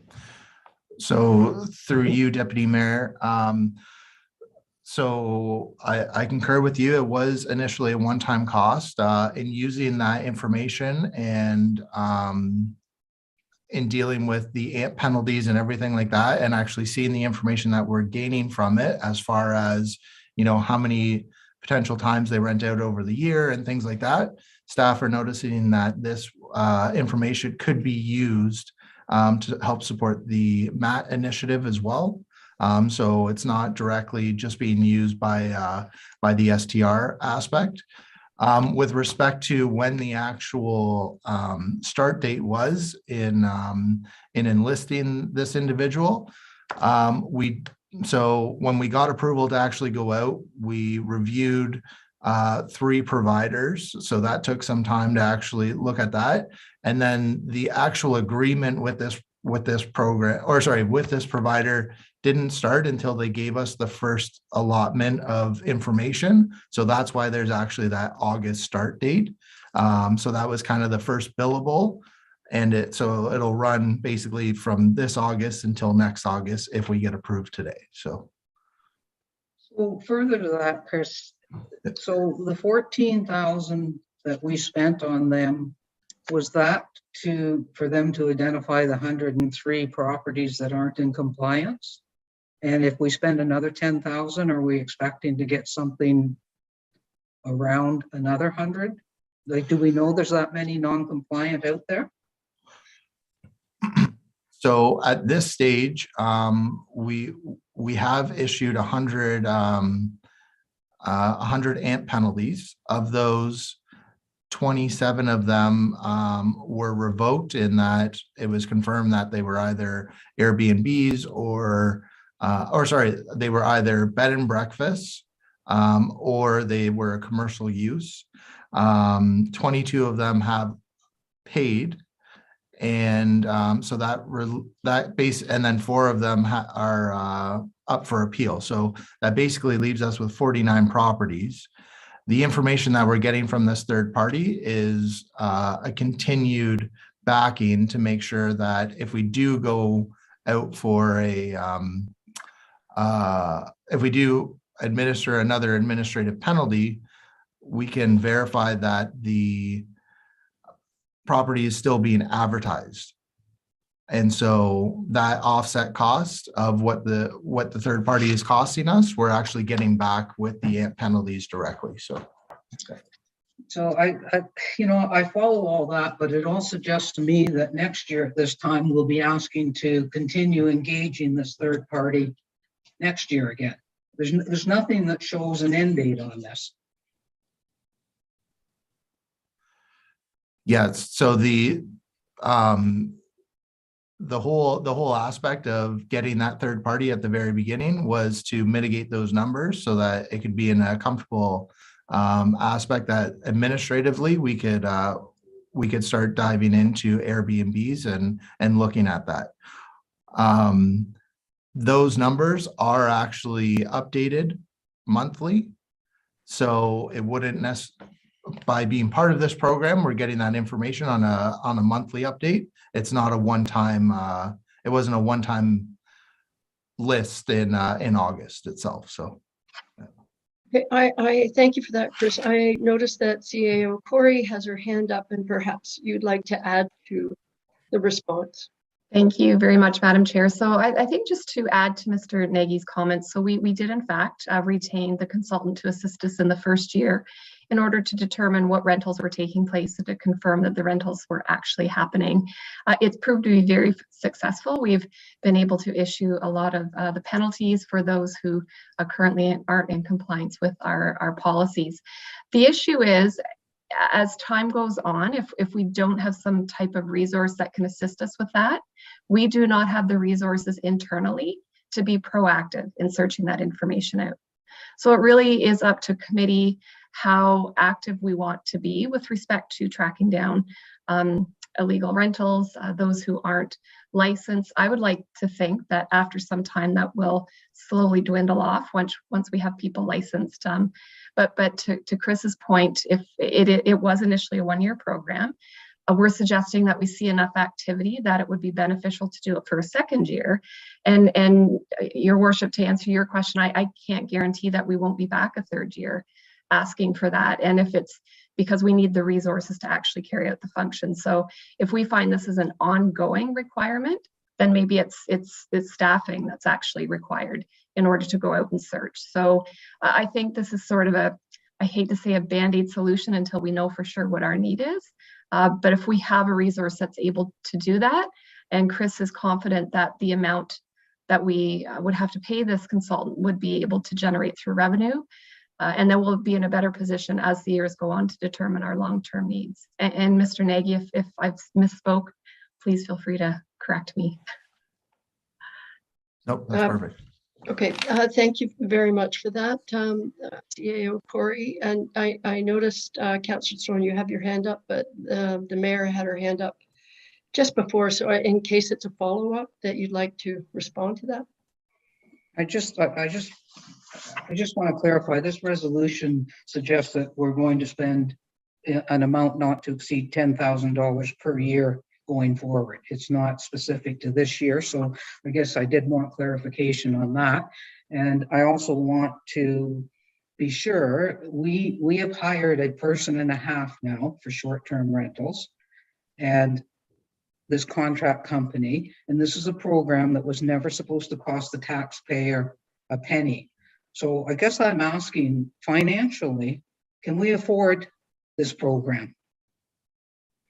Aha, okay. So I noticed our Director of Finance has just popped up on the screen, and I'm going to, but Chris, your mute is off. So would you like to take a stab at that, or would you like us to go directly to our Director? Yeah, so the one comment that I would have with respect to this third party, the administrative penalties that were put out in 2022 has already offset the cost of that initial expense. So that would be, in my mind, a revenue neutral, and there's still an additional 40 applications that need to be paid under the first mail out. That could potentially just go on the taxes and be retro pay in future. So I don't know if Julia has more to add about the staffing aspect. Julia? Just to follow up on what Chris Nagy said, yes, we do, and it was mentioned in the report that we felt that there was enough funds there to cover that. We'll also be bringing back a Q2 report in the near future that we'll make sure we give an update on both those programs, on what revenue we have collected. But I'm quite confident that there won't be any cost to the taxpayer for this program. I think it's going to be quite successful. Great, thank you for that. And that answers your question, Mayor Terziano? No, okay, but you're okay. I'm going to Councillor Stone right now. Thank you very much. I think this is very much needed for at least this year to make sure that we're getting all of the capturing all of the illegally running short-term rentals out there right now. My question to Mr. Nagy, actually, could you, for this committee, give us a distinction between bed and breakfast and short-term rentals, and why aren't we also charging bed and breakfasts? Chris? Yeah, so through the bylaw itself, we've exempted bed and breakfast. One thing with bed and breakfast we've noted is that they actually need to be registered through an association. So when we were looking at revoking penalties that people came back saying that they were part of a bed and breakfast, that was one of the tools that we asked to confirm that they are a registered bed and breakfast with a third party. So that's the tool staff have been using to verify those operations. And then the exemption, again, it's right through the bylaw. And I would ask Director Maxwell to confirm if it's in the zoning bylaw as well, but I believe it's just the short-term rental bylaw that exempts the Airbnbs. Thank you for Or sorry, that, Chris. the bed and breakfast, sorry. Yeah. I am going to ask Director Maxwell to comment on that too, please. Thank you. Yes, when we were looking at implementing the short-term rental bylaw and the licensing program, one of the options we were looking at was whether or not, if they were renting an entire house and if they were renting a portion of a house and how it would work. And we recognized that bed and breakfast, the host is there in the house the whole time. And so the implications of noise and issues with neighbors and all those other aspects we were trying to regulate more effectively through the licensing program wasn't going to be the same issue. So this short-term rental bylaw specifically excludes a bed and breakfast operation as being not a short-term rental accommodation under that specific bylaw. So that was the process for that. I would maybe just add as well, when we're talking about the third-party host, that we anticipate that over this year, we'll get another percentage of potential short-term rental hosts and have them licensed. And that every year moving forward, there'll be fewer and fewer that we aren't aware of, that we aren't able to capture ourselves necessarily. So I do think that this year we've made amazing strides through 2020 and 21. And we've captured so many more hosts than there were previously. The consideration that I know CBO Nagy was also looking at this year as well is that there is a percentage of people that weren't renting their properties last year because of COVID and the additional restrictions on travel, whereas we anticipate that a percentage of those properties will be back up as short-term rentals again this year, now that restrictions are easing. And so we just want to make sure that we're in the best position we can be to ensure that we capture all of those properties and get them licensed. Just as a follow-up, if I could. Yeah, so the worry is that true short-term renters are going to claim they're a bed and breakfast. And it seems like a bit of a loophole. And how do we follow up to make sure? So I'd be happy to address that. So one of the other models that we're looking, like when we were looking at bed and breakfast, is this is this their principal residence or is it their secondary, right? So just because they were, they're potentially showing, yeah, I'm registered with a third-party bed and breakfast provider. Is this your principal residence? And if they say no, well, that sets some flags, right? So if we do have any concerns, we'll still ask that they be brought through the licensing, and we obviously have the licensing committee that should we deny it or not want to entertain it, they could bring forward their appeal package to that committee directly, right? So on the back end, it's not, I don't want to give the impression that as soon as someone, states that they're a bed and breakfast and they give us this third party registration, that everything's good. There is some due diligence on the staff to make sure that it is their principal residence and moving forward. So yeah. Okay, thank you for those answers. I'm not seeing any other hands, but I'm going to ask committee, if you don't mind indulging me for 1 second. I know I'm supposed to relinquish the chair, but I do have one question. Is it okay if I ask that question? Okay, good. Thank you. I heard, and I'm asking Chris, if you wouldn't mind responding. I did hear from someone who paid a penalty, an owner who paid a penalty, and they were somewhat incensed because they felt, rightly or wrongly, that they kind of were caught, and they thought that they were doing things correctly and found that they weren't. And so they paid the penalty. I think in their case, they thought they had there seemed to be reasonable grounds for an appeal, but the cost of the appeal, the penalty is $500 and the cost of the appeal is $250. So they didn't go ahead with the appeal. And I'm wondering, and so that's how they approached it. Have you had other people that have made the same sort of comment that, listen, I think I had grounds for an appeal, but if the committee doesn't agree, then I've thrown out another $250 after 5. So I wondered if there's any feedback on that from anyone else. So to you, Deputy Mayor, with respect to the AMP program, I know that bylaw is working to actually review it, and I'm working alongside with them to revamp that. The question about the $250 was brought up. However, through communication with the clerks as well as within our bylaw, it's pretty explicit on why you need to pay it, and it's to hold the actual committee meeting moving forward. But that being said, we are reviewing the AMP stream, and we will be taking those comments into consideration for sure. So yeah. That's great, and much appreciated, and thank you for your response. Okay, one last time, any other questions or comments? Okay, seeing none, I have read the motion, so I will call the question. All those in favor? And that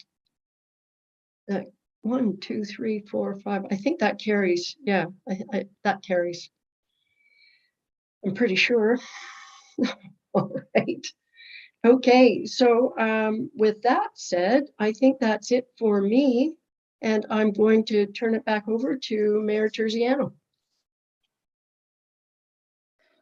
Thanks, Deputy Mayor Alcock. Okay, we are at previous business. We previously tabled the taxi and limousine licensing bylaw. As a committee, we either need to pull that off the table today or that report just dies. If there's no one requesting to pull that report off the table, it just won't come back. Hang on, Kirsten's lit up. Is that not true, Kirsten? Absolutely. Thank you, Mayor Terziano. I was just going to mention that bylaw is working on a new report with a different version of a taxi bylaw for council consideration that will come in at the next general committee meeting. Perfect. Thanks for that. Okay, under new business, I have the graduated speed limit reduction on Burnell Road school zone, and it is moved by Councillor Armour, and I need a seconder. Councillor Weed. It is recommended that Huntsville Council request the District of Muskoka complete a road section analysis in consideration of a potential speed limit reduction from 80 kilometers to 60 kilometers on Burnell Road, District Road 2, from number 818 Burnell southerly to Markles Road. And further, that the District of Muskoka consider extending the 50-kilometer speed limit zone currently from the south end of the school zone to 818 Burnell Road for an additional 200 meters. Councillor Armour, I think you want to speak to that? Thank you, Chair Terziano. Yes, I think everybody's quite aware of the issue that's been taking place in this school zone. There was an article in the local paper, and Councillor Thompson even spoke about it the other night. When you're coming into Huntsville, heading north, you it just goes from 80 kilometers to 50, and there's not very much time. And I think that's part of the problem why people are getting caught speeding, is because it happens so drastically. So what I'd like to see happen, as I see in this report, is them do a transition starting at Markles Road or at 818, and have a transition from 80 to 60 and eventually to 50 on the other side of Goodwin Farm. So there's plenty of opportunity for those vehicles coming into that area to slow down and meet the requirements of the speed limit. Okay, I've also received some calls about that. And Councillor Thompson, can you confirm that once we pass this resolution, how quickly will district put it on their agenda? Yes, thanks. I'm just looking at that number. Before I get to that, Your Worship, is 818, is that Markles Road, Councillor Armour? I was thinking it was, I was at a place, I thought it was 920, but maybe it was 720, which would have been before getting to Markles Road. But anyway, I'll take your word for it. Yes, it goes to, the request goes to the district, then considered at Public Works, and then, of course, then it goes to council. Okay, so this will have to be ratified at our council before we can send it down as well. Yeah. So we're looking at a time frame of a few months here. Okay, Councillor Weed, did you have a question? Yes, sorry, thank you, Mayor Terziano. It was my impression from the other night that it would go from an 80 to a 70, maybe right at the turn. And the way this was described just now, it was going to draw me to a 60, and that would be starting at Markles Road. Do I have that right? Councillor Armour? Yes, basically that is correct. We thought an 80 to 70 to a 50 was still quite drastic, and that it would make it more consensual going from an 80, 60, and then a 50 zone. And I think that's what the normal transition is for a lot of areas. Right. Okay. You know, I'll leave it to the. I'm okay with looking at reducing the speed there. I'll leave it to the pros on staff to do it right. Councillor Thompson? Yeah, I think we should change that number. I'm just checking my my text messages, and I think 880 or 818, whatever it is, Councillor Armour, is actually well before Markles Road. I think maybe we should just change that to Markles Road, because the place that I was looking at was 920 Burnell Road, and it is well before Markles Road. So maybe we should just change that address, take that out and put Markles Road in. However, this resolution says to drop it down from 818 to Markles Road. Yes, that is correct. So I think the resolution is correct as written. Okay, but then it would be in both directions then, I think is what we're well, of course, it would be in both directions anyway, wouldn't it? Yeah. Okay. Yep. Okay, I'm sorry, Councillor Armour. I was thinking of just coming into town from the Baysville side. So I see. Okay, I sit you. All in favor of the resolution? Well, Councillor Schumacher, did you have a question before I called the question? Yeah, just quickly, is this also going to look at those residential streets around there? Are we looking at? No, this is just the road. Burnell's the district road, so this is just a resolution to be forwarded to the district to deal with their road. Okay. All in favor? That carries. Okay, we have one more item under new business, and that's from our deputation earlier today for the seasonal road maintenance for Jingle Lake and Fish Rock Road.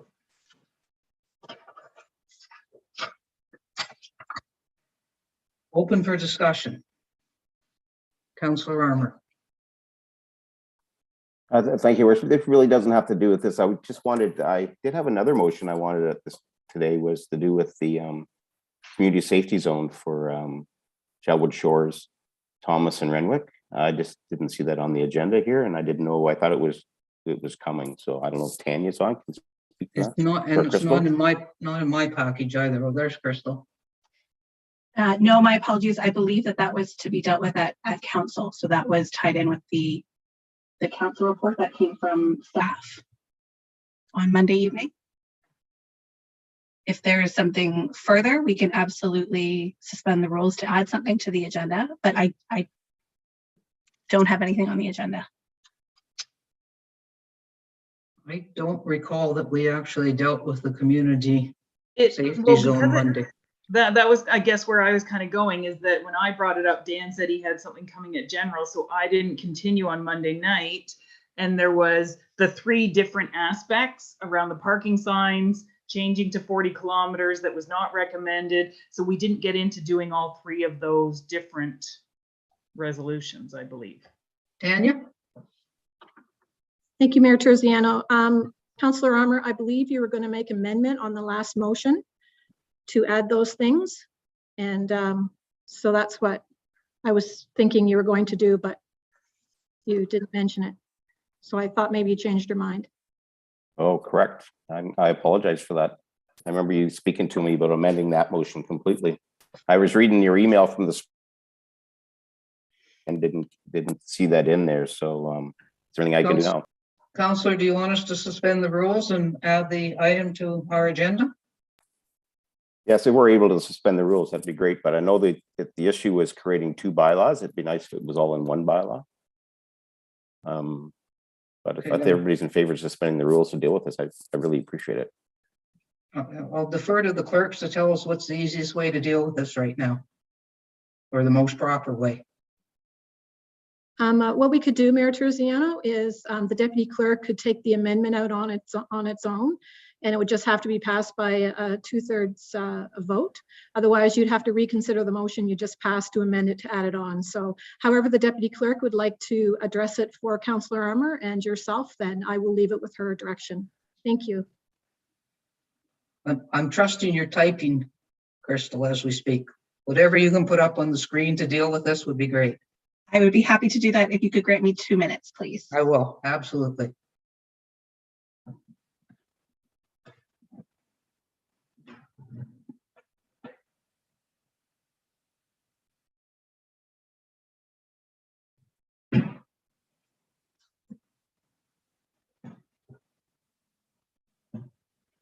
Guess I didn't have to go dark for you to have 2 minutes.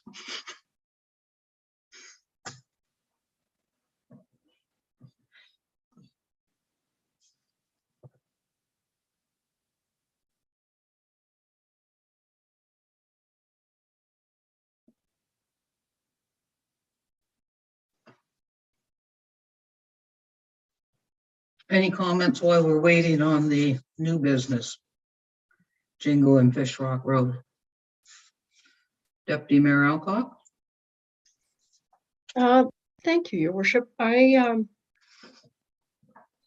not questioning the staff report, but I thought a couple of the points that were raised by the in the deputation this morning were kind of interesting. The reference to the chart that, and I forget what line it was in, but it referred to the existing sign on the road as saying no winter maintenance. And I kind of thought her point was, which would imply that there was maintenance of some sort in the summer months. And so it went from that to no maintenance at all. And I thought, actually, I thought that was not a bad comment. It was, and maybe we need to look at rethink what we're doing on those roads. I'm not suggesting at this point that I would overturn the staff report, but maybe she raised enough in the way of some points and historical action that had happened out there that we might consider reviewing what we do out there.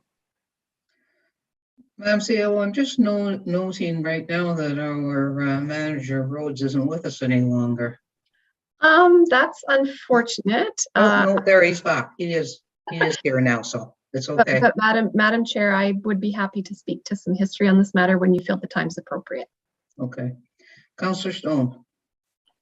Thanks. So yes, this is a conundrum, a giant financial one potentially. So if we start doing maintenance on this, are we going to have a flood of unmaintained roads coming forward saying, hey, you did it there, do it for us too? And what does that mean in ramifications of staff and finances? That being said, when I asked the question about, just running a grader down there in the spring and fall, is that the minimum that we've done or can do?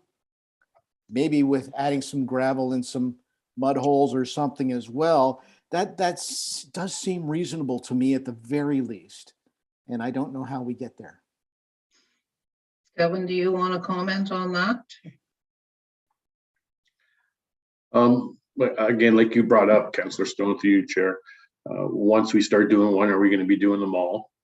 The road is a dirt road presently. Like, I'm sure there's some stone left underneath, but there's nothing there to grade.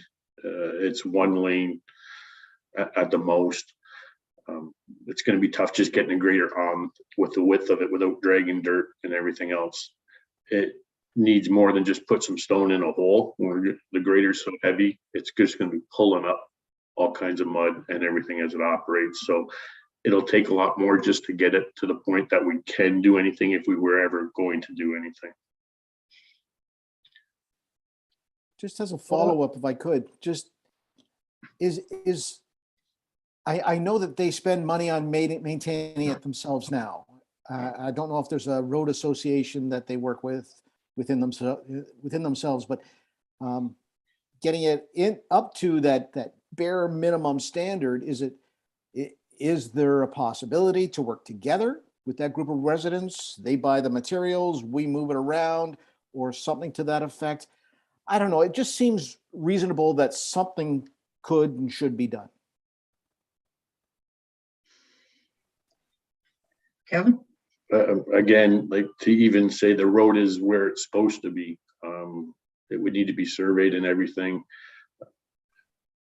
It's a lot of work to get it to that minimum. It's not just easy to throw some stone down and drive a grader over it. You're going to think if it's mud in that spot, are you going to be able, there's nowhere to turn around. It's not wide enough for two people if you come across another car.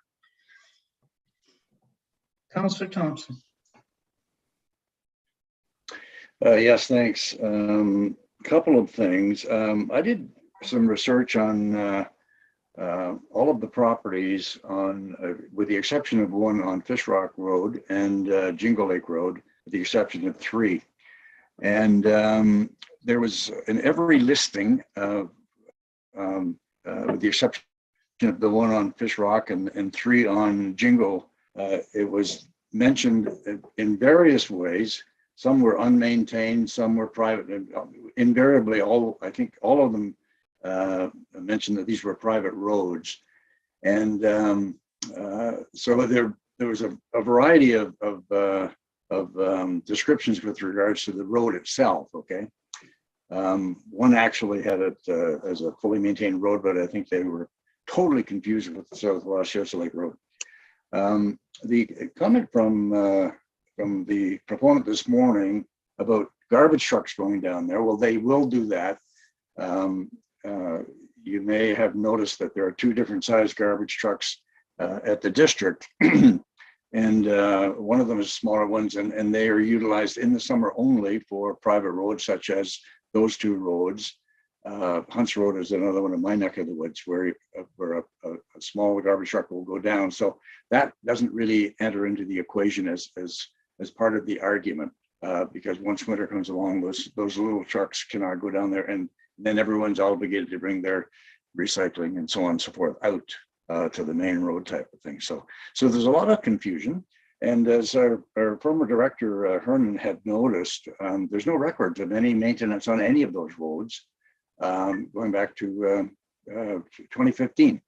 And the point that was made by Director Hernan, and I think reinforced by Manager Bocock as well, is if we change the status and the maintenance levels on this particular road, there are tons and tons of other private roads, okay, which could make the same argument for maintenance and repair and so on and so forth. And we are looking at a monstrous amount of money if we get into that particular that particular kettle of fish. So we've got to be really, really careful. I think if council wants to consider this, then we should really go back and look at a policy with regards to this, and categorize these roads on an individual basis.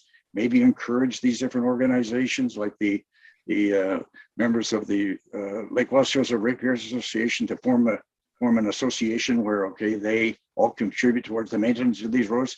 That's what a lot of them do on some of these private roads. So, but I would really be reluctant to go forward with any of this without coming up with some kind of a comprehensive policy as to how we want to deal with this, because it's going to affect eventually or potentially every one of these private roads in the town of Huntsville. Lots and lots of money. Councillor Fitzgerald. Thanks, Your Worship. Yeah, I tend to agree with Councillor Thompson's comments. It seems very confusing. I'd be interested to see what legal had to say about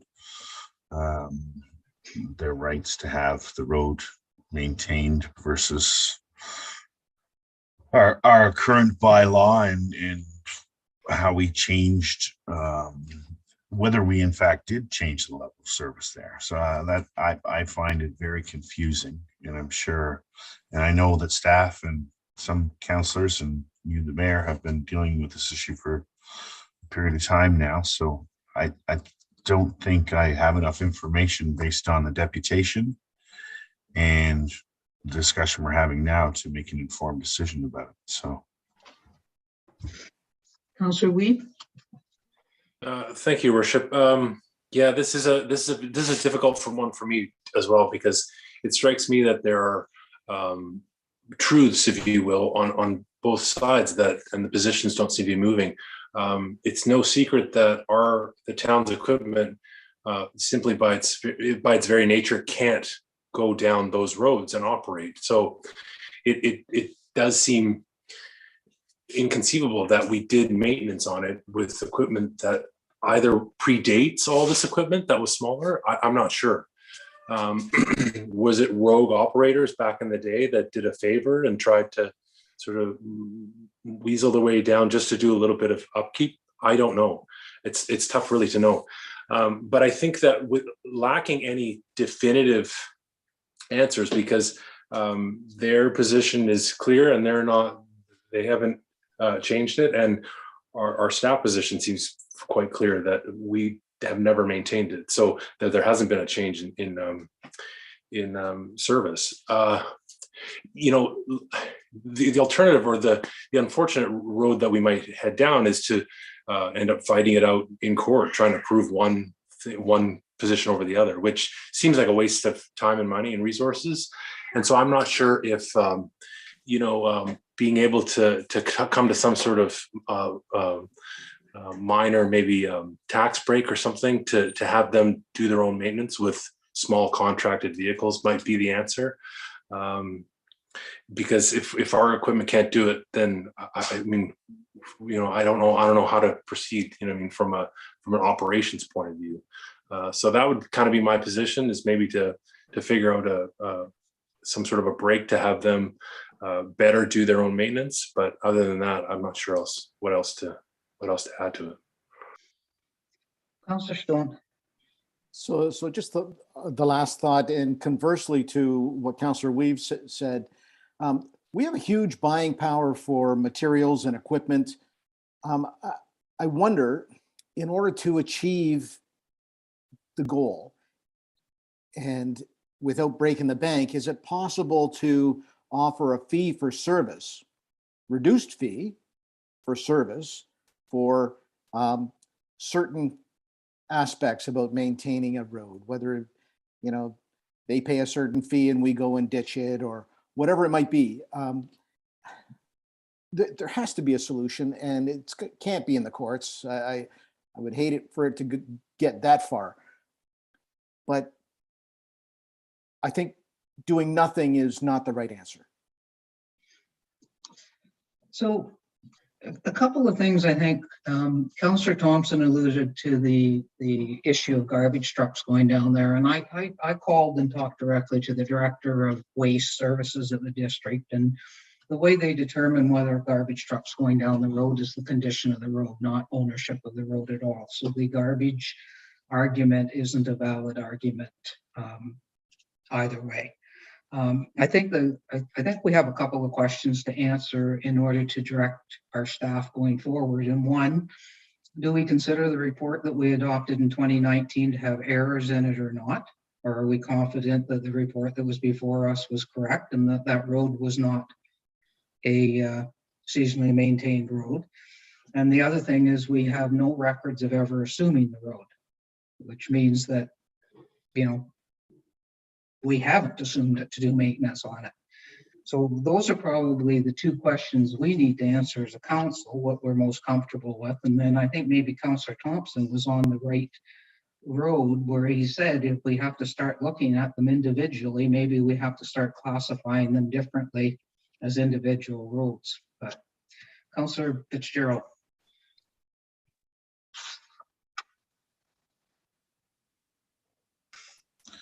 Sorry, I was up on another screen trying to get to that.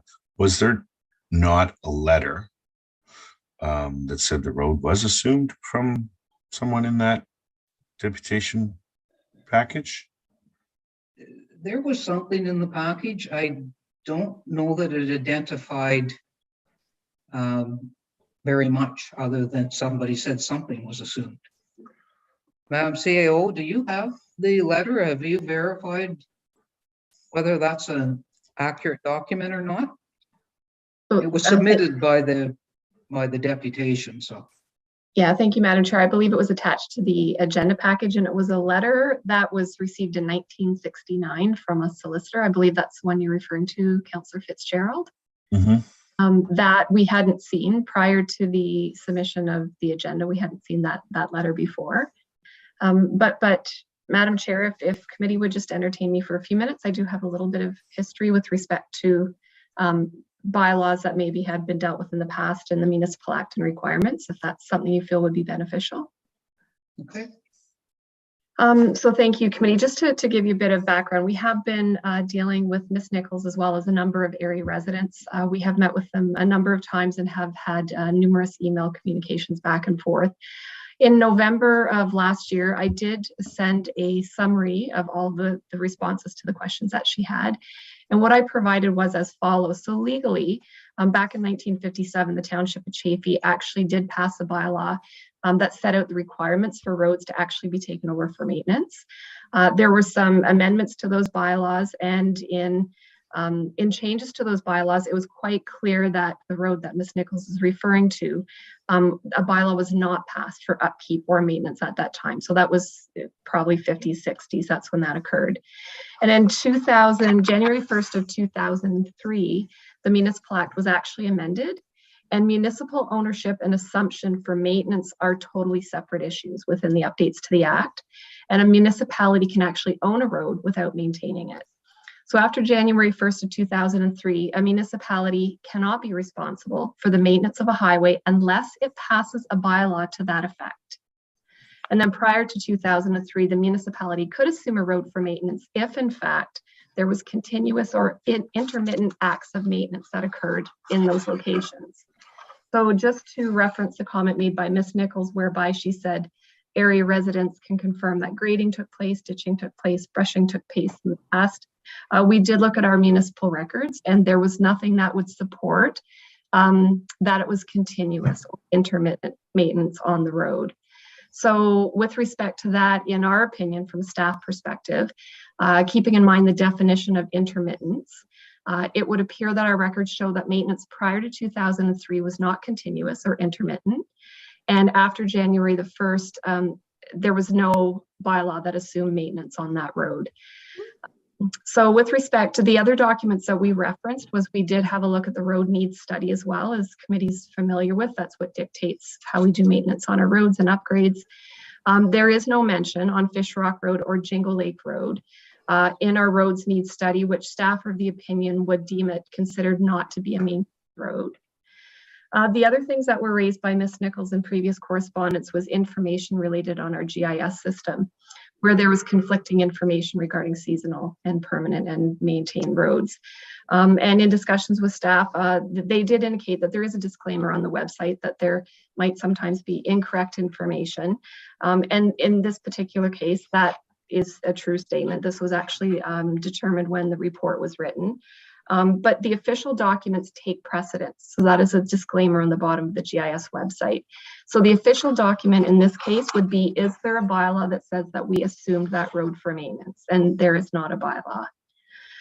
The other areas that we looked into was with respect to buildings. So we did some searches for different building permits. We also did some searches for sales of homes in the area. And for the most part, it was indicated when building permits were issued or during the sale or purchase of homes that the municipality was not maintaining the road. So that was made very clear in various situations when it came to purchase and sale, as well as issuing building permits. So in discussion with the building department, even though it's not standard practice to state the road classification, typically the focus is on use seasonal versus residential. If the dwelling is considered permanent, then the owner would have to provide a plan on how the road's being maintained. So that would be something that the building department would look for. So based on some of this information, it certainly was staff's position that the road was not to be maintained by the municipality.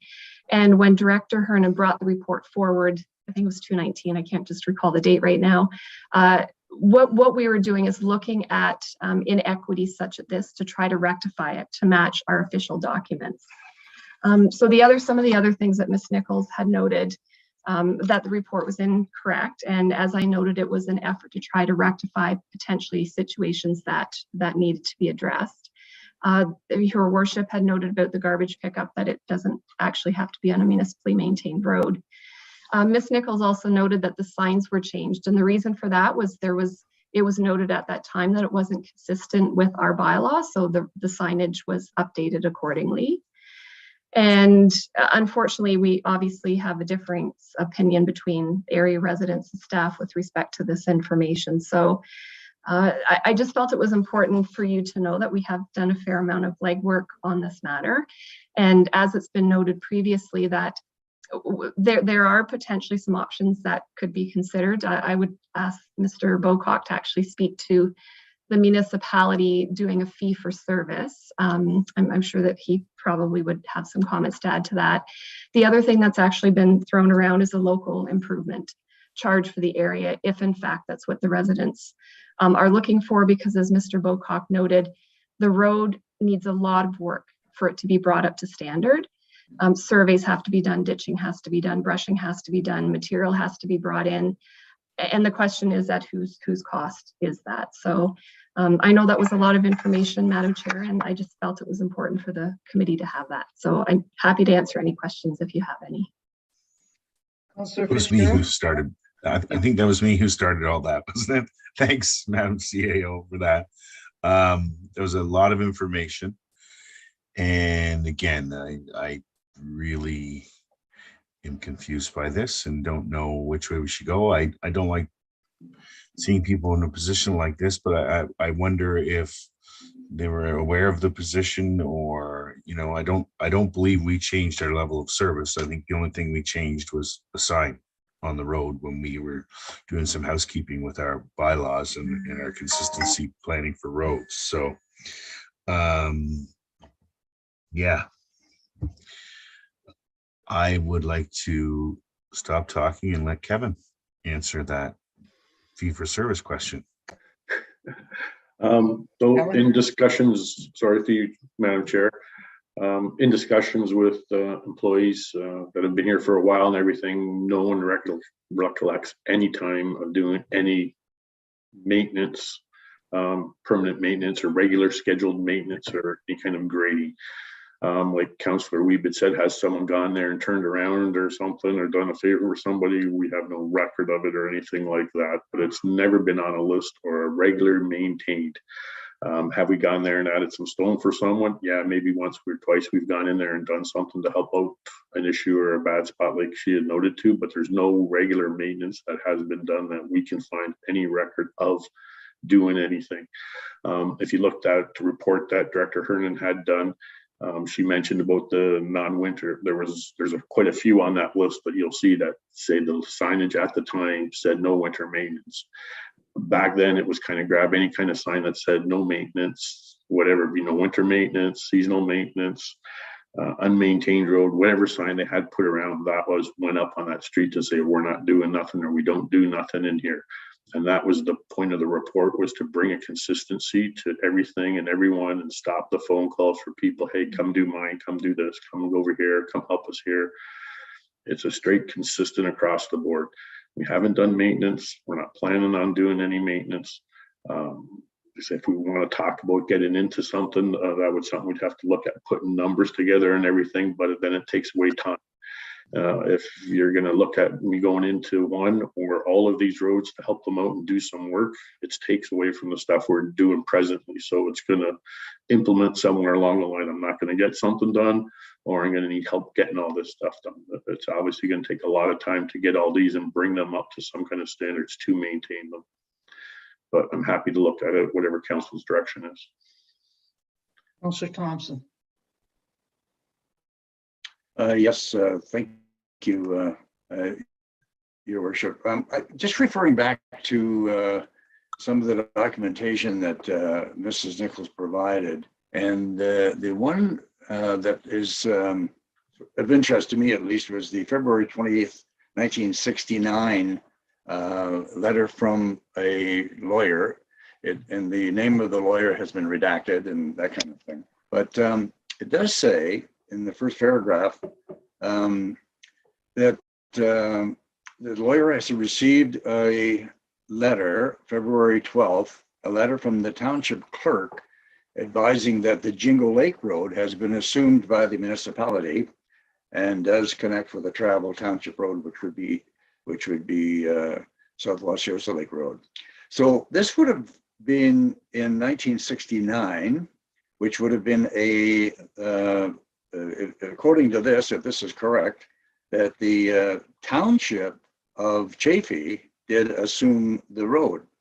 And I'm just wondering how, this is pre the Muskoka Act, when Chaffee Township and all the other townships became wards, but in part of the town of Huntsville. But I'm just wondering, does this carry any weight? And maybe the RCAO could answer this, because is this like some kind of a grandfathered responsibility from a township to the town? Because it does say here that the township clerk, who, excuse me, for the township of Chaffee, whoever that was at the time, that Jingle Lake Road was assumed by the municipality. And I don't know if what assumed at that time means the same as what it would mean today. I don't know, but I'm just finding that's a rather interesting piece of document that Mrs. Nichols submitted, and I'm wondering if our CAO could comment on it. Madam CAO. Thank you, Madam Chair. So I'll just read a quick excerpt of information that I did provide to Ms. Nichols.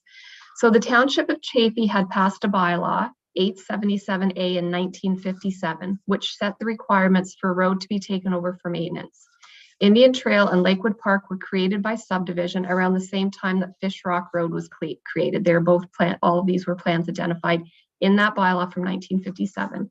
Following the deposit of the plan, Chaffey passed another bylaw in 1958, which accepted Lakewood Park Road and Indian Trail for upkeep. However, it did not pass an upkeep for Fish Rock Road. So there may have been in 1957 some reference of the maintenance on that road. But then when the new bylaw was created in 1958, it was removed from the bylaw. So that's what our records are showing. And then, of course, Madam Chair, what happened when the Municipal Act was amended in January 1st of 2003, the road had to be identified in a bylaw in order for it to be considered maintained. So there's some argument that if one can prove that the continuous or intermittent acts of maintenance occurred even after 2003, that it could be grandfathered in. But based on our records, there's no record of that exists. So I'd have to look further into the letter from the lawyer from 1969, and we'd have to discuss that with our legal counsel. But based on the information that we currently have today, it would appear that if Fish Rock Road did exist on a previous bylaw, it was removed and never added back on. And that would have been back in the 50s. Councillor Armour. Thank you, Your Worship. I'm just in conjunction with that. When you read it, it actually has to do with the purchase of property. So someone's buying a piece of property, and this letter has to do with the purchase of the property. So it could be just referencing the fact that Jindal Lake actually attaches to another road, because I think it's mentioning 51-acre parcels, 71-acre parcels. So I don't think it's really referring to the road, in my opinion. I think it's just something to do with the sell. Okay, Council, we've been at this nearly 6 hours, so let's wrap it up. How do we want to proceed with this? Is there anything that you want to direct staff to do today?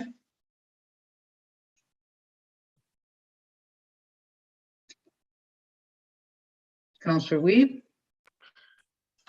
Thank you, Your Worship. I guess the way it sits with me is I'd like to figure out a way or figure out some sort of agreement that would take put the onus on the residents to do the maintenance themselves, because I don't think we've got the equipment or frankly can afford probably the staff time to start rebuilding roads. But I think somehow we need to reach an agreement where we make a small contribution in some way to afford them the opportunity to maintain their own road. That's how I would proceed if it was up to me. And I guess it's up to committee how they want to, if they agree with that. Councillor Thompson.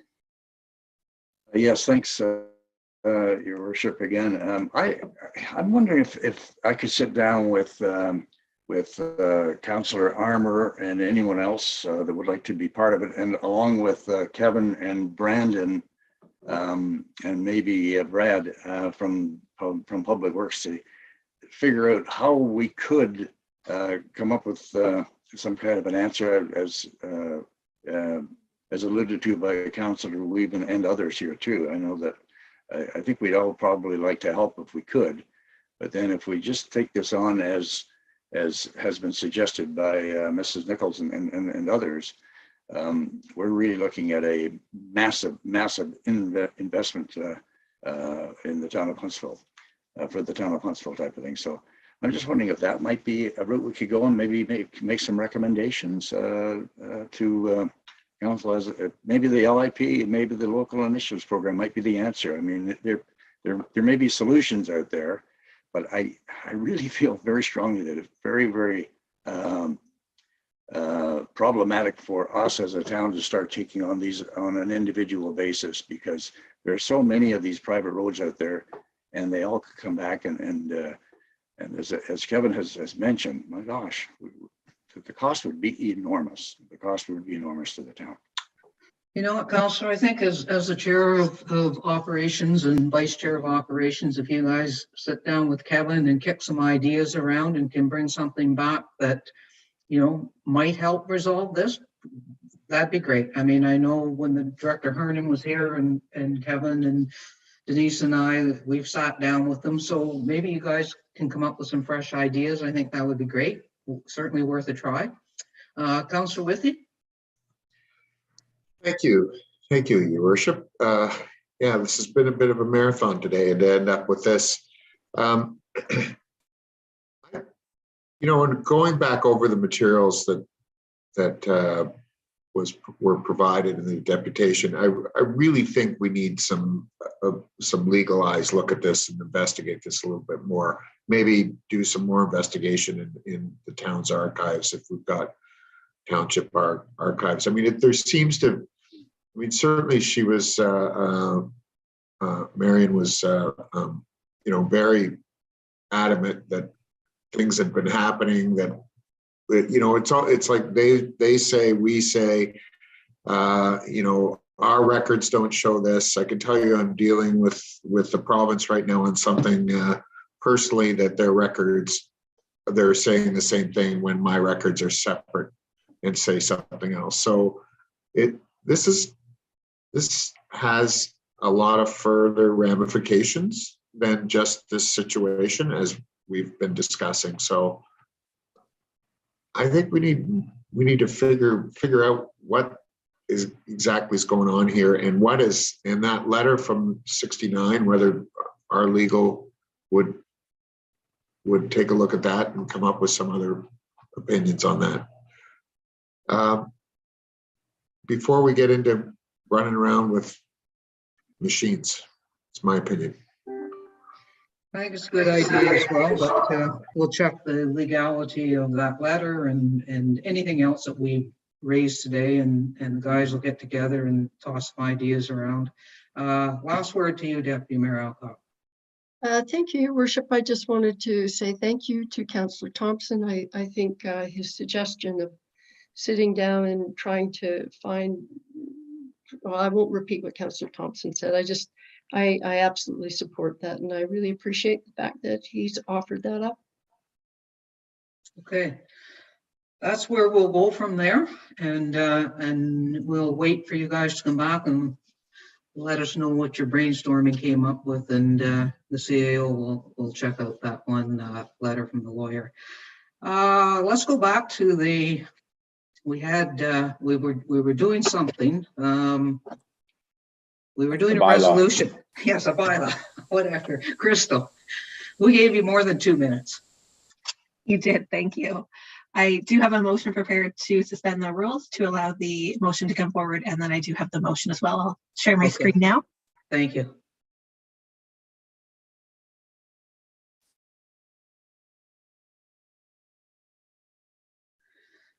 Moved by Councillor Armour, seconded by Councillor Schumacher. It is recommended that committee suspend the rules of procedure relating to notice to allow a motion regarding control of traffic on Renwick Drive, Thomas Crescent, and Shellwood Shores Avenue.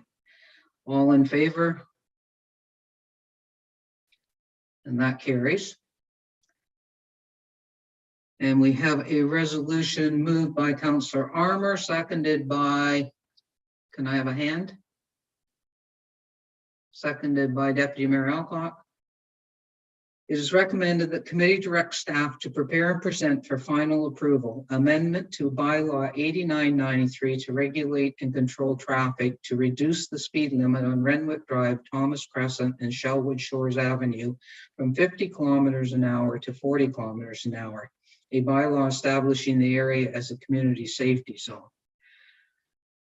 I think that's pretty straightforward. Does anybody have any questions on it? It's all part of the discussion. Councillor Weed.